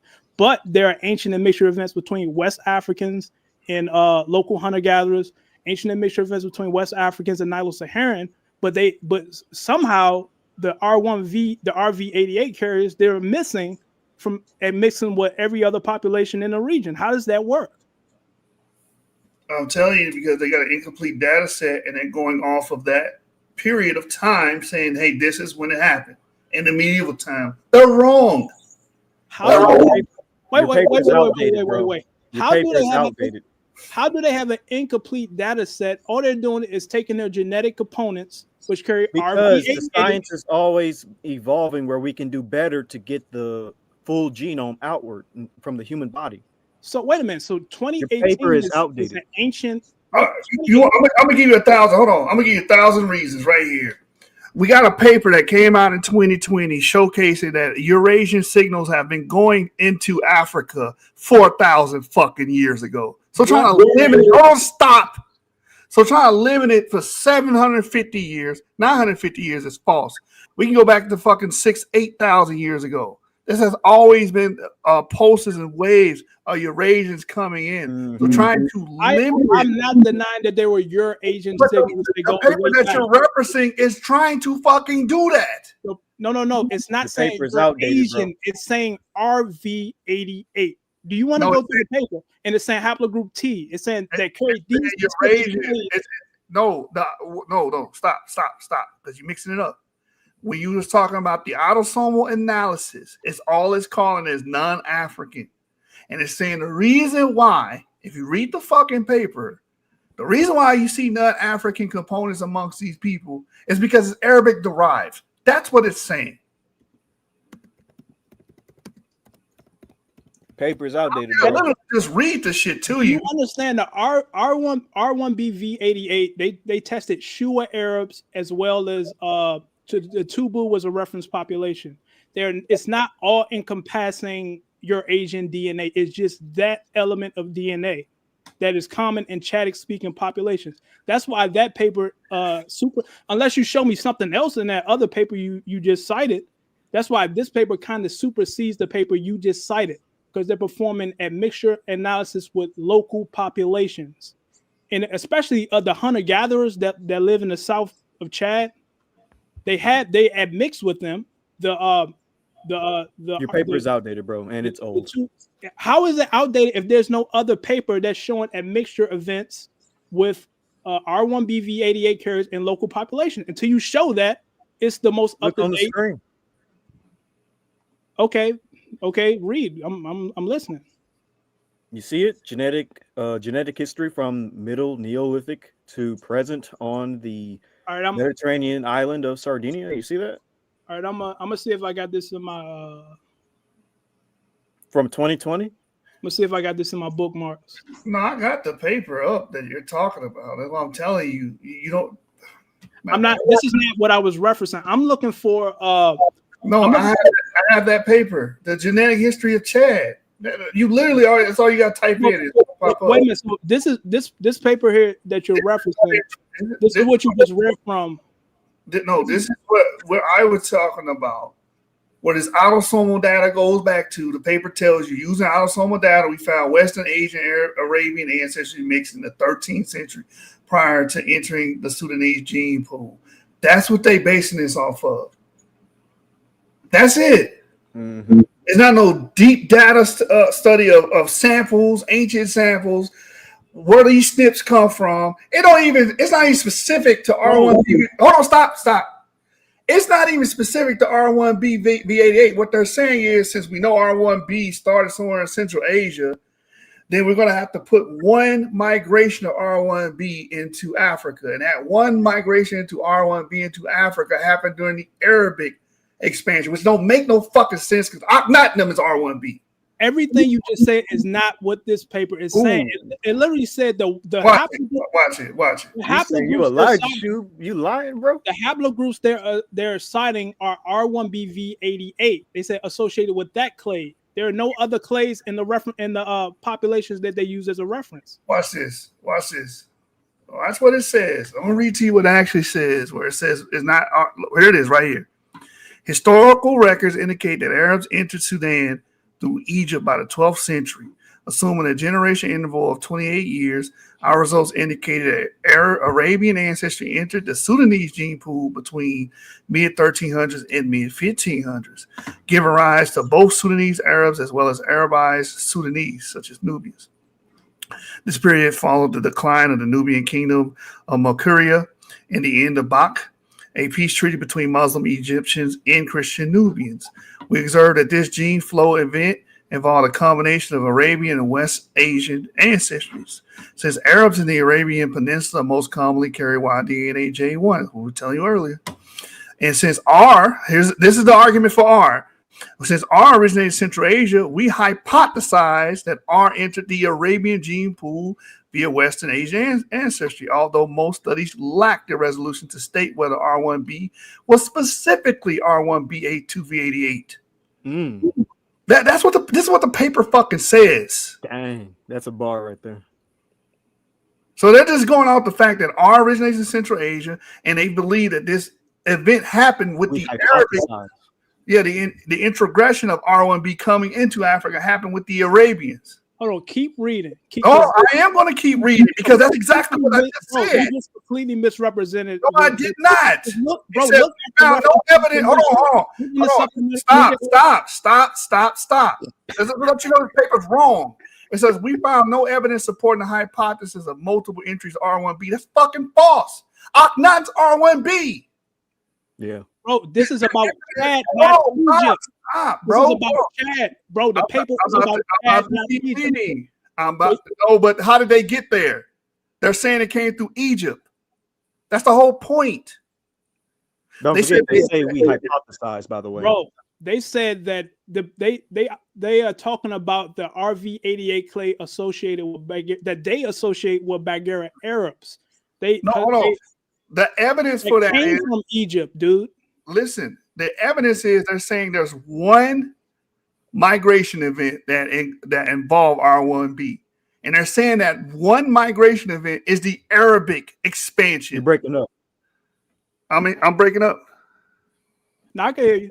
Yeah, we'll repeat the last that one R1B. Hold on, that one R1B introgression into Africa was the Arabic expansion. This paper is not about Africa. It's about Chad and the Sahel. Look at the reference populations, dude. Brother, everybody's seeing me read it. Hold on. You keep telling me what it ain't about, and everybody's seeing me read it verbatim. It says we found no evidence supporting the hypothesis of multiple entries of R1B at different historical times. Mm-hmm. And where?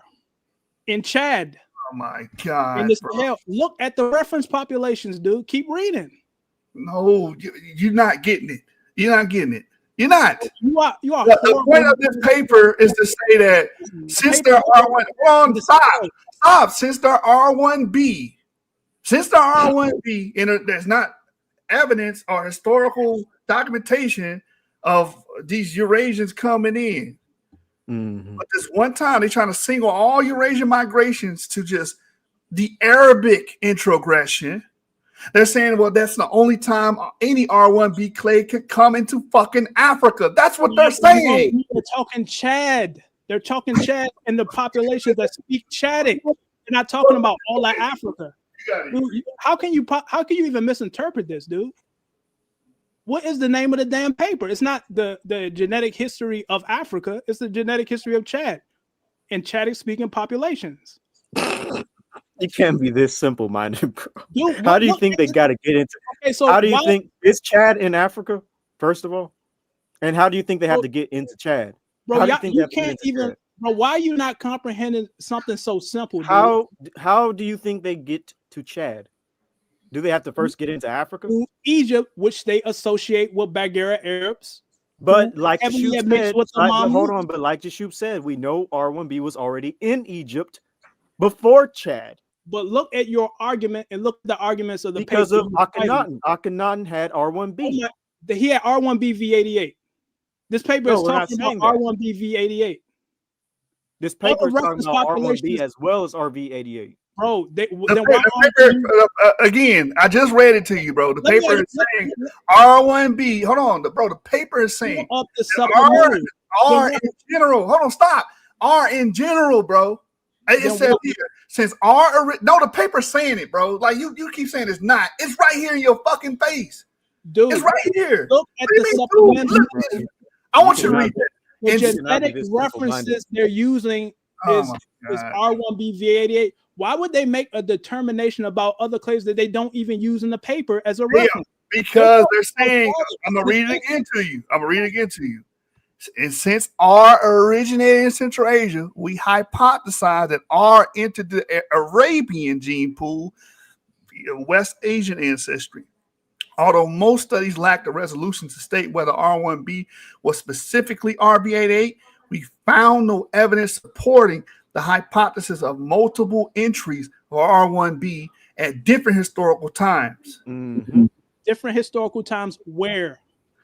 Into Africa. The African continent. The paper is about Chad and Chadic speakers. Is Chad in Africa or is it in Europe? Where's Chad? Is it in Africa? Where do Chadic peoples live? Where do Chadic speakers live? Where? And how do you think people have to? How do you think people have to get into Chad? Where do you have to go through to get into Chad? How do you get? So you mean to tell me they're talking about all R1B, but all the reference populations that they use? Oh, so you're not going to answer my question. How do you get into Chad? Is Chad in Africa? According to this paper, through did they fly into Chad from an airplane? Did they use an airplane Egypt during the Mamluk period when they were pushed out by the Ottomans? Did they use an airplane to get into Chad? West by the Ottomans. Did they use an airplane to Thank get you. Thank you. Hold on. Buy it. So that's what the paper is stating, right? The Mamluks come from the Caucasus region, and they're saying that's the only time R entered into fucking Africa. Exactly. That's why they're making that claim. Thank you. Exactly. Which is fucking false. Which is false. No, they don't have. It says right here, although most studies lack the resolution to state whether R1b was specifically R1b V88, we found no evidence supporting the hypothesis of multiple entries of R1b at different historical times. So they're just using R1b itself. They're just using that as evidence when R markers actually went into Africa. And they're saying it's Arabian, just the Arabian period. This is fucking stupid. Hold on. Stop. Chad. Oh, The man, paper is based on Chad. Like, why is it so hard on it's based on Chad? Bro, this is they're using Hold on, R1. All their reference populations are either Chad or Chadic speaking populations.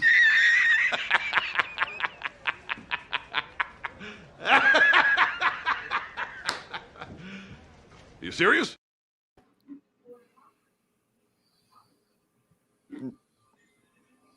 Sorry, but you're wrong.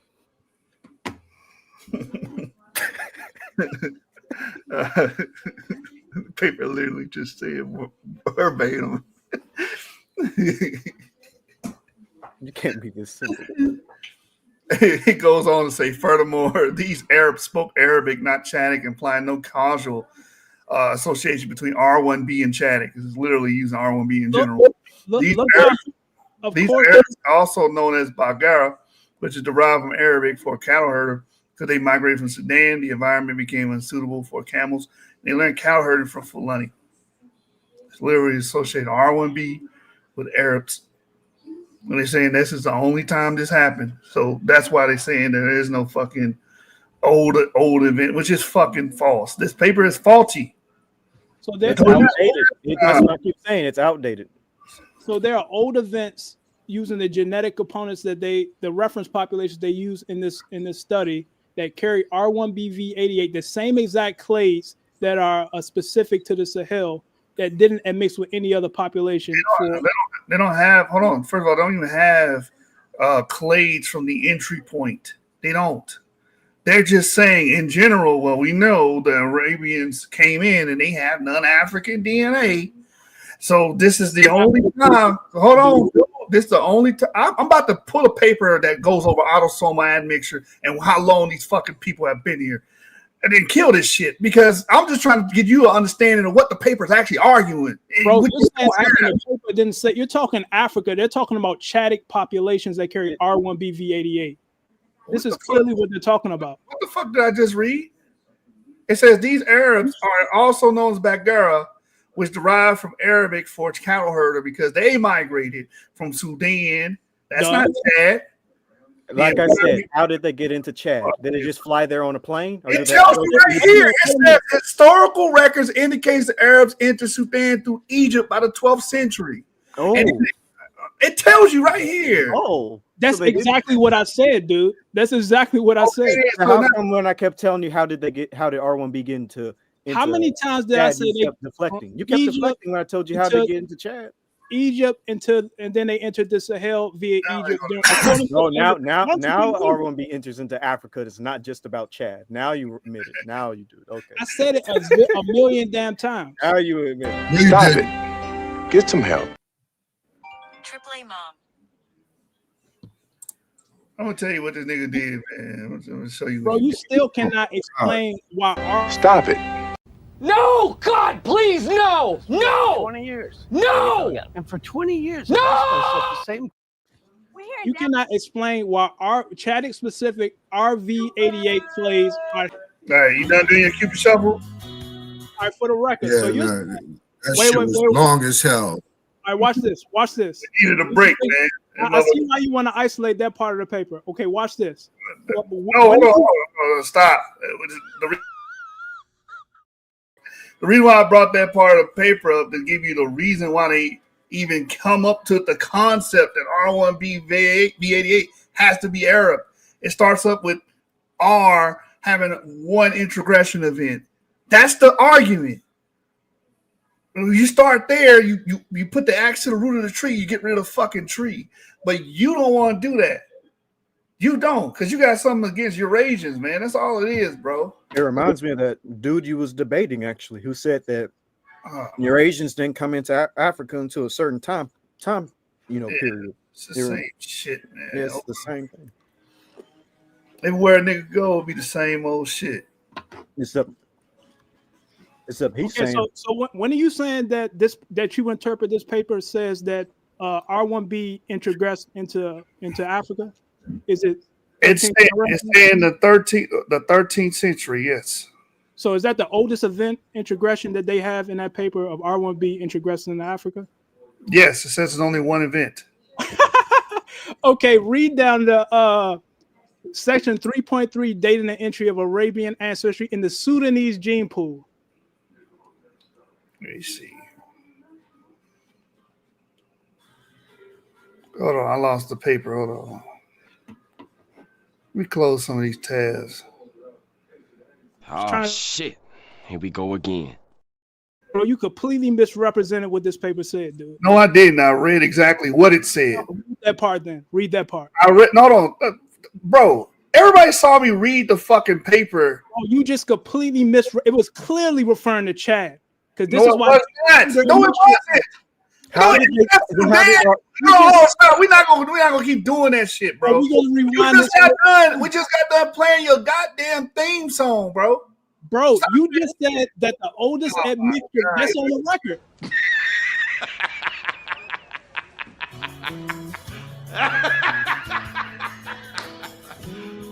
You serious? You just said the oldest admixture event was 13th century.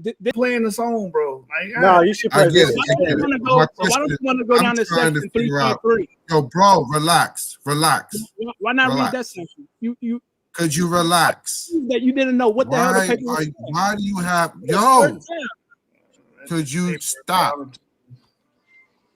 Could you stop? Why do you have a problem with Eurasians being in Africa going back to the Green Sahara? They can't be there? Only Africans, only what you consider Africans should be there? Bro, be honest and objective of what the paper is saying. We always been objective. You're not being objective. Why the hell why do you have a problem? You're still talking.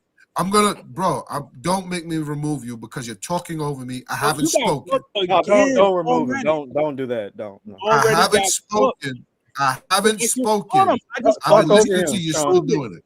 Bro, I just proved. Just talk over him. Does not know what the paper was saying and what it was referring to. You are still talking, and I'm asking a question, and you refuse to answer it. I've been listening to you. I've been quiet this whole time and listening to you go back and forth. Why do you have a problem with Eurasians being?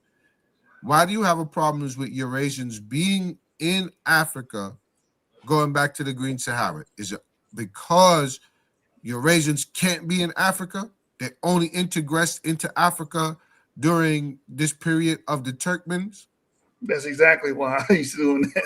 Okay, do this for me. I want you to rewind the part of the video. So then you're being biased.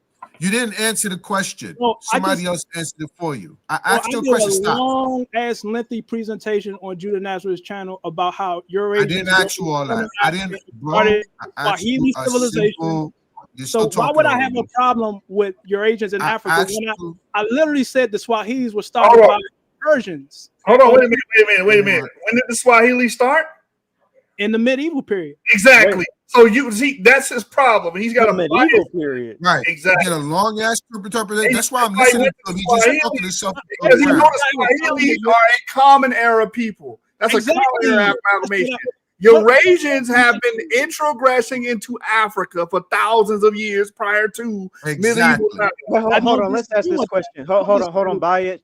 Sean, just shoot. The Egyptians show that. Hold on, Sean, let me ask this question. When did Eurasians first step foot into Africa? Buy it. When did they first step foot into the African continent? What is a Eurasian? Like, I don't care if it's Arabs, I don't care if it's like Europeans, Turks. When did Eurasians first step foot onto the continent of Africa, whether it's North Africa, East Africa, wherever? When did they first step foot onto the continent? What is a Eurasian? Basically, anyone who is genetically non-African and who carries, no E1B1A and let's just say no E1B1A, no haplogroup A, no haplogroup B, and no L lineages. How is Everything other than E1B1A those lineages. How is E1B1A African? Just You didn't answer the question. You're dancing again. I need to understand what, so I can answer the question properly. You've been arguing the argument. You've been arguing all night. Sean, I got this. I'm trying to understand what your understanding is. Everybody, buy it. Let me ask. Buy what it. the paper was saying. Like, I need to know what is your understanding. Pay attention. Buy it. Don't be slow. Pay attention. I'm talking about someone who is autosomally non-African, autosomally Eurasian, someone who doesn't carry Y DNA, E1B1A, and someone who doesn't carry Y DNA, haplogroup A or B, and someone who isn't carrying mitochondrial L lineage. I don't care what L lineage it is. So, when did Eurasians first step foot into Africa? Let's say haplogroup T, R1B, haplogroup G, haplogroup J, stuff like that. Those lineages. Let's just deal with those 4 lineages. And also, in terms of mitochondrial DNA, U6, M1, N. When did these lineages step foot into the African continent? I don't understand your point even asking this question. Because I want to know, when do you think Eurasians came into Africa? That's why I want to know. When do you think they came in? All of those haplogroups have an ancient presence in continental Africa. So okay, how ancient? How ancient then? How ancient? What do you? Hold on, you said G, T, what else? I said G, T, R1B, J. That's dealing with the Y DNA. Now MT DNA, U6, M1, K, H. When did these lineages enter into Africa? I don't get the point even. I just want to know. Basically, I want to know, when do you think the Eurasians came into Africa? What did they come into Africa? All of those haplogroups have an ancient presence in Africa. How ancient then? How ancient? Tell me. How ancient? Very ancient. What's very ancient? Got to give me some dates. What's very ancient? A few of them are Neolithic. Neolithic. So you're saying that these lineages came into Africa during the Neolithic? Did you say? Hold on. You said E1B1B would be Eurasian? Or? I'm leaving that one out. Let's just stick with like R1B, T, G, mitochondrial U6, K, H, M. When did these lineages come into Africa? A long time ago. When is a long time ago? Give me some dates. Excluding EM78, a lot of them came in during the Bronze Age, if I recall. So R1B, T, J, U6, M, and K and H came in during the Bronze Age.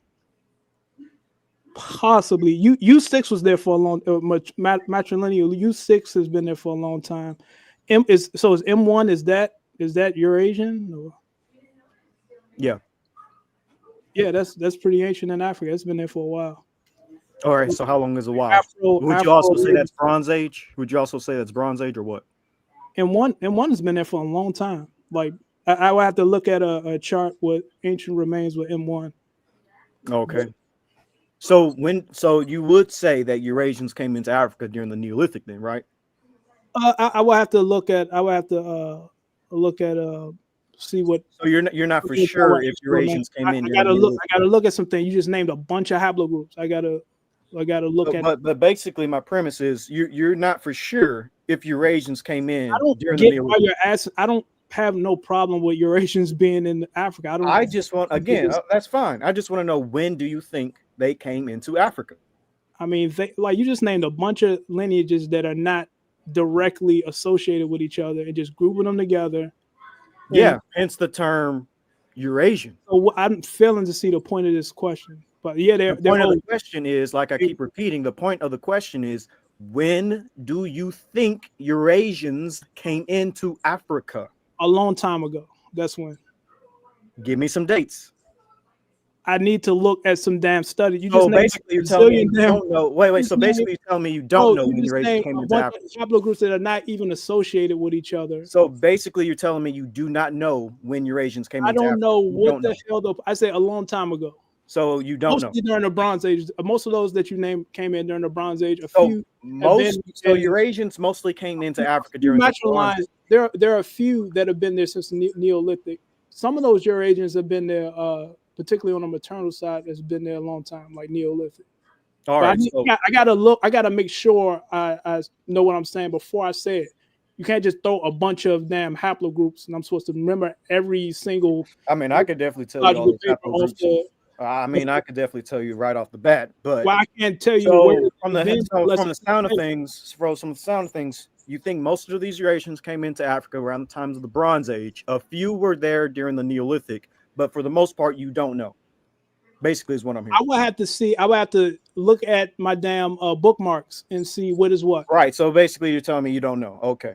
And you're trying to argue with us Bro, you just who have looked at the data, but you don't know and can't bro, give a you proper clearly answer don't as to know. when Eurasians You came can't. into Africa. You have no idea couldn't when. even You just comprehend a pontificating. simple, bro. You couldn't even comprehend a simple little paragraph in a genetic paper, dude. You And I don't just even proved it. understand when Eurasians came into I Africa, which is just actually proved it. definitive But you don't understand simple information. stuff in a Like, genetic for paper. instance, when it comes to I U6, didn't which call out came your into voice. Africa I around the didn't time of call the out your voice. Paleolithic, which was 30,000 years ago, which represents populations like the Ibero-Maurusians. Also, you got people with M1 coming into Africa around the time of the Paleolithic as well. And then, of course, you got the KEF population, which is on the screen here, with T markers, G2A, early European farmers, Anatolian farmers coming into Africa around the time of the Neolithic. You should be able to say this pretty quickly and understand it if you've been studying the science. Oh, okay. And haplogroup Q is not in, it's Eurasian, it's not in sub-Saharan Africa. And haplogroup L is not typically in sub-Saharan Africa, except for maybe Somalia. I mean, what point are you Haplogroup making? L is dominant in sub-Saharan Africa compared to being outside of sub-Saharan Talking Africa. about Yes, the there are a few haplogroup L maternal, lineages that talking are about the outside of Indian sub-Saharan L. Africa, Talking like about you the have Indian L. PP and B in the Levant with L3. You got a couple of L1B1A Bro, I'm talking lineages about the among paternal the L. European populations, but predominantly most L lineages are in sub-Saharan Africa or the Bro, African I'm continent in talking general. about paternal L, the L that's associated with India and a lot of Syrians carry it. And Yeah, Iranians paternal carry it. L is pretty much restricted to Eurasia. You could have a few paternal L lineages in Africa, but it's Somalia. mostly a What Eurasian point lineage. are As you a matter making? of I'm trying fact, to figure out what point are you haplogroup making. L descends from, if we're talking about from the paternal lineage, CT, which is typically known as Eurasian Adam.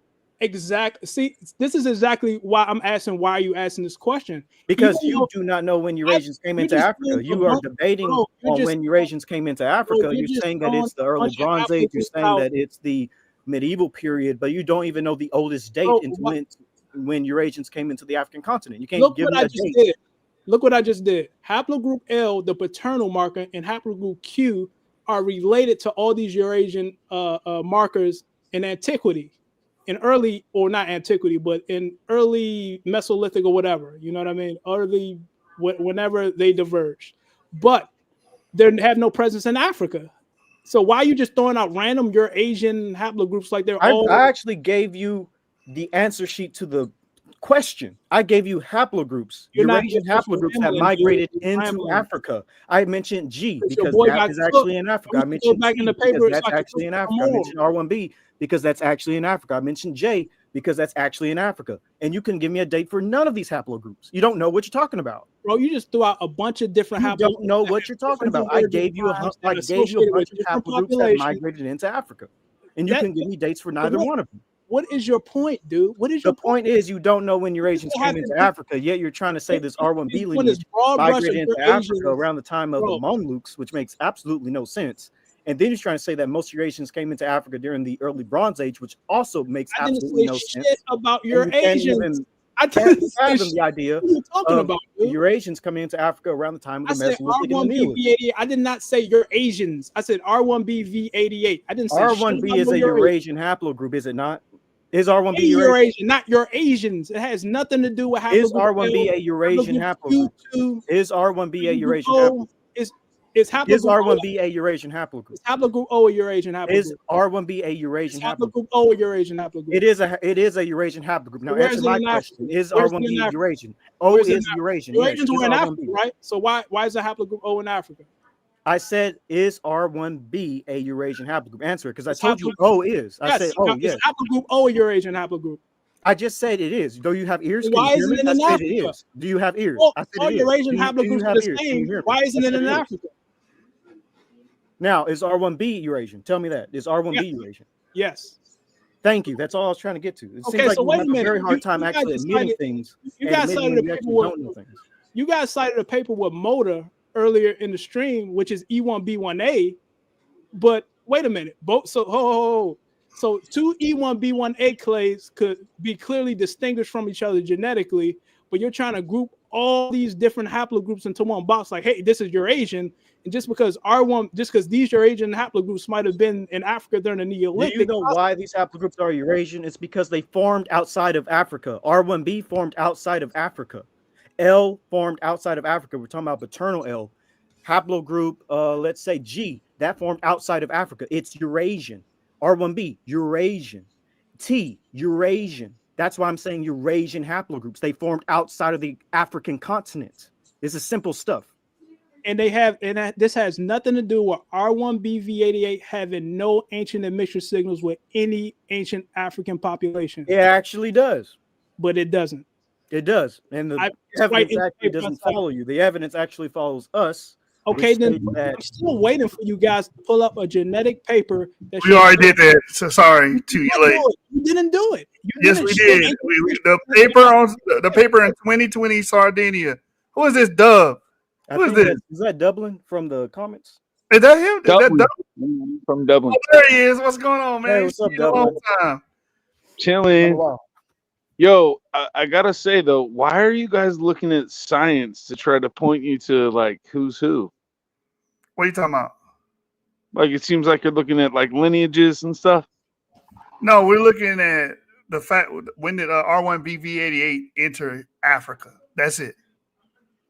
What do you? Okay, I don't know what R1B. All right, I spoke too soon. Move on. Oh wait, that's not Dublin. That's not Dublin. Dublin knows science. That's not Dublin. No, that ain't. Who this brother, man? No, we're not. I don't know. I thought it was, but maybe I'm wrong. Anyways, going back to he might just came across the stream because we're live. But anyways, but I could chop up some Bible with you though if you want to. I know how to maybe speak. In a minute. Maybe all right, in a minute. all right. We're I'll in the just middle. hang out. I'll hang out. But anyways, Jashub, what's my question to Bayet? Very simple. When did Eurasians enter into Africa? And he couldn't provide an answer. Was that a very simple question? Very simple, very easy answer. Too broad and too far-reaching. I mean, like, it's only broad for the simple-minded. It's only broad for the simple-minded. Let me tell you why it's so broad and it's only broad for the simple-minded. In Africa, haplogroup only broad for the simple-minded. Haplogroup O is Eurasian. Where is it in Africa? It's only broad for the simple-minded. 0.00% or something. It's only broad for the simple-minded. Hey, if we can get this one dude over here, he's simple as hell, bro. He don't understand what ancient Egyptian mean. He don't understand what it means to be closely related to somebody. That's me. That's me, bro. That's me. Hey man, this dude on Facebook got his teeth kicked in and shit. He can't read and comprehend shit. Are you talking about the guy with the name? Yes. Yeah. Captain Nasal, yeah. Captain. I call him. Well, that ain't me. That ain't me. That ain't me for sure. No, that ain't. No, we're talking about a different guy. All right, okay. The Goblin King. I have a hard time. He's stumbling and fumbling too, though. Bayet. Yeah, Bayet's all over the place. He's stumbling and fumbling hard. Bro, you just can't even answer a simple question. When did Eurasians enter into Africa? You just said that the oldest admission that the paper was positing for R1BV88 was. You don't even know when Eurasians came into Africa. You can't even. You're not even on the same playing field. You don't even know when they came into Africa. What? Come on, dude. This you don't even know when Eurasians came into Africa. Yeah, you're still trying to. Oh, this is what I'm talking about. You guys just go full retards, and I proved it. Like, I wasn't wrong. You don't even know. You don't even know what a Eurasian is. First of all, you don't know when they came to Africa. Somebody that carries haplogroup O and haplogroup L, but it's not in Africa. So why are you grouping different? You're funny. Haplogroup O is Eurasian. You don't know what a Eurasian is, and then you don't know when Eurasians came into Africa. Haplogroup O. This is crazy. Haplogroup L paternal haplogroup This L is, is and your then you age. bring up haplogroup O out of nowhere, like it proves something. Because you just grouped a bunch of This is just a haplogroups bunch of together, hierarchy. arbitrarily grouping a bunch of haplogroups. Say this is Eurasian. What the hell does that Like have you to do don't with? understand that all these haplogroups that Eurasian descend from CT. Okay, Like, come on, bro. okay. What does that have They to do descend with? from CF, and you still don't What understand does CF. that, It has everything to do with that paper making that dumbass statement. bro? Saying has G2. When does G2 enter Africa? What the hell does that have to do with R1B V88 having no ancient admixture Okay, cities? what about R1B being in Tunisia? Hold on. And they Hold on, bias. How about R1B being in fucking Tunisia? That's the paper I was talking about. That's coming out this month, by the way. 5,000 years ago. How about that? Because the damn paper, stop. The goddamn paper said there was only one goddamn entry. So no, I don't want to hear shit. Stop. Just stop. Tunisia is the Sahel. Oh, here we go. The Sahel. The point is, your paper says R1B entered one fucking time, 13th century. What more you don't fucking understand? If you go to 3.3, section 3.3 of that paper, why are you scared to read that part of the paper? I'm trying to figure it out. If you go to that paper, it clearly says that it was referring to Chad. It was talking about integration into Chad, which is why I had an older admixture event in Sudan. They don't say that in fucking Chad. Go to the paper. This is pseudo. It doesn't say it was just talking about stop. Because maybe you're so emotionally charged, I'm emotionally charged. You went over here and can't accept the fact that the fucking reading comprehension lowered. The paper is shitty. You get the emotionally paper is shitty, bro. It's bro, shitty.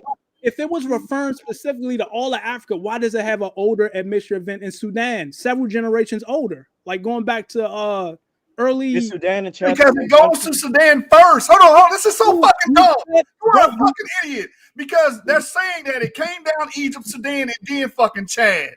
Dude, I asked you a direct question. I said that's why it would be in Sudan earlier. It would be in Sudan earlier because you got to travel through fucking Sudan to get to fucking Central Africa. No, he thinks they took a plane. But what I'm wondering is, why are you debating, like, it seems like a scientific topic. Why are you debating something when you don't really need to go outside of scripture? So, in other words, Deuteronomy 30. I don't do Bible. No, we're talking about African populations. We're not talking about the scriptures at this moment. We're talking about like what populations in Africa were, like what type of lineages do they have, basically. Okay. Now the one person says they don't do Bible, but why don't you do Bible? I don't understand. I'll hold on and let you guys continue on, but well, that's a question to you, Jashoub. I don't. This don't got nothing to do with no Bible, bro. Because, but you're because your topic. Let me say something, Doug. Hey, Doug. Because in the scriptures, if you really thoroughly search the scriptures, it says the Israelites, which would be E1B1A carriers, they're the dumbest.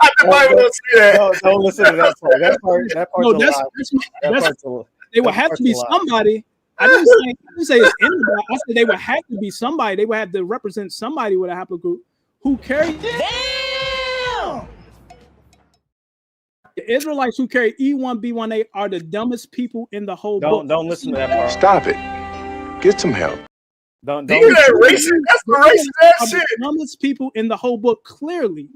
It named the dumbest people. Decision making. That's why they don't. What did you say, nigga? That's why these Israelites up here don't want to touch their. Don't be calling me no damn Israelite, bro. Exactly. That's for the majority of the. Did I call you out your name? Did I call you out your name? For the majority of the Tanakh, the Israelites are rejecting their heritage. Hold on. So you're saying that you're not an Israelite, Mr. Ben Lucifer. You're not an Israelite. I'm not an Israelite, bro. I'm not an Israelite. The majority of the Tanakh, the Israelites Israelites out my name, bro. Chill out, bro. I didn't disrespect. The majority of the Tanakh, the Israelites were rejecting their heritage. What the? 80% of the Tanakh. 80%.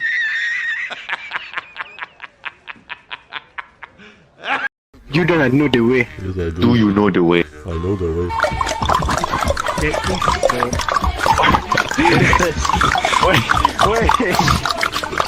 It's all around me. What the heck? Stop! No! Stop! No, you know, Cooley. No, you know the devil is on our side. I will get my phone and put on the song of our people.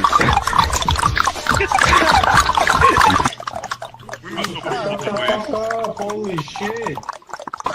Spit on him!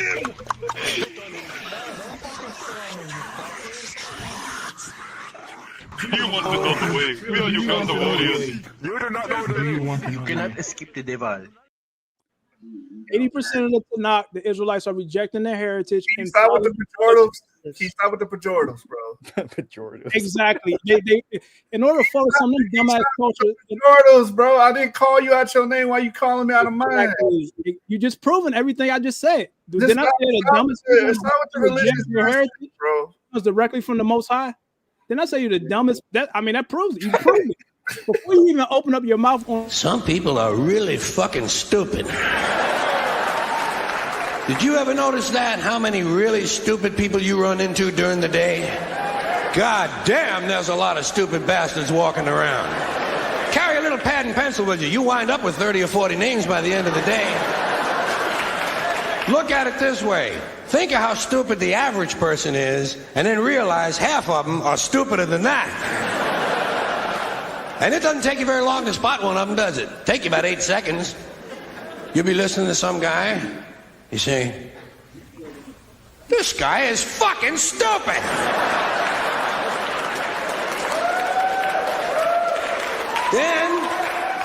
Then there are some people, they're not stupid, they're full of shit. That doesn't take very long to spot either, does it?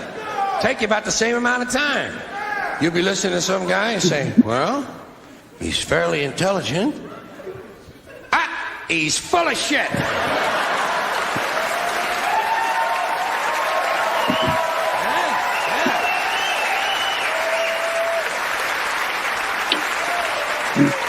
Then there are some people, they're not stupid, they're not full of shit, they're fucking nuts. Dan Quayle is all three. All three. Stupid, full of shit, and fucking nuts.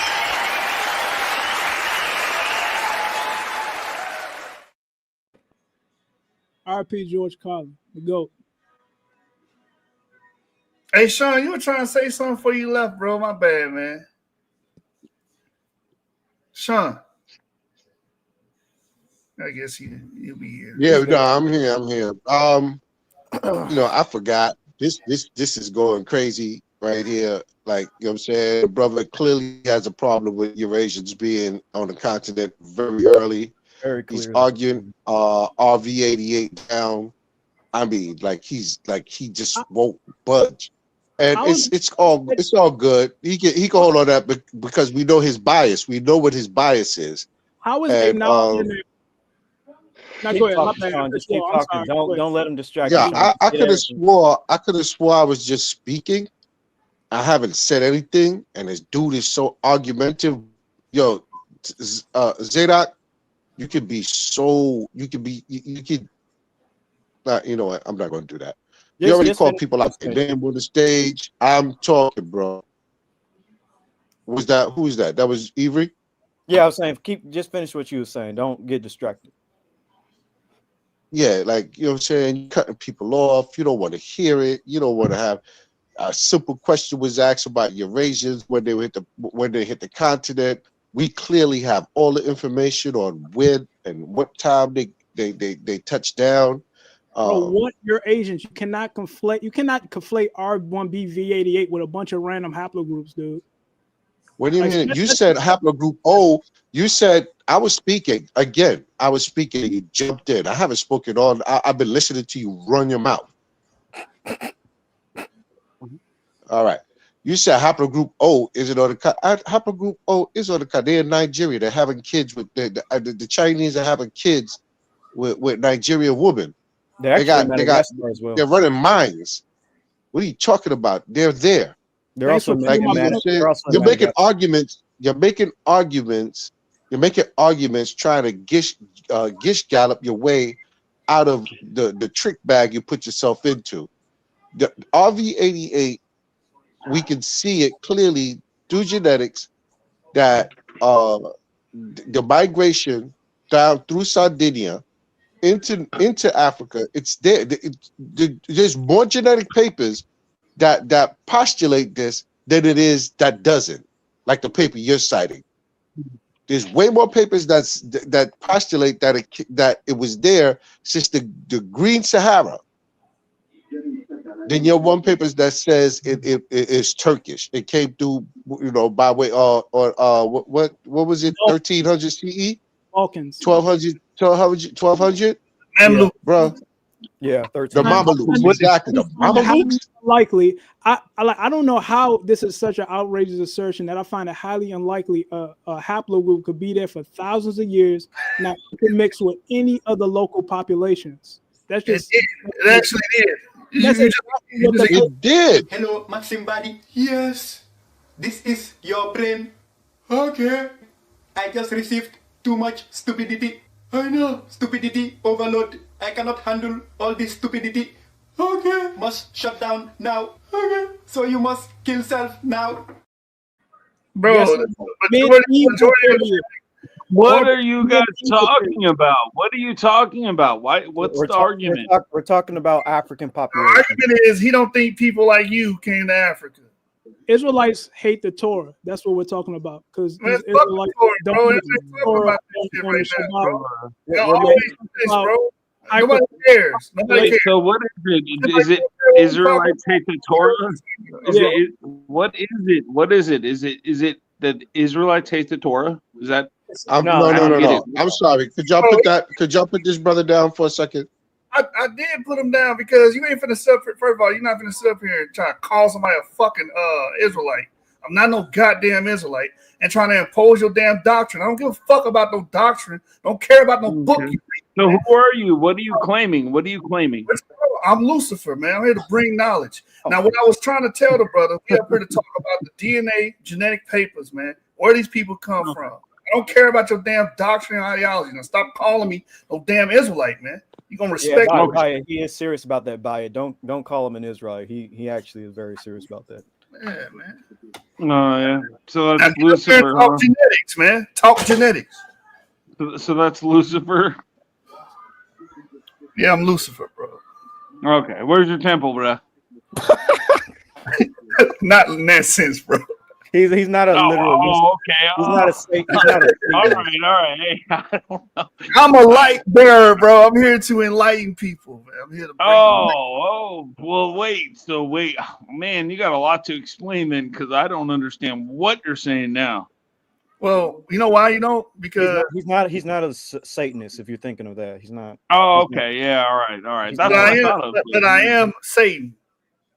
Oh, okay. So where's your temple, bro? And why are you asking the people to call you God? I'm Satan. You're supposed to be asking people to call you God. Satan. I'm not God. I said I'm Satan. Satan just means Wait a second. Hey, I can refer some verses. You're supposed to be calling yourself the first and the last, and you're supposed to be doing a lot of things, brother. No. Oh, you're not my brother. Yeah, you're right. Satan, no, you're my brother. Correct. But Satan is a generic noun. No, I'm not your brother. Satan is no, you're my brother, man. Satan is a generic noun. It just means adversary, bro. I'm Satan. I'm the great adversary. Oh, okay. Yeah. Okay, it definitely sounds like an adversary, but that's a fact. I'm not understanding the conversation. But it seems like I'm in there now. So, why are we talking about DNA? Because Bayet has an issue with people that are non-African living in Africa a long time ago. Oh, what does it have to do with anything? It has a lot to do with people that have this, racism. Homogenous model. They think everybody got to be the same, or everybody are Israelites and all this other crazy shit. So to them, that's very important that they keep. Yeah, that's what I'm here to think about. Yeah, I don't want to hear about Lucifer, whatever, dude. Nothing you have to say is obviously going to be worth anything if you're claiming to be that. But I am Lucifer, though. That's great. What does that mean? In what sense, then? You follow Christ, right? Definitely. Wasn't he called the bright morning star? Yeah, he was, but not in the sense that you're trying to refer to, because you would be referring to an Isaiah verse. Okay, so that bright morning star is what? Lucifer. That's all we're saying, man. That's all I'm saying. I'm Lucifer. Okay, so you're trying to no. Well, Lucifer. Actually, the reference to Lucifer is only in the Old Testament, and that is in a negative sense. So you would be saying that you are somebody that people want to see in hell. Yeah, they do. Like this guy on the damn panel, Bias. He wants to see me in hell because he don't like the doctrine. No, he don't want to see you in hell. He's not the one who says he wants to see you in hell. The people in hell want to see you in hell. Ooh. He's not saying that he does. What I'm saying is I'm Lucifer to people like him. You understand? In a negative aspect. No, I don't understand. I'm Lucifer Lucifer in a positive aspect to those that want to learn. What does that mean? Some scriptures to okay, this. you're a light bearer. Okay, cool. I mean, we can go from there. We can kind of start out. I mean, because I mean, you guys are obviously done with the, I don't know, scientific talk. I think I want to let's kick it into a different gear, right? Let's get our minds moving. So let's kick it. Look, Lucifer and Latin. Yeah, light that's me. Huh? Not what you said, by the way. I'm talking to somebody in the chat. Etymology right here. Lucifer, light-bringing morning star. That's what I represent. I embody that. I'm a light bearer. I bring light. I enlighten people. Black Hebrew Israelites put people in darkness. I'm bringing them out of darkness and enlightening them.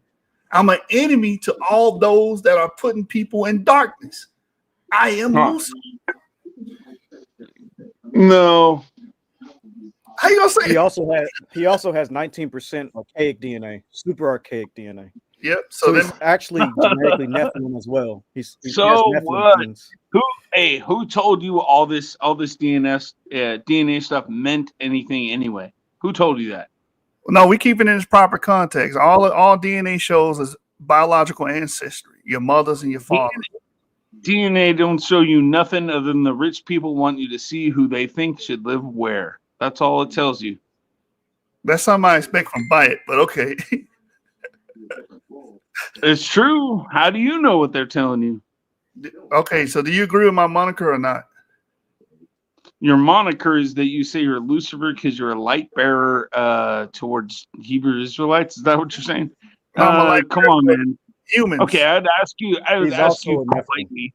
I would ask you politely to remove the title that you claim because it's offensive. And if you don't want to, then whatever. How is it offensive? Being a light bearer, Jesus was called. Okay, wait. I would test you to say that. Are you the first and the last? No, Jesus was called a morning star, and you accept Jesus. I'm called the same thing, and you want to accept me. Oh, but are you Jesus then? It's just a name, bro. I understand that. Now let me just put that to the full test, and then I don't really care what you call yourself. So you're not Jesus, though. What if my name was Joshua? That's exactly what I'm getting at. I'm just trying to go through and clarify everything. You said you are not the first and the last, so that means you're not the Lucifer of the Old Testament, but you're saying you're some kind of morning star. So I'm a light bringer. I bring light. Just shoot. Come on, man. I bring some of that too. I could chop it up with some of these Hebrew Israelites. So just shoot. Don't be insensitive, bro. Change your name to Esau. That's what you want. All right, I'll change it to Hashatan. How about that? We got a deal. I changed it to Hashatan. Well, if you change it to Yahweh Shai, then that could get kind of weird, but I wouldn't even know what that meant. Yahweh Shai is made up as black Hebrew. Gibberish. No, real Hebrew, bro. Don't lie. That's the real Hebrew. Straight up paleo, bro. Yeah, right. Yeah. Whatever. See, I don't know. Our brother Bayeb is stuck in a damn ideological prison. He's still trying to explain Jacob and Esau and all this other garbage. How are you searching for Esau? Didn't he die? I mean, where? Why are you looking around for Esau? He would say he would probably say that you're an Edomite, or he'll probably say that I'm an Edomite. No doubt. No, I've heard all about it. I get it. Yeah. Oh, you've Okay. debated That's why I Black bring Hebrew up. Israelites? What's that? You've debated Black Hebrew Israelites? You've dealt with them? Oh yeah. Let's take a look at Deuteronomy 31:21. How is I mean, it that I'm not a BHI, so I was just wondering, but I'm not. Buy it to BHI, but who is? buy it. I may be. Oh, you're a BHI. Okay, cool. What I want to see is this is like the easiest challenge for you ever. Show me one black male Hebrew Israelite in the Bible. It's not there, bro. There are no black people in the Bible. Black is a social construct. There's not one black person in the entire Bible. I'm actually surprised Bayev took that name. Yeah, me too. It's only one person, to my knowledge, that's ever been a part of a cult on this panel, and it ain't me. You actively a part of a cult right now. Name them. You a Black Hebrew Israelite? What the fuck? The Black Hebrew.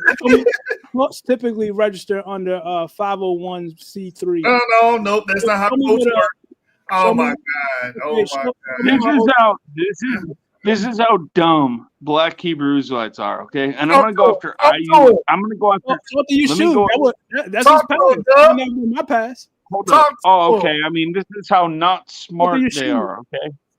So listen, IUIC claims that Song of Songs 1:5. That's Solomon.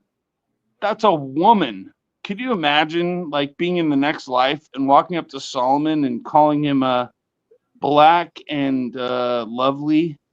He'd probably want to hit you in your face. But those people don't know how to read so bad that the rabbinical interpretation is that the so-called black woman or the Israel. Is Israel, and that Solomon. I mean, this is in rabbinical. This is I don't subscribe to rabbinical Judaism, but this is their understanding of that verse. So it's funny you don't subscribe to rabbinical Judaism, yet it's the Jews that are closest to the actual ancient Israelites. Shout out to the Jews. Shout out to the Jews, not the pretenders. Who are the Jews? Who are the Jews? The people in Israel today. Thank you. I'll give a shout out to the Jews. I love those. I love the Jews. I love the Jews too. The brothers in Demona. Shout out to the Samaritans. I agree with that. I agree with that. No, not the brothers in Demona. Them dudes is fucking fake. Oh, you tripping? Okay, check this out. What school do you have that's accredited where you could get into any college in the world? Shout out to the Samaritans. When I say smart, right? You're so smart, you show me your school that is accredited. Bayev, the Demona people are African Americans that migrated over there. Brother, they have a school. Who gives a fuck? Accredited. Who gives a fuck? Bro, who cares if they got a school? Listen. Jews have schools. Good for them. Shout out to the Jews. Shout out to the Jews. Like, what are we have a talking very about? good relationship with the Jews in Demona. We have a very good relationship. Check this out. We have.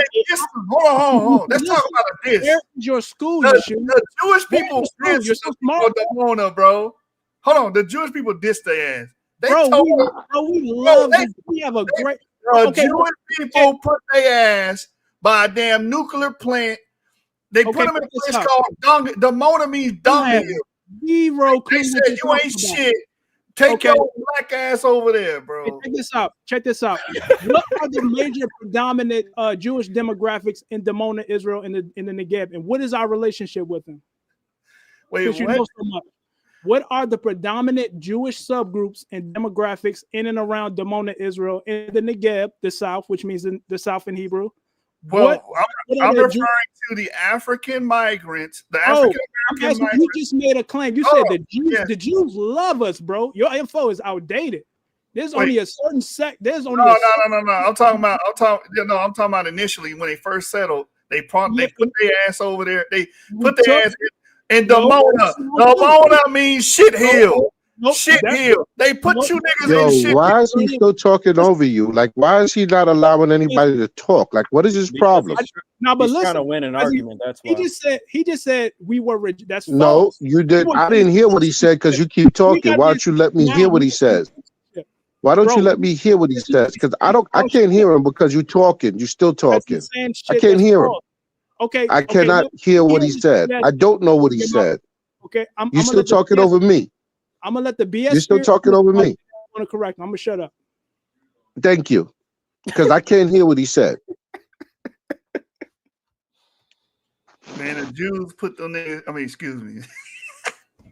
The Jews put them in Demona, and Demona means dunghill. They were shitting on them, bro. Literally. Demona is in the Tanakh, and it's the name of an ancient city. You're a donut. You're so stupid. You're so stupid. You're stupid. Dumb. Demona is in the Tanakh, and it's the name of an ancient city. Well, are you retarded? First off, we were given citizenship when we first got there. Why you keep saying we? Shut up! You fucking retard! You fucking stupid retard! Because that's the fam. That's the fam. Who's the fam? I am going to remind you in advance that I am very sorry and I apologize for the inconvenience of me not giving a fuck what you think. Look at the fucking. We were given citizenship. Avery, give it a break. Come on, I was trying to listen to the conversation. The elders in Demona were given citizenship. Then the law of return changed to a rabbinical halakhic law where before it wasn't. The first law of return was in 1950, and it had nothing to do with any religious rabbinical halakhic. All of a sudden, a year after we arrived, then it changed. Then they changed it to a rabbinical halakhic law of return. They were accepted and given apartments and everything. And the relationship is generally good with all their neighbors. By the way, who was in Demona before the Hebrew Israelites were there, since they just hated the Hebrew Israelites? Hey, hold on, Sean. That's what I said, bro. Them niggas fake. They fake. Okay, you're entitled to your opinion. Hold on. How are they fake? Because they don't. How are they fake? You got to prove it. You got to prove it. How are they fake? Someone has to go back to the land. Someone has to go back to the land. Why aren't you there? No, bro. I'm talking about the Dub is confused. Let me tell Wait, Dub. Someone has to go back to the land. So why aren't you there? The real Jews are there. Hold on, stop, Bayer. Stop talking because you're trying to confuse him. The real Jews are actually in Israel right now. Stop bringing them up while I'm trying to talk because you don't know how to shut up. Oh no, I agree with that. The real. I see he trying to talk. Avery, god damn. Now you're gonna wait till I finish. The black people that came from Chicago and moved to Demona in the 60s and the 70s, they ass is fake. Those are imposters. They're not real Jews. That's 2939. Yeah, they imitate. You know how you got imitation bacon? They imitation Jews. They not the real thing. Now, Bible gonna get on here and say, no, they the real ones. The white ones are the fake ones. Watch. Bro, hold on. Before we bring them up, I gotta say this: the Demona Jews are the ones in Revelations, the synagogue of Satan. That they're the ones who say they are Jews but are not. Yeah, bro. Okay, I really want to hear from that guy. Hey, you're supposed to be kissing my toes. That's according to Revelation 3, around the 18, I think. So why aren't you kissing my feet yet? You hear that by it? You need to kiss this dude's toe. Go talk to Captain Tazariak or something. But check this out. Well, no, I wouldn't accept it anyways. But I'm just saying. We've been doing this so long and been born into this. We don't care about what an outsider thinks about. We don't give a damn, dude. What I want to know is, where is your hold up. Let's be real, though. Be real.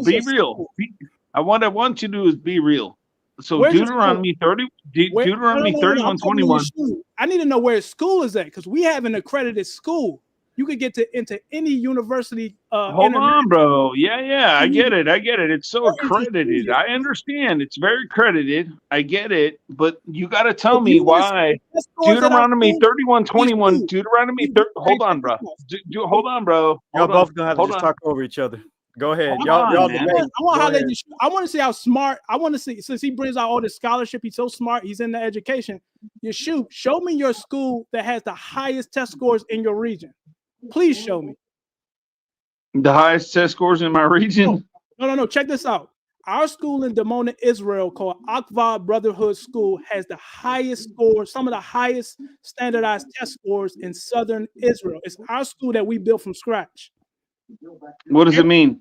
Everything in our community we built from scratch. Where is your community? What children are you saving from the inner cities of Chicago? Like what the hell are you? What are you doing that's so special? You could talk down on people that built a school, an accredited school, and you have nothing but rhetoric on YouTube. Sir, so what you want to know is what I've done for people over my entire life. Sorry, sir. No, hold on.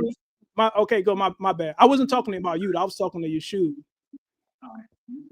All right. Well, either way, we're going to go ahead and get back to then the prior point, which is Deuteronomy 31:21, which is it's saying that your descendants will not forget the song of Moses from their lips. Now, did your descendants teach you the song of Moses? If they didn't, then you would be saying that something like slavery prevented them from doing so. And then you would be saying slavery has the ability to actually defeat God's word. So choose wisely, because you're not an Israelite, and neither is none of the people on the street that you're trying to pick up. They're not Israelites either. Their parents didn't teach them anything. You understand? Okay, pull up the Hebrew text and let me see if you have a proper understanding of this verse. Go ahead. I say you pull it up. I don't need Hebrew text, dude. So you don't even know what the text Bible. Okay, the Bible's the Bible. When people read the text of the Hebrew, shut up, dude. Hold on. So when people try to bring up the fact that I don't know Greek either, sir. Do you know Greek? Greek. Fuck Greek. I'm gonna give it down. So you don't know Greek, so then you can't read the New Testament, huh? Who gives a damn about the goddamn New Testament? Fuck you and your Greco-Roman culture, sir. That's fine. That's fine. But we'll make it even simpler for you. Okay, we'll make it more simple. The New Testament is toilet paper. Hold on. Well, New Testament, so great. I'm glad that you think so. I have a handful. I have a handful of your. Hold on. I have a handful of verses I'd like you to answer for them. I need some new toilet paper. Do you have a New Testament on you? Let me get a book. I have a handful. I need a book. I have a handful. Wipe my ass. What about a book of Luke? Let me wipe my ass. Okay. I have verses, but are you ready? I'm ready for you to send this New Testament toilet paper because I need some damn toilet paper. I can't. I read the Old Testament, sir. I'm fluent. You're fluent in what? I mean, you look like you're fluent in methamphetamines, and opioids.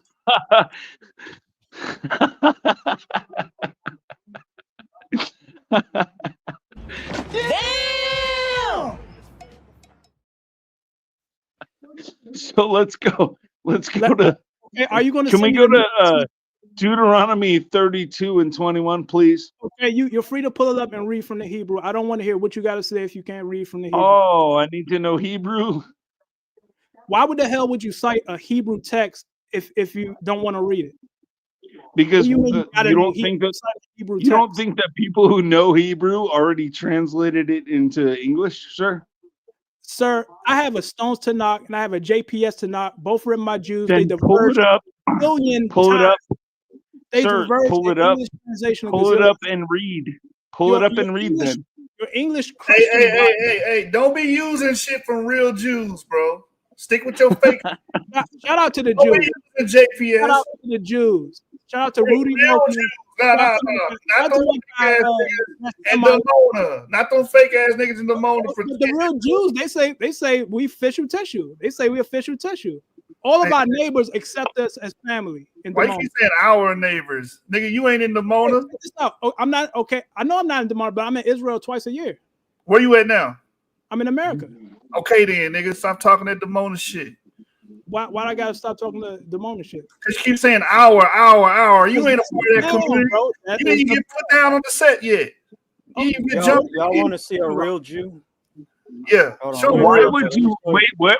I have a hard time understanding. Why would you want to be claiming that you're a real Jew?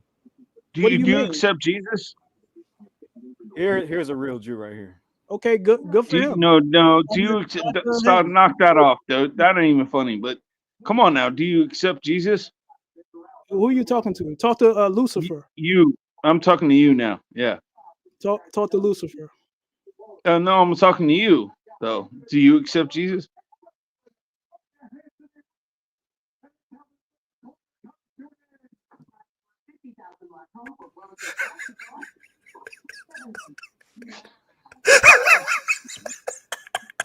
Is that what the meth pipe led you to? Is that the spirit after you hit that meth pipe led you to that Greco-Roman idol?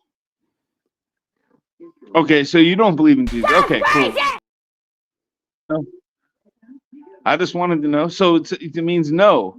So you follow Torah strictly. Why do you care, sir? What does that have to do with I'm you? just inquiring. I want to know what you think. Hey, maybe I should convert to what you believe, right? I don't give a Genesis damn 34.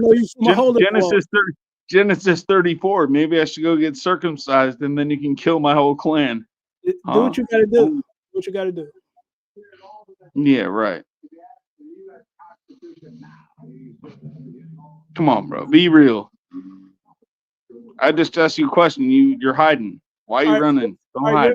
Your meth-addled face is kind of vexing me, so I'm gonna head out. So take care. Never had it once, bro. Sorry. In your dreams.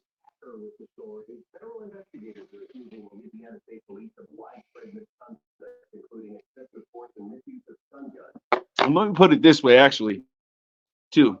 I'm glad you think that I have a meth-riddled face. You know why? Because I don't need your gay ass hitting on me, okay? So I look this way to keep you away from me, all right? Damn!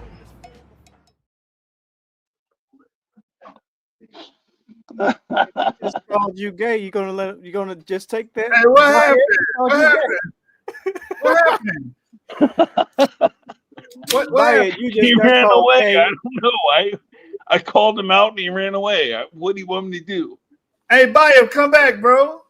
He called you gay live on air, bro. All right. Maybe you're not gay. All right. Come on back. It's okay. Bayo, sorry if I offended you. Bayo, if you don't bring your fake ass back here.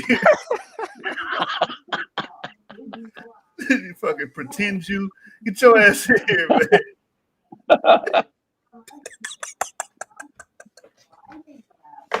Somebody say you gonna go cry in the car. Yeah. Hey, Bayo, come back up here, man. You know we fuck with you, man. Come on, bro. Somebody reach out to Bayo. Hey, listen. If he is a real Jew, I got some stuff that I'd like to talk to him about. I'd like him to come back up. I'm serious. I'm serious. I'm not joking. But come on back by it. Maybe you have to call him out. Tell him to come back. Hey, man, we've been yelling. Yeah, I'm not joking. I got some stuff I'd like to talk to him about. They don't like white people, bro. Yeah, I know. I don't like white people either. Are you kidding me? Those people are bad.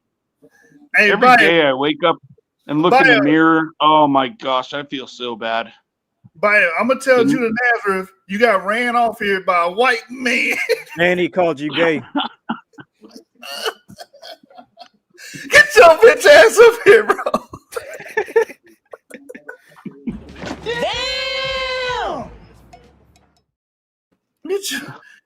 I mean, no. I mean, if he wants to have a serious conversation, we can have one. I want to have a serious conversation. I do know the Old Testament. Probably, I know it well enough. I'd like to think I do anyway. So hop back up here. Let's have a serious conversation. I ain't, as long as you ain't call me a meth head, never touched that shit in my life, then we can have a serious conversation. Don't worry, the racism just seeping out.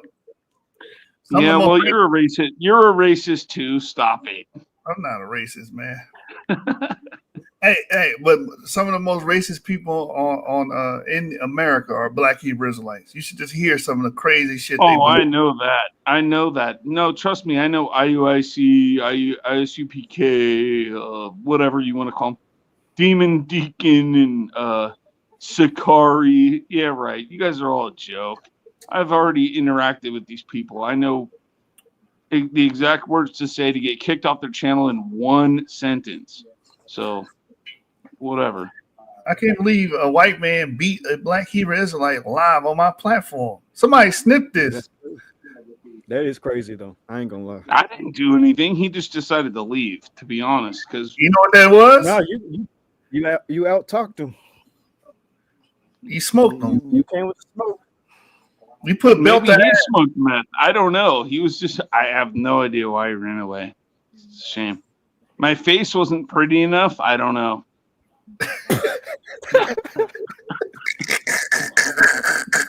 Subtle jabs. You really gonna let him? Tell you what it is, bro. It was the power of Lucifer, bro. It's the power. Well, that has nothing to do with me. That has nothing to do with me. So I wasn't on here, so you can't blame me. I wasn't on the panel.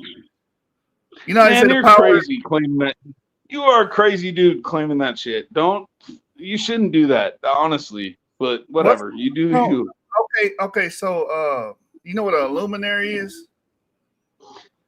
Right, it's something to shed light on something. Okay, then that's all Lucifer means. All right, yeah, but you know it yourself that you're messing around with terminology that people don't like. Okay, people don't like Biaf either, but we still tolerate them. Yeah, all right. You're a comedian. Okay, I got you. I can deal with that.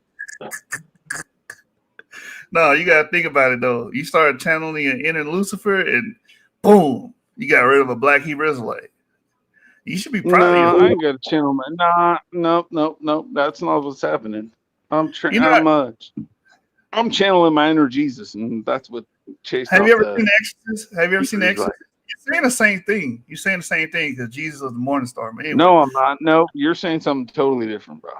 Let's stop it. The translation is not coming through. It's not coming through proper, so I can't do that. In Latin, it would be that. In Latin, it would be in the Latin language.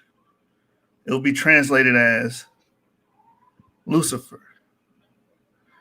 I'm well aware of what you're talking about because actually in the Bible that I read, it doesn't say Lucifer anywhere in there. Well, if you get a Latin Vulgate, it's going to say Lucifer. Yeah, I understand that too, but that's why I say that what you're doing is kind of inappropriate. Have you ever seen The Exorcist? Yeah, long ass time ago. Obviously, you see my gray hairs. I'm old enough to see that movie. So you remember when they say the power of Christ compels you. The power of Christ compels you. No, I don't, because I don't remember the movie actually.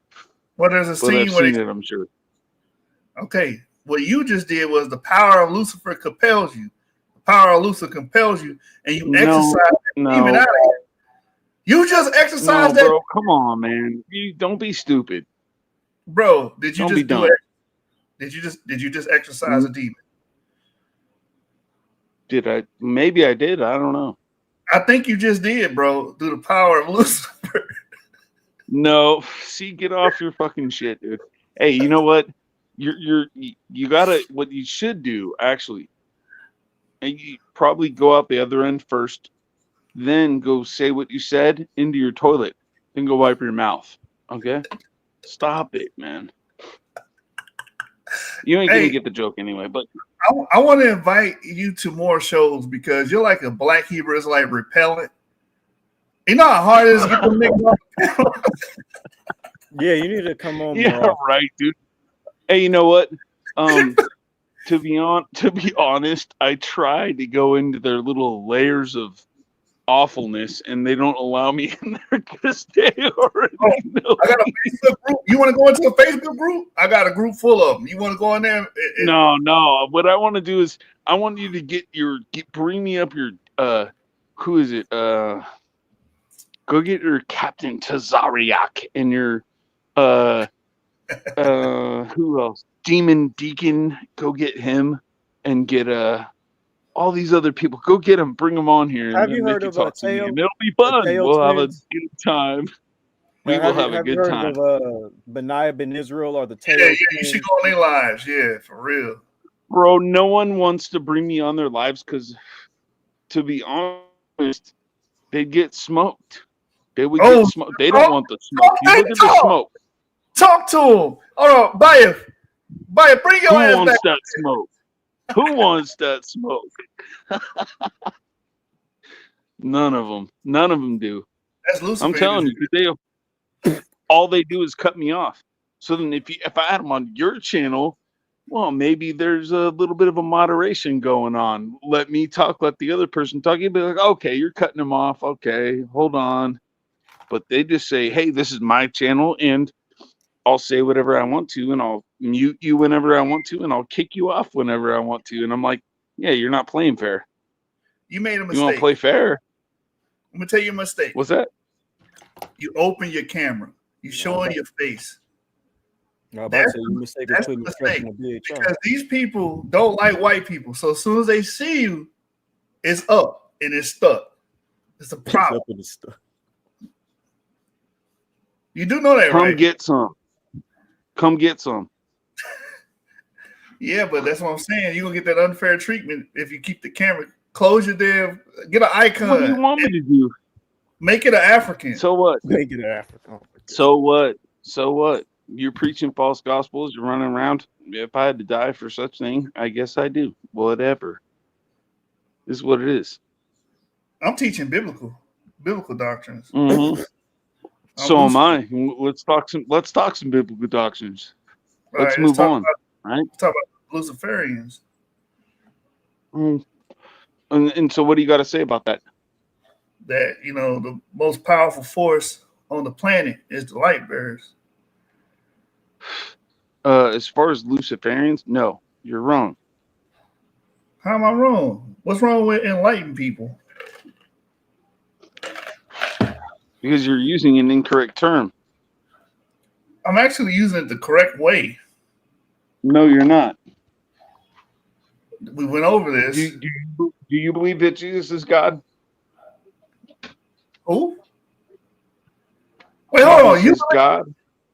So do you believe God impregnated Mary and had himself? No, I believe that the Holy Spirit impregnated Mary.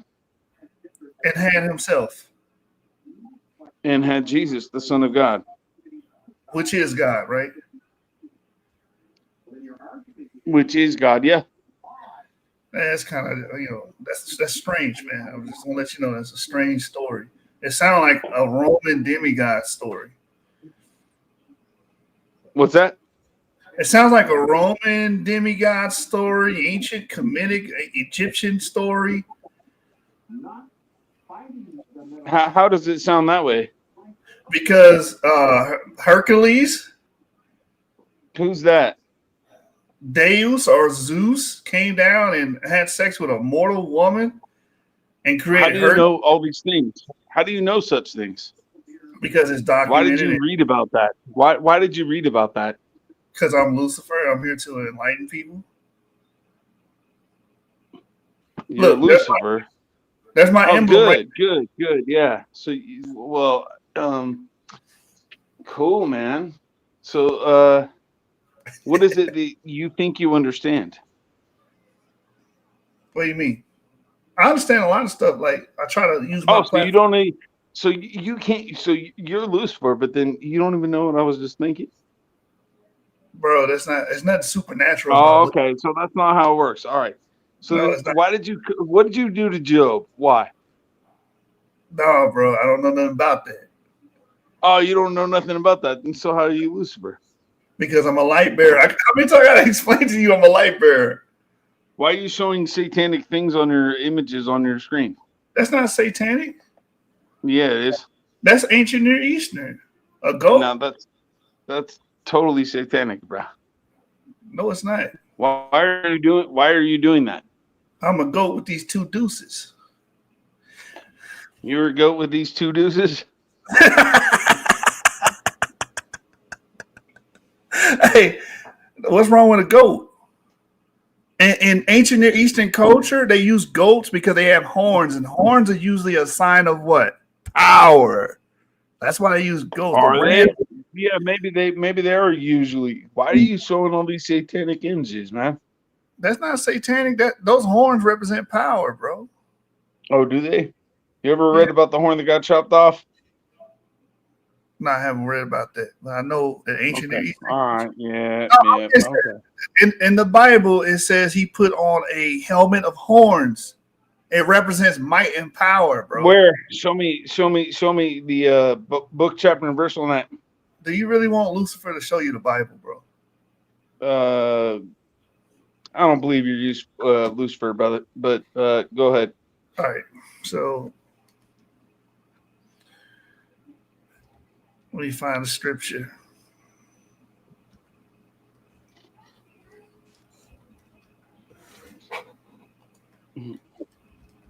I'm gonna find the scripture, bro. Will you accept it? You just find the scripture, my friend. You're saying that you don't know anything about Job, so go ahead. Wait, what I don't know about? Job got set up by God. No, he didn't. Yeah, he did. No, he didn't. Bro. So God didn't tell him, hey, go down there and fuck him up. You can kill his family, just don't touch him. Take all his things. God didn't do that. Yes, he did. He said, bro, they was at a work meeting. They were at a Zoom meeting. So God approved of everything that Satan did, or did he just say, "Go ahead and do it"? This is my righteous one. Go ahead. That's him approving. So he just said, "Go ahead." He didn't approve anything. Satan was actually the one who did whatever he did. Yeah, because God said, "Hey, you can fuck up the rest of his family." You know what I'm saying? Just don't. No, touch he him. didn't. But he didn't. The instructions were not to go mess him up. That's the issue that you're having. Actually, that's the issue that. No, he didn't. Go ahead. Yeah, he did, bro. Show me book, chapter, verse. Go ahead. All right, hold on. Before we get into that, I'm trying to find the. I think it's in Judges. When you put those, you're not going to find any of it. Oh, look at that! Horns are emblems of power, dominion, glory, and fierceness, as they are a chief means of attack. Oh man! Okay. Where does it say that? I'm looking at this Bible study tools. I'm trying to find the verse. Yeah, because you don't know anything. You just looked it up on Google. Horns are emblems of power, dominion, glory, and fierceness, and are the chief means of attack and defense with the animals endowed with them. Look, even God, look right here. Your God right here. The expression horn of salvation applied to Christ means salvation of strength or a strong. What is the verse that you're referring to? It doesn't help me for you to just reel off one verse because you could be reading it entirely out of context. I'm not reading it out of context. This is the Eastern But Bible. you're reading one verse. What does that mean? The horn of salvation is an expression. It's an idiom. So where is it? Show me the verse. Luke 1:69. Luke 1:69. Going there right now. Yeah, it's an idiom, bro. When it talks about horns, it's talking about power. Okay. That was my only point, bro. No, so let's talk more about it. What's going on with this horn of David? So just because you see horns, ain't nothing demonic about it, man. Yeah, right. Knock Bro, it off, man. You're so being stupid, bro. You're being stupid. so the Los Angeles Rams. So the Los Angeles Rams is demonic because they got a ram symbol and ram's horns. No one ever said that. Okay, that's my point. Just because you see horns, it does not denote Your point is stupid. Satanism. My point is intelligent and rational, right? You better be lucky I got my old Bible. I used to have all this stuff highlighted in it. Oh, go get your Bible. Come on. I gotta find it. I got all this stuff highlighted. I think it's in Judges where he put the damn horns on top of his head. Somebody in the chat, if y'all know what scripture I'm talking about, put it in there. It's a lot of damn occult. Well, my question is, why are you running like human evolution, like pictures of your? Oh, because how does that make sense? Because Avery's trying to goad you into an evolution argument because he knows that I lean towards evolution and you probably don't. Oh, you like evolution? Yeah. Why do you like evolution? I mean, it's a explanatory model on how you get life from simpler forms into more complex and diverse forms. So you trust in science? That's what you trust in. You trust in science? I trust in the data, yeah. Okay, so how old does the data say that the Earth is?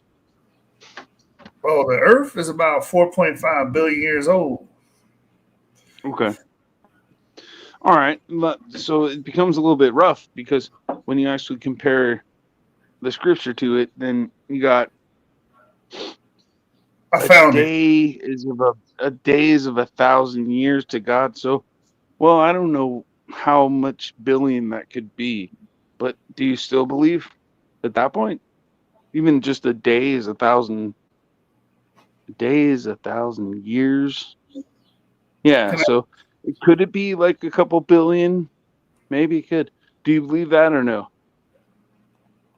The days 1,000 stuff, I think it's just all, phrenology. But what's phrenology? I never heard of that. Hold on, before we move on to that, can you see the scripture? This is the one I was trying to recall right here. 1 Kings 22 and 11. Oh, someone said 16:13. It says, now Zedekiah, son of Kenai, had made iron horns, and he declared, this is what the Lord says, with these you will gore the Arameans until they are destroyed. Mm-hmm. So there's nothing wrong with horns. My point is, there's nothing wrong with horns. That's all I was saying. Oh, yeah, the horn of oil they use to pour the oil and anoint people. The images you were bringing up that they're bullshit. Stop it. What? How they bullshit? If I go outside and I put horns on what are your true beliefs, bro? You are obviously you obviously have some different beliefs. What do you mean? Bro, if I see a goat outside, let's say, bro, I live in Texas. We see a lot of rural activity going down here, right? We see farm animals, pastoral life, and I see goats all the time. I see rams all the time. I don't look at the damn ram and say, oh, damn, that's a demonic animal.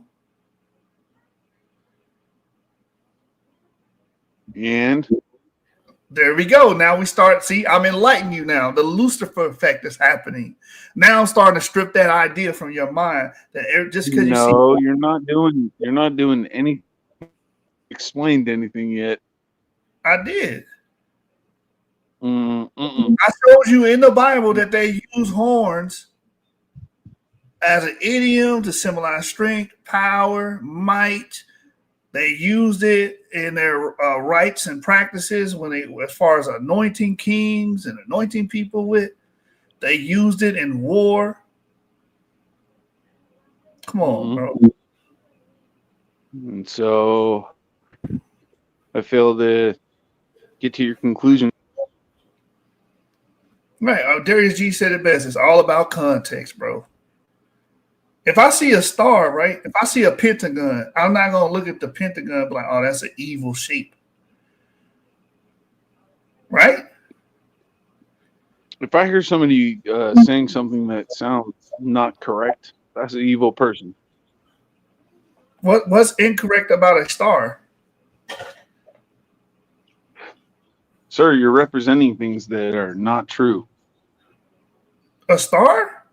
A star is very much true. It's a reflection of the luminaries in the sky. Okay, so what are the images that you've been putting on your screen? Stars. Stars head. on somebody's head? Yeah. What's wrong with that? Mm. The Upside Cowboys, down? the Cowboys have a star There on you there. go. There you go. Yeah, you like that, huh? You What's like wrong that. What's wrong with that picture? You like it. You like it though, don't you? Okay, you like it? Pull up an ancient Egyptian picture where they have a damn animal head. Is that demonic? Who cares? I don't give a shit. That's what I'm I saying. don't care. I don't care. You shouldn't give a shit about Dude, this. That's demonic, bro. How's that demonic? It's a goat. That's exactly what it is. It's demonic. A lot of people, it's Tony. It's what's the skateboard name? Tony. Bro, I don't Tony- know everything about the. I don't know everything about things that are evil. I don't need to know them. Obviously, you know them, but you're willing to put them up on your screen. So something's wrong with you. How? Is it not okay? Don't we use the phrase goat? Like this person's the goat of rock and roll. This person's the goat of skateboarding. Yeah, we use those terms. Yeah, but those are different than the terms that you're trying to use. That was a goat head. Bro, do you actually have any scripture to like provide or about goats? Anything? Yeah, I already gave you a scripture. All right. So you have any other scripture? What were we talking about? Oh, Make up Joe. a new subject. Is your Joe. brain just a one-track brain? You have nothing on your mind except for showing pictures of satanic images? That was not a satanic image. You cannot prove that. Satanic images. Look, that's a goat right there. Yay. That's a goat. All right. Are you trying to get a rise out of your crowd, like as if like anyone that's watching cares? No, this I'm is just saying stupid. This is dumb. Well, you saw a picture of a goat earlier, and you told me that it was satanic. Look at those; they're cute, they're adorable. You want to play with one, right? You want to play with one? Tell the truth. Tell the truth. Yeah. Hey, yeah. look at you. You're trying to get a rise. Are you trying to get a rise? I'm sorry, women get a rise, but dudes doing stupid shit. Dudes in general never get a rise, but dudes doing stupid shit. That's beyond not getting a rise. That's like, sorry, bro. You like this? You video, make me laugh. How about that? You make me laugh. You're laughing. You're smiling because it's giving you positive energy and vibes. That's why. No, it's not. I just know what I know. That's all. That's not a satanic image right there. That is a very No, wholesome. those are just some like livestock. It's fine. That's what I was trying to tell you. That's what a goat is, livestock. So when you seen that goat earlier, it had nothing to do with satanic worship. Yeah, it does. No, it does. Oh, here's some more. Are you saying that's satanic worship right there? Is that emblematic of satanic worship? I don't know. Is it? Look at his little belly. Look at you. Want to play with that person, that goat, don't you? You wish you had one. Look at it. You smile. Look at it. Look, he's smiling. He's smiling. He wish you had one. That positive energy and vibes. So stop. No, I don't want to hear you associate. Is this not the dumbest shit that people on YouTube have ever seen? Why is this guy making such stupid comments? Look at it, bro. It's 7. Hey, Is this exciting for somebody? Like, this is like, why is this so crazy? I'm just saying. We showed you an image of a goat, and you told me it was satanic. Now we're showing you more goats. And you're enjoying yourself. So obviously it's not Yep. satanic. I'm enjoying myself, definitely.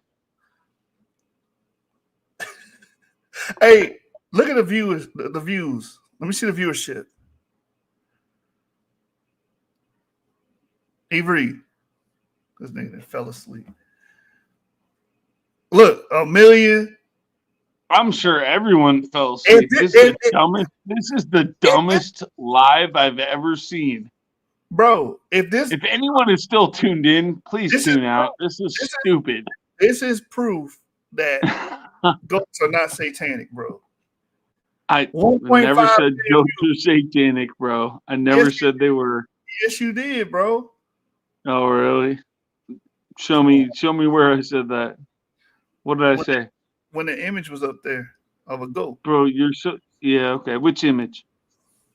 The image of the goat. Which one? That image of the goat that was on her earlier was a goat. Which one? Which one? Why are you playing games, bro? Why are you playing games, bro? Oh, there you go. That's a goat right there. Is that the one that you love? What's wrong with that goat? Is that the one that you love? It's just a goat, bro. Is that the one that you love? Come on, bro. I'm asking you a question. It's yes or no. Oh my god, bro. I like a lot of goats, bro. I live in the South. I know you probably want to. I don't know what you want to do to goats, bro, but it sounded kind of weird. Why you got so much video coverage on goats? Because goats are fascinating animals. I like owls too. Oh, you like owls too? Yeah. Okay. Why you like goats so much, though? I see you're putting it on there again. Why? Oh, we just want to show our audience there's nothing wrong with goats. There's nothing wrong with goats, huh? You were on a smear campaign. That's what you just did. That's what we call Smear negative. campaign of what? You were trying to smear the image. You were trying to smear the image of goats, and we have to restore the image of goats. No, That's what what you we- need to be is hitting your. You actually need to be hitting your face, but that's what you need. Bro, I'm not biased. I'm not. That doesn't move me. Yeah, I know. I know that. Hey, I know. What you I say know. about Job? So you want to talk about how God set Job up to get fucked up? Job, no, God didn't set him up to get fucked up, but he definitely allowed certain things to happen. Okay, that's what we call set up. He would have got locked up for murder for hire for the things he did. Allowed to No, happen. he wouldn't. No, he wouldn't. Come on, bro. Keep it a stack. I'm keeping it a stat. All right, you ready, man? Go for it. Give me some juice. All right. So we're gonna read this story together, bro. Let's do it. All right. So there once was a man named Job who lived in the land of Uz. He was blameless, a man of complete integrity. He feared God and stayed away from evil.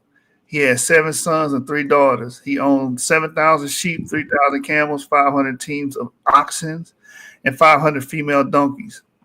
He also had many servants. He was, in fact, the richest person in that entire area. Job's sons would take turns preparing feasts in their homes, and they would also invite their 3 sisters to celebrate with them. When these celebrations ended, sometimes after several days, Job would purify his children. He would get up early in the morning and offer a burnt offering for each of them. But Job said to himself, perhaps my children have sinned and have cursed God in their hearts. This was Job's regular practice. One day, the members of the heavenly court came to present themselves before the Lord, and the accuser, Satan, came with them. Where have you come from? The Lord asked Satan. Satan answered, the Lord, I have been patrolling the earth, watching everything that's going on. Then the Lord asked Satan, have you noticed my servant Job? So first of all, I'm going to start reading there. why did God tell Satan, have you noticed Job? Satan wasn't even worried about Job. God was like, hey, go get this nigga. He put him out there on Front Street. Yeah. Okay, I like you, brother. I want you to come on some more shows because you are rational. Thank you. Thank you. All right, I'm going to keep reading this, man. Or you think I'm going to disagree with Scripture? Keep going. Okay, all right. That's it. It says, then the Lord asked Satan, have you noticed my servant Job? He is the finest man in all the earth. He is blameless, a man of complete integrity. He fears God and stays away from evil. Satan replied, yes, but Job has good reason to fear God. You've always put a wall of protection around him and his home and his property. Yeah, made him prosper in everything he does. Look how rich he is. But reach out. Who is he telling to reach out? Satan is telling God, the Lord, to reach out and take away everything he has, and he will surely curse you to your face. Do you agree with that part? Do I agree with what? Where it says, but reach out and take away everything he has. That's Satan talking to God. I'm going to agree with the entire text. Whether you can actually whether you can actually interpret it or not, that's up to what you're saying, which is why I asked what are you talking about? So now, as you read it, I agree with it. But are you trying to say something? Like I'm asking you what your interpretation is. Go ahead. I'm saying God set that dude up, bro. It says, but reach out and take away everything he has. Satan is telling God this. And so if that's the way you read it, then keep reading. It says, and he will surely curse you to your face. Verse 12. All right. Was that the case? Is that the case? So, I'm fast forwarding. Okay. Go ahead. It's all right. You may test him. The Lord said to Satan, do whatever you want with everything he possesses, but don't harm him physically. So Satan left the Lord's presence. So he got permission from God to go fuck this dude up. Take all his possessions. But we're about to see. One day when Job's sons and daughters were feasting at the oldest brother's house, a messenger arrived at Job's home with the news. Your oxen were plowing with the donkeys feeding beside them. All right. Oh, excuse me. Hold on. Feeding beside them when the Sabians, a group of thugs, raided us. They stole all the animals and killed all the farmhands. I am the only one who escaped to tell you.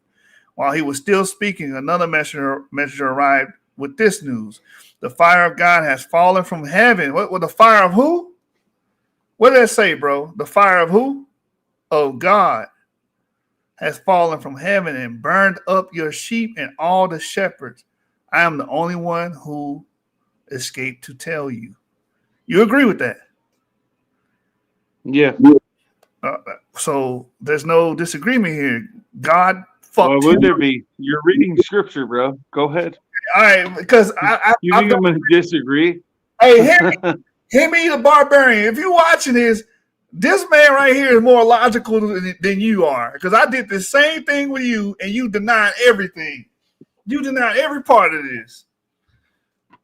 I agree with you, bro. Hey, I want you to come on again. You are a Black Hebrew Israelite repellent. Anytime I'm annoyed about it, I'm gonna summon Dub. See, I already tell you right now. Now, in Genesis, Abraham, it said, I think it's in Genesis 15. It says Abraham believed, and that belief was considered righteousness. Now, Abraham later on in Genesis 22, 1 and 2, I believe it is, God tested Abraham's faith and told Abraham to take his only son. Yep. And go basically sacrifice him. You're familiar with the verses. I understand. But hold on now. We can't take that as something that's not very serious. That's crazy. You want to see the part? You want to see where they actually went through with it? Because that's just one story where he didn't go through with it. He gave him a substitute sacrifice. But yeah, well, actually, when Abraham was going on his way to do so, he said that God would provide a sacrifice, and that came true in the form of a goat. So, but a lot of people don't actually understand that story, in that that's scary as, I don't want to say it on your channel. That's scary shit. And we all know it would be. Or we can sit there and deny the fact that it would be and say the story is whatever. That sounds like a movie. That's so fake. How would they know? So do you have real faith in that God would ask such a thing of a human being? But would God ask such a thing of his own son? That's all scary shit and stuff that people cannot contemplate. So continue. Job, I like Job. Hold on, I want to shift to this where because you brought the sacrifice, right? But he did not sacrifice Isaac. He got a supplemental sacrifice. He took him all the way there, though. He took him all the way there. Right. He had the intentions to. If he even had intentions to, in his heart, did he already do it because God said so? Huh? That's very interesting. Very interesting. Yeah, you kind of puzzled me there. All right. Well, we can move on. All I'm saying is he intended on doing it, and when he got there, according to the narrative, he didn't do it because he had a supplemental sacrifice. Basically, something to take place. That's right. You believe in human sacrifice, though? No. So you don't believe Jesus Christ died on the cross? Yeah, I believe that Jesus died on the cross, but it's not of me to say that human sacrifice. I know that I personally would never do that. I can consider myself a Gentile, but I don't come from any knowledge of human sacrifice at all. And the only reason why I could say that it could be a human sacrifice is because the high priest of the day said something to the effect of to lose one person would be to save the entire nation. So they were aware of it, but Gentiles would have no clue. All right, hold on. Let me get it. Judges is what it is, my friend. Yeah, look at this one. Look, this is Judges 11, verse 30. It says, and Jephthah made a vow to the Lord. He said, if you give me victory over the Ammonites, I will give to the Lord whatever comes out of my house to meet me when I return and try. The daughter. Okay. Yeah, the daughter. He sacrificed his daughter, bro. Yeah, he did. That's human sacrifice. Well, actually, that's why Jesus points out that no one should make an oath. Yeah. I get that. Jesus says, do not make an oath. Yeah, I mean, this is it, but this is part of ancient world, man. Ancient Near Easterners believed in sacrificing humans. Babies. Adults. No. Yes, they did.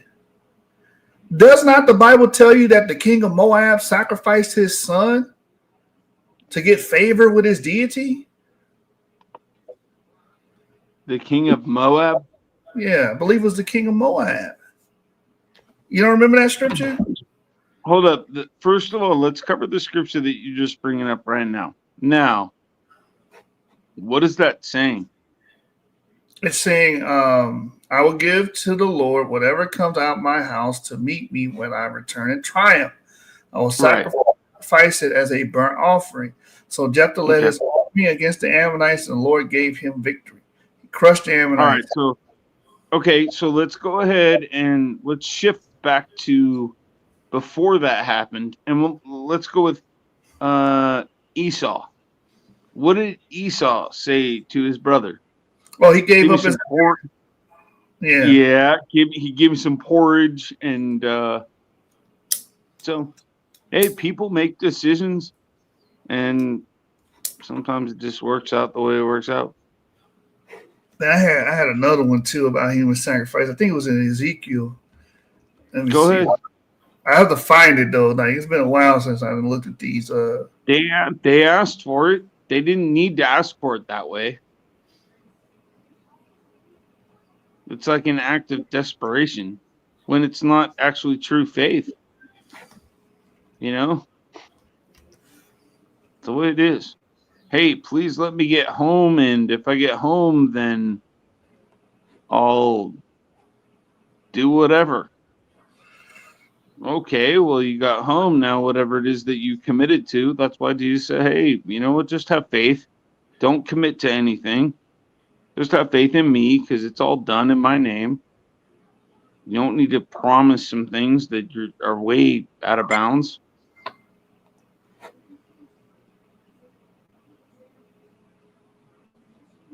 But go ahead and move on.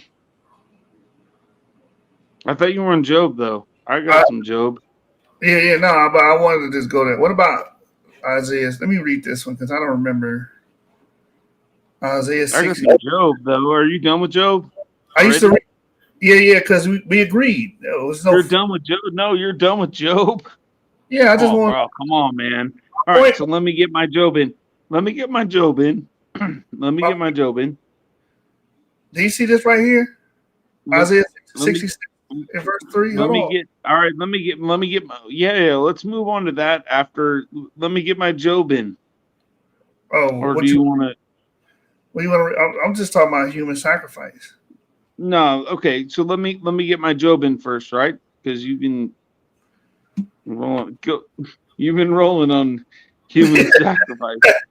And I was about to say, a lot of people will say, "Oh, it's demonic," but Christ was a human sacrifice. It's mentioned in Judges. It's mentioned by the king of Moab. He did it. Like it's and Abraham was about to do it. You know, so. No, what you don't understand is there are verses that are contradicting what you're saying because the human sacrifice is considered can be considered and easily read in the Old Testament as something that is done to Baal. So that's not right. Yeah, but you're incorrect. We see it offered. The little girl was offered as a burnt offering to the God or the patron deity of the Bible. She was. And no, Christ, she wasn't. Yes, she was. He said as a burnt offering. We learn about what a burnt offering is from the Levitical books. Right? A burnt offering is for the Lord.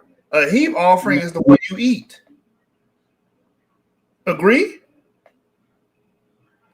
I'm not going to agree that God is a God that.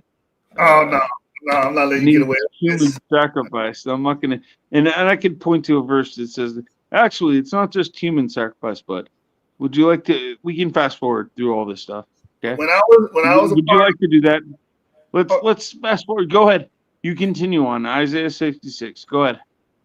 Make your point. It just says that animal sacrifice will be no more acceptable than human sacrifice. So the concept is in there. Are you there?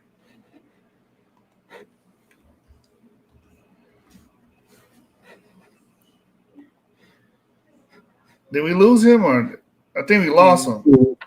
Made him run off. Man, I'm just trying to give him. He the one who wanted Lucifer to teach him scriptures, bro. And now I'm teaching him. I'm sharing with him the gospel of Lucifer.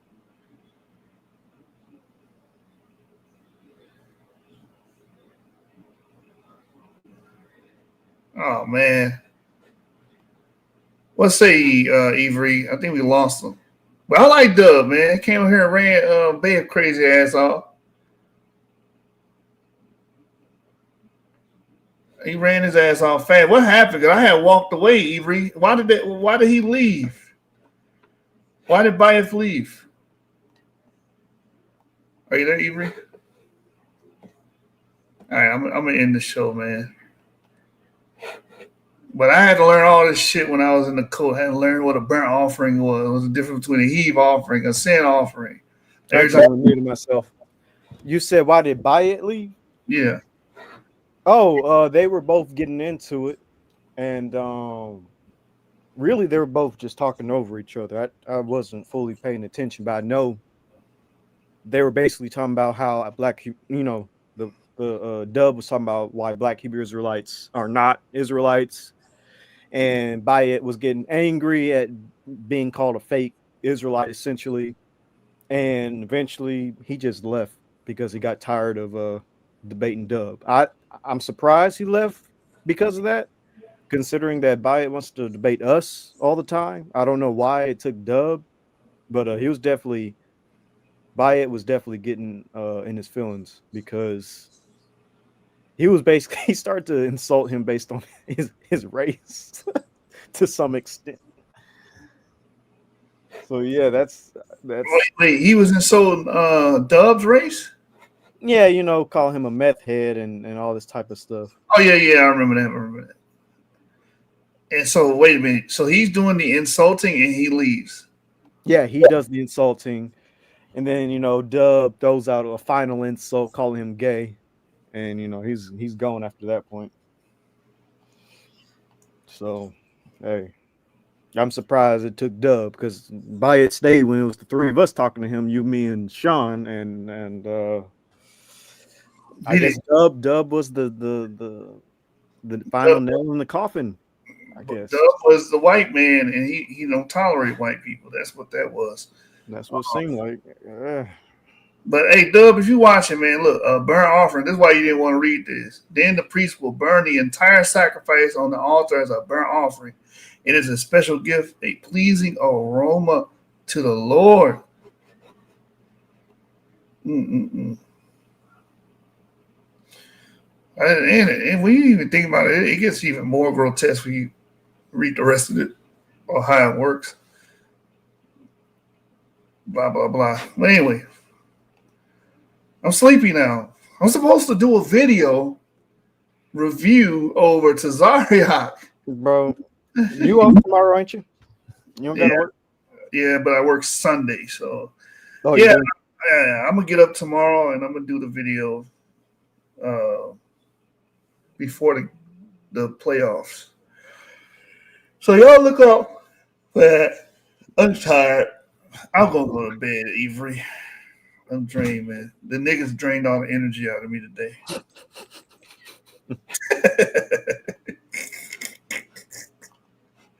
I can't go no more, man. I'm done. Nah, I get it. I get it. I can't go. I'm out, Avery. You available tomorrow or no?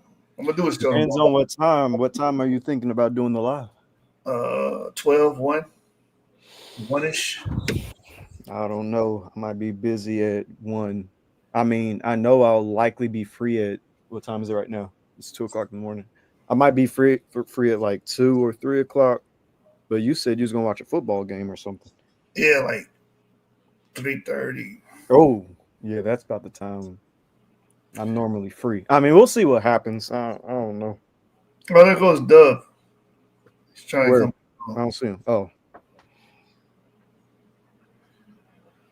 Dub. I think he had connection issues. I don't think he meant to leave. He wanted me to teach the scriptures, so he getting the Luciferian version, bro. Like, trying to break it down to him. He don't want to accept the mutilation of a little girl.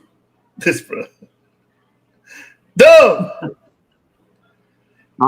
Oh yeah, we were back. So look, go ahead. You were on Isaiah 66. Go ahead. No, we was talking about that little girl that got sacrificed, and she probably got her intros and stuff pulled out. And then right, that's what you were talking about. Are you a Muslim or something? Let me ask you. Are you a Muslim? I don't bang. Do you believe in Allah? I don't bang. I don't know what that is. I don't gang I don't bang, bro. speak. I don't speak gibberish. I don't gang bang, man. You asked me. You What does asked that me. mean? Oh, You you're asked- talking about the UK? All right, good for you. Good for you. Why do you I put up? don't. That's not me doing that. That's not me doing. Okay. All right. So why do you do that? So go back to you were on Isaiah 66. Go ahead. No, but we're talking about Go ahead. Jephthah. Like, and we read what a burnt sacrifice is. A burnt sacrifice for the Lord. You're supposed to burn it, and the smell and the aroma is supposed to please the Lord. No, what you're supposed to do is actually you're supposed to believe in God, and then from there forward, you're not supposed to make any kind of bets. Let's put it that way. So the first example you had, somebody put a bet. Unfortunately, that's a horrible situation, and No, but I want to go. Awful. I want to go to the implications go of ahead. it. Hold on, I just wanted to talk about. There are some implications. Go ahead. Continue to try to make your point. Isaiah 66. Hold on, bro. And the details is that little girl was burnt to a crisp for the Lord. She was a burnt offering. What was that verse? Which one? The one in Judges 11. Judges 11. Okay, let's He look said that the up.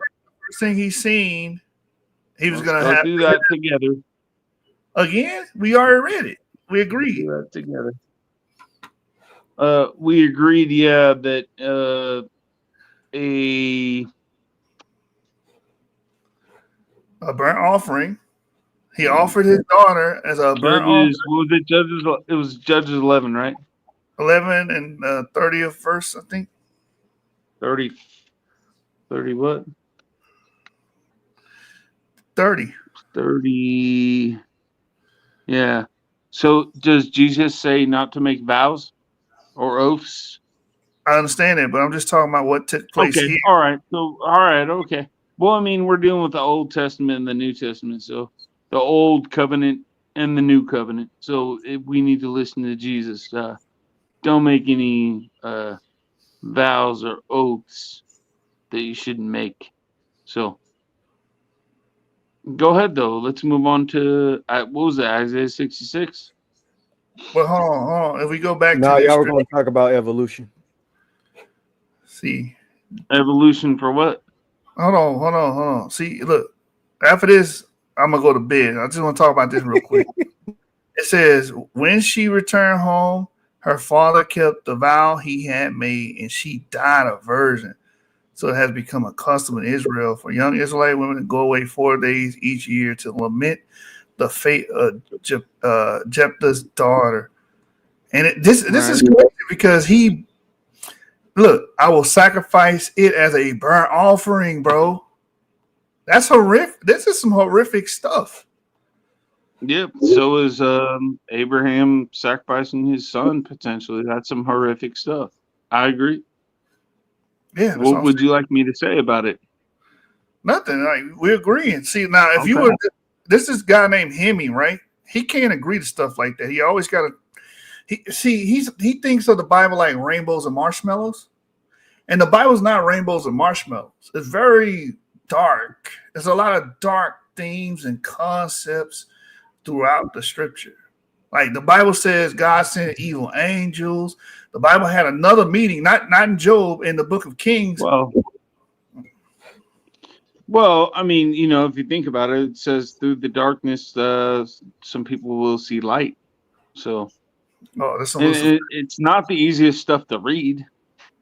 I'll tell you that. It's scary stuff.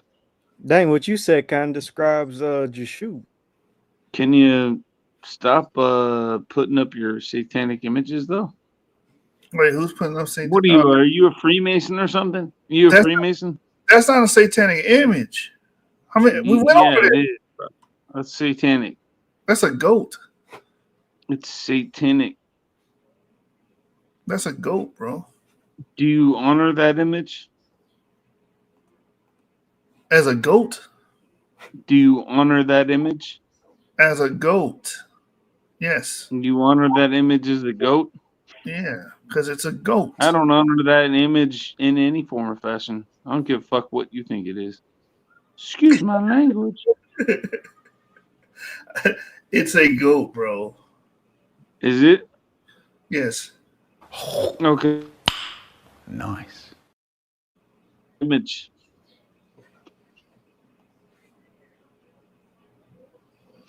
Look at this. What you do to a burnt offering? It says, cut the animal in pieces, and the priest will arrange the pieces of the offering, including the head and fat, on the wood burning on the altar. But the internal organs and the legs must first be washed with water, and then the priest will burn the entire. Okay, so be honest though. Are you a Muslim? No, I don't bang. Okay. Or what are you? Just Yashub and Lucifer. Okay. All right. So then let me go to a verse that will help clarify for your audience. I'll help them. Go right ahead. Yeah.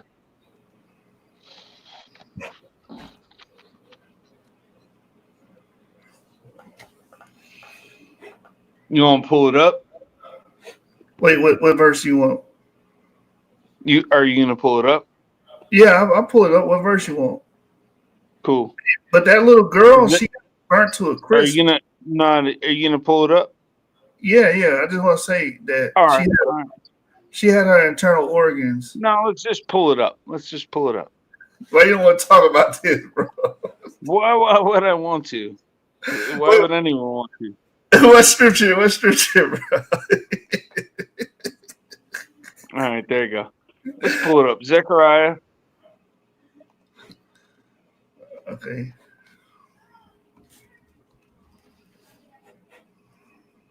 Oh, let me get a couple actually. I want to go with the couple. I want to go with some other ones first. Come on. Don't do too many. I want to go to bed. So don't do too many. All right. I'm gonna get 3 though, at least. Zechariah 9:9. Okay. And don't forget, y'all, we're going to talk about evolution. Yeah. Zechariah 9:9. Okay. 9. There ain't no. Oh, here it is. Rejoice, O people of Zion. Oh, hey, you try to get. You gotta focus in. You can't leave me hanging way out there. What do you think? I got like 1500 vision, bro. Come on, zoom in. Wait, you trying to get bias back on here? Oh, zoom in, bro. I zoomed in. You trying to get bias back on here with these scriptures? Oh, there you almost got it. I mean, that still makes me squint, bro. Can you please zoom in a little bit? I got you. How about now? Ah, there you go. That's much better. It says, "Rejoice, O people of Zion, shout in triumph, O people of Jerusalem. Look, your king is coming to you. He is righteous and victorious, yet he is humble, riding on a donkey." Come on, man. What's the point of this? You trying to get some salvation speech here? There you go. All right, I'm going to bed. Secondly, anyone who's read the Gospels knows that happened. So we're gonna go to the second one. Let's go to the second one. You ready? No, I'm going to bed, bro. Coexist. Oh, now, if you would have gave the scripture, coexisting. Bro, do you attend Diddy parties or something? Be real. Come on. Did you say that to Biden? Coexist? Oh, you bought into that? Hey, hold on, bro. Hold on, I got time for one more scripture, bro. Come on. Okay. All right. Well, I'm gonna get the scripture. I'll hold off on my other one. Then let me get. I want 2 more though. Why can't I get 2 more? I've been on here the whole time. You ain't give me no respect. I gave you a lot of respect, man. And you always give me. I get 2 more. That's only fair. And you all. I've been on here for like an hour, 2 hours. I've been on here 7 hours. Some respect. Give me some respect. Hold on, bro. I've been on here 7 hours. Coexist. Coexist. Wow. One of you guys have like brother that is just twisted, and you're trying to save him, but you can't. That's a shame. Hey, hold on, bro. What do you think about this? Yeah, what do you think? You see my screen? No. Yeah. It says First Kings chapter 11. What's this? Hold on, 22. Oh, I get 2 more verses at least. No, this verse right here, bro. Come on, man. I'm taking my time. Don't act like my time's a waste of time. It says, and the Lord said, who can entice Ahab to go into battle against Ramoth Gilead so he can be killed? There were many suggestions. He had a meeting just like in Job. And finally, a spirit approached the Lord and said, I can do it. How will you do it? The Lord asked. And the spirit replied, I will go out and inspire all of Ahab's prophets to speak lies. You will succeed, said the Lord. Go ahead and do it. The Lord said, "You will." He got the Lord's stamp of approval. So you I'd see, have to read the whole verse in order to understand what it's saying. But watch this. It says, "So you see, the Lord has put a lion spirit in the mouths of all your prophets, for the Lord has pronounced your doom." that's fine. The Lord also has put a lying nature into the prophets. Let's just look at Jeremiah 8:8. Fine, it's the same thing. It's the prophets. The scribes tell lies. They've made everything into lies. So whatever. What you just brought up means nothing. Now let me get my verse. We can go verse for verse all night. No, hell no. I'm going to bed. You don't want to? Okay. Look, it says, we are wise because we have the word of the Lord when your teacher twisted it right in lines. So this is what you just brought up. But my point was, all right. So we see that that's not nothing new. However, basically God already had said that the scribes would basically be caught in a state of stupor to where they wouldn't be able to say anything that's correct. So, but we know that already. There are only a few prophets that were actually able to truly prophesy, and that's that. But then again, Zechariah 5:4 will show you there is the house of the thief, which Jesus speaks about, and then there's the house of those who swear falsely. So that would be something akin to. You know what you should study? The light bulb just went off in my head. Theodosius II, one of the most murderous Christians in the history of Christendom. Why would I study that? He's a Christian, and he's the reason. He's one of the reasons why Christianity became so popular. Why would I care? Because Theodosius II is a very valuable component. Is he? Of Christianity? Yes, he is. He actually is. Okay. But why would I even care actually when I've never been able to fully study the Bible? So why would I really like? You don't want to know the history. I'm still learning, so you don't want to know the history of gangs, huh? Because all gangs have histories. That's not a gang. We're not a gang. Remember, you asked me what Islam, and I said I don't gang bang. Oh, yeah. Okay. You know what I'm saying? So what does that mean? One of your OGs of your gang put in a lot of work for Christianity to be popular. And within doing so, a lot of people were killed, murdered, destroyed. That's just the nature. So you're saying that Christianity is a gang? Oh, yeah, most definitely. Oh, okay. So, and white people have white privilege, huh? No, I don't believe in that. Oh, okay. So, well, I don't believe that Christians have some kind of privilege either, because I'm still looking for my privilege. I'm Christian and white. I'm still looking for my privilege. I haven't found it yet. No, I'm just talking about the history of Christianity, Islam, all that. That was But it's a gang. Where am I in the gang? Why hasn't anyone hooked me up with anything? you reformed. You're reformed gang. No, I reformed. Yeah. Yeah. Okay. Right. Because back then, What are you though? What are you? I'm actually I'm interested. What are you? Are you a Luciferian? Is that what you are? yes, but hold on. Back You're a then, Luciferian. they were Okay. yes, I'm a light bearer. So back what I was about to say, back then they will really get it cracking behind Christianity. This is a soft form. Y'all really not even peddling the same Christianity they was peddling. Because Theodosius wouldn't play that. You think Theodosius would stand on the live stream with me and entertain what I be saying? I don't think many people actually. I don't think many people would entertain what you're saying at all. But for anyone who's watching who's that dumb to tune in, I guess I can go ahead and put forth a little bit of my time, not be scared and be like, these people are dumb, like they're dumber than dumb. So we're dumb because we're giving an accurate history. No, because you can't give any scripture on anything that you're saying. I did give scripture all day. No, you didn't. We went over Job. We went over the human sacrifice in the Bible.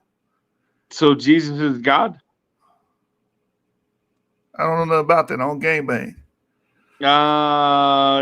Gangbang. That doesn't have any. Okay, so let's go to Psalm 49:7. No, man. I'm not. I don't want to. Okay, well, Psalm 49:7, Matthew 20:28. I think those are leading towards the right path, and then seeing that actually a human can't do the job as far as being a ransom for your life. So Isaiah 63:5, and then Isaiah 53:1. So Jesus is the ransom. So human sacrifice. Well, who's to say that it actually was a human sacrifice? Gentiles aren't responsible for that. They didn't know anything about that. The only ones who would have been the Jews. But you brought up Isaiah, so you believe that's talking about Christ. And what is that? Why did I bring up Isaiah? Because he died, and it talks about he died. So what does that mean? That he was human as a human sacrifice, like you see on the screen right there. Oh, was he a human sacrifice? According to the narrative. Okay. So did he have free will? What do you mean? What does that have to do with him being? What do I mean? You know what I mean. Did he have free will or not? I don't know. No? I don't know how that's relevant. You don't know? All humans have free will. All humans have free will. Man, you don't read, bro. You don't read. I've been reading all night. Oh, so all humans have free will. So he did have free will. Yeah. Okay. But he was part God, so he had to listen to the Father. That part I disagree with. That's some Roman stuff. That ain't Roman stuff at all. So can I show you an ancient Egyptian inscription where a god comes down and impregnates a woman? Why? Because that's literally what you're implying your story says. No, my story, I don't have to know about such things, bro. You don't understand that the letters that the early fathers, church fathers as we call them, wrote, said to be childlike in your knowledge of evil, but be adult in your knowledge, generally speaking. So I don't need to hear any of your garbage. It's sad that you know a lot of garbage, and I hope that you're able to turn around, but you're searing your own conscience in your brain to believe the shit that you have taken in. And that's sad, but there's nothing I could do about it. You're the only one who can turn yourself around. But you believe that a deity came down and popped Mary's pussy and got her pregnant. But you're calling me crazy or dumb. However you want to put it, man. I could speak that language too. Yeah, that's the truth. All right. All right, man. Good night, bro. You always welcome on the panel. If I have a black See you Hebrew, later. No, I'm not going to come back because you guys are actually, you're very disrespectful. You continuously want to show your stupid ass satanic images, and that's fine. It's up to you guys how you want to run your dumbass channel. But anyone who's watching, you understand how stupid these people are and how much they don't know shit. So, fucking shit. How can I say that? Yeah, I probably can because these people are dumb and they show satanic images. So, you gang banging whatever. right now. You gang banging. I ain't gang banging for nothing. Yeah, you I'll are. say whatever. I'll say whatever I want. But that's what gang bangers do. They say whatever they want. No. So you Look at that. Okay, here we go again. You gang banging on this image, bro. You gang banging on the image. Really? Show me why I can't say words that might be offensive to someone but not to somebody else. It's obviously not offensive to you. I know that. Why would it be offensive to me? I don't know, bro. Like all I'm saying is you got like you getting really irate behind some like iconography. I can stay here as long as you like me to, sir. I'm fine with it. I'm fine with it. So I'm not fine with your images because I don't care for them, and I know that they're just complete bullshit. But go ahead. If you didn't care for them, you wouldn't be so uptight behind. Sir, are you a coexist type of guy? I coexist with people all the time.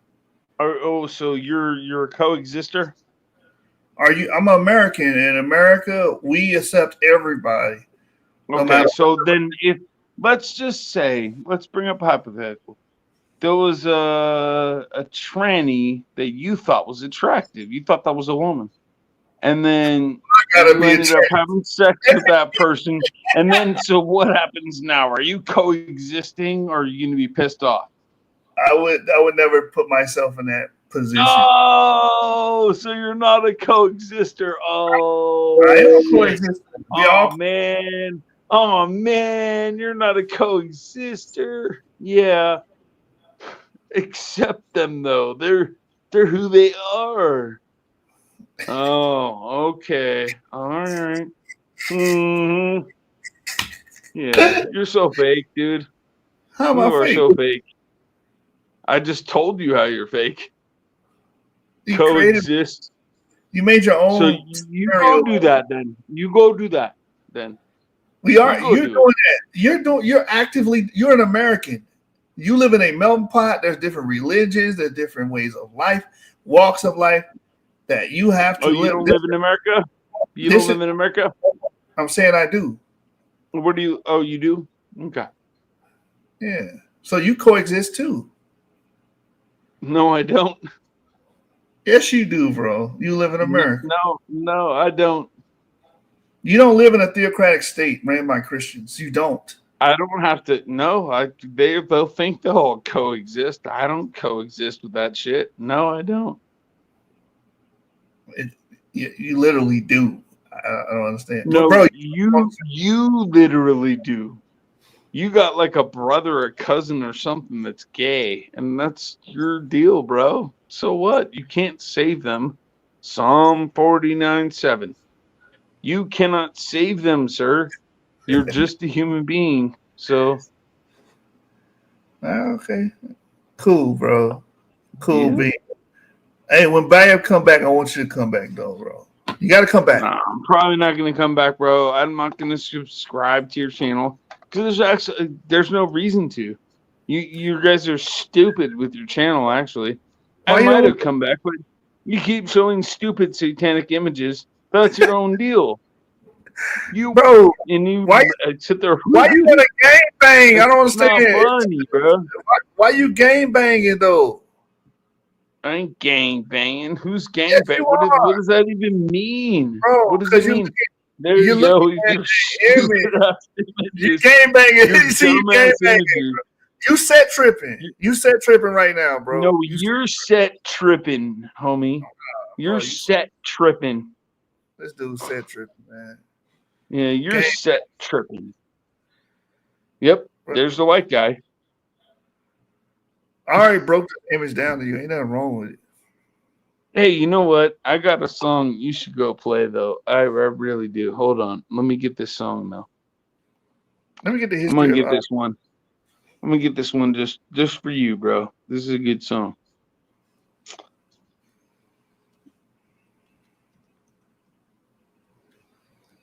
Let me see if I can find the oldest 5-point star. The earliest known pentagrams of fire. Is going to be Armenians, I think. Yeah. Sumerian pottery. It's just stars, bro.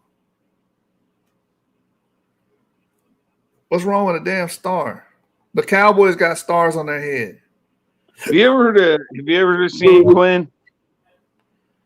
San Quinn. I San never Quinn. been locked up, no. No, have you ever heard of San Quinn? Yeah, the prison? No, no, it's not the prison. You never heard of San Quinn? Look, the Jewish flag has a star on it, bro. All right. Yeah, in the background it's an upside down one, whatever. I don't care. It's none of my concern. San Quinn, SAN space QUINN. The song's called Come On In. Go play that one. I like that one. You go play the rest of your rap songs and you can do whatever you want. That is a good song. San Quinn, you better come on in. Why the devil's open, best to come on in. Go ahead, listen to it. It's great. Love it. Why I gotta listen to rap songs, bro? Why I gotta be? I'm listening to a country song at the end of this just because you said that. Oh yeah, I got some country songs too. You want one of those? You a country person? I never would have thought. I love country music. Why can't I listen to country music, huh? Who's your country band? Who you go to? Shabuski. Shabuski? Yeah, I was about to say play Shabuski after this live. Play it. Yeah. What's Shabuski? Never heard of it. Do you live in Tennessee or something, man? Who is it? Shabuski. Right, hold on. What about what's his name? I'm about to get up off here. I'm not gonna be on here all the time. What about Thomas? What about Thomas Rhett? Who? Thomas Rhett. Hey, hold on. Thomas Rhett. What about the person on the screen right there? What do you think about her? I know what you know what I think about her. Come on, that looks like the chick down the street that you were banging when you were 15 years old. She did do some banging now. All right, yeah, so I'm not lying. Yep, look at the white guy with his blinking. You want to actually, I think that for a country band, you can go to Zach Brown band. That's good. That's a good band. Really good. They got plenty of good songs. Zach Brown band is the country. Oh, look at that! Boom. There's Trump agrees. No. What do you think about Kamala Harris? She's the one who went horizontal to let her career go vertical, bro. What do you want me to say? That's true. I ain't stupid. I watch Officer Tatum and I forget the other dude. Yeah, they all made that stuff up. I didn't get that. Well, and I watch a little Salty Cracker too. So, man, I forget the other guy's name, but you gotta come back on the channel. Every time we got Black Hebrew Israelites, you gotta come back on the channel, bro. No, I'm not gonna come back on the channel, bro. You guys do too much stupid shit. Like you're mocking the shit out of beliefs, regardless of what you're mocking the shit out of it. Get out of here, bro. Yeah, all right. How? I really don't know. I'm confused. Oh, yeah, you're not confused. I know. I can see hearing your voice. You sound so dumb. Do you realize that, though? You realize that? But that's how dumb you sound. Hold up. What do you know about Martin Luther King? I don't know nothing about Martin Luther King, bro. Oh, yeah? Yeah. Are you sure? Positivo. Where are you from? From the hard streets of Maine. The hard streets of Maine. Of Maine? Yeah. Maine where? Maine, Zimbabwe? North America, bro. Oh, you're the hard streets of Maine? I never knew they had hard streets. Yeah, very hard streets of Maine, bro. Yeah, how hard are those streets? They're made of tar and concrete. They're hard. Yeah. You know what your show reminds me of? Have you ever watched I think his name's CT or something? You're trying to be like a CT channel, but for like biblical purposes or something. You guys you're dumb. It's not gonna last. You're gonna make more money doing something else. Actually studying the Bible or something. Maybe comparing the Bible with current events. That could help. But I don't make money off my channel, so that's irrelevant. Oh, well, that's just dumb. Why are you even doing this? I don't know. Maybe to get people like you and riled up and upset. Maybe that's why. I ain't upset. I haven't been upset the entire time. I can't tell. Every time that symbol come up there, you start gangbanging. Well, I ain't gangbanging. You're the one gangbanging, bro. You and all your brothers are the ones that do shit like that, not me. No, you've been gangbanging this whole time, bro. As soon as you see this image, you lose your mind. Mm-hmm. Well, it just reminds me of that time that your dad left your mom and your whole life got fucked up. So that sucks. This is why Afrocentric and Black Hebrew Israelites exist, because of racist people like Did you say that because he's black? Hey, check this out, bro. I'm about to end the show. Thanks for showing Black Hebrew Israelites their racial origins and where they get that shit from. Black Hebrew Israelites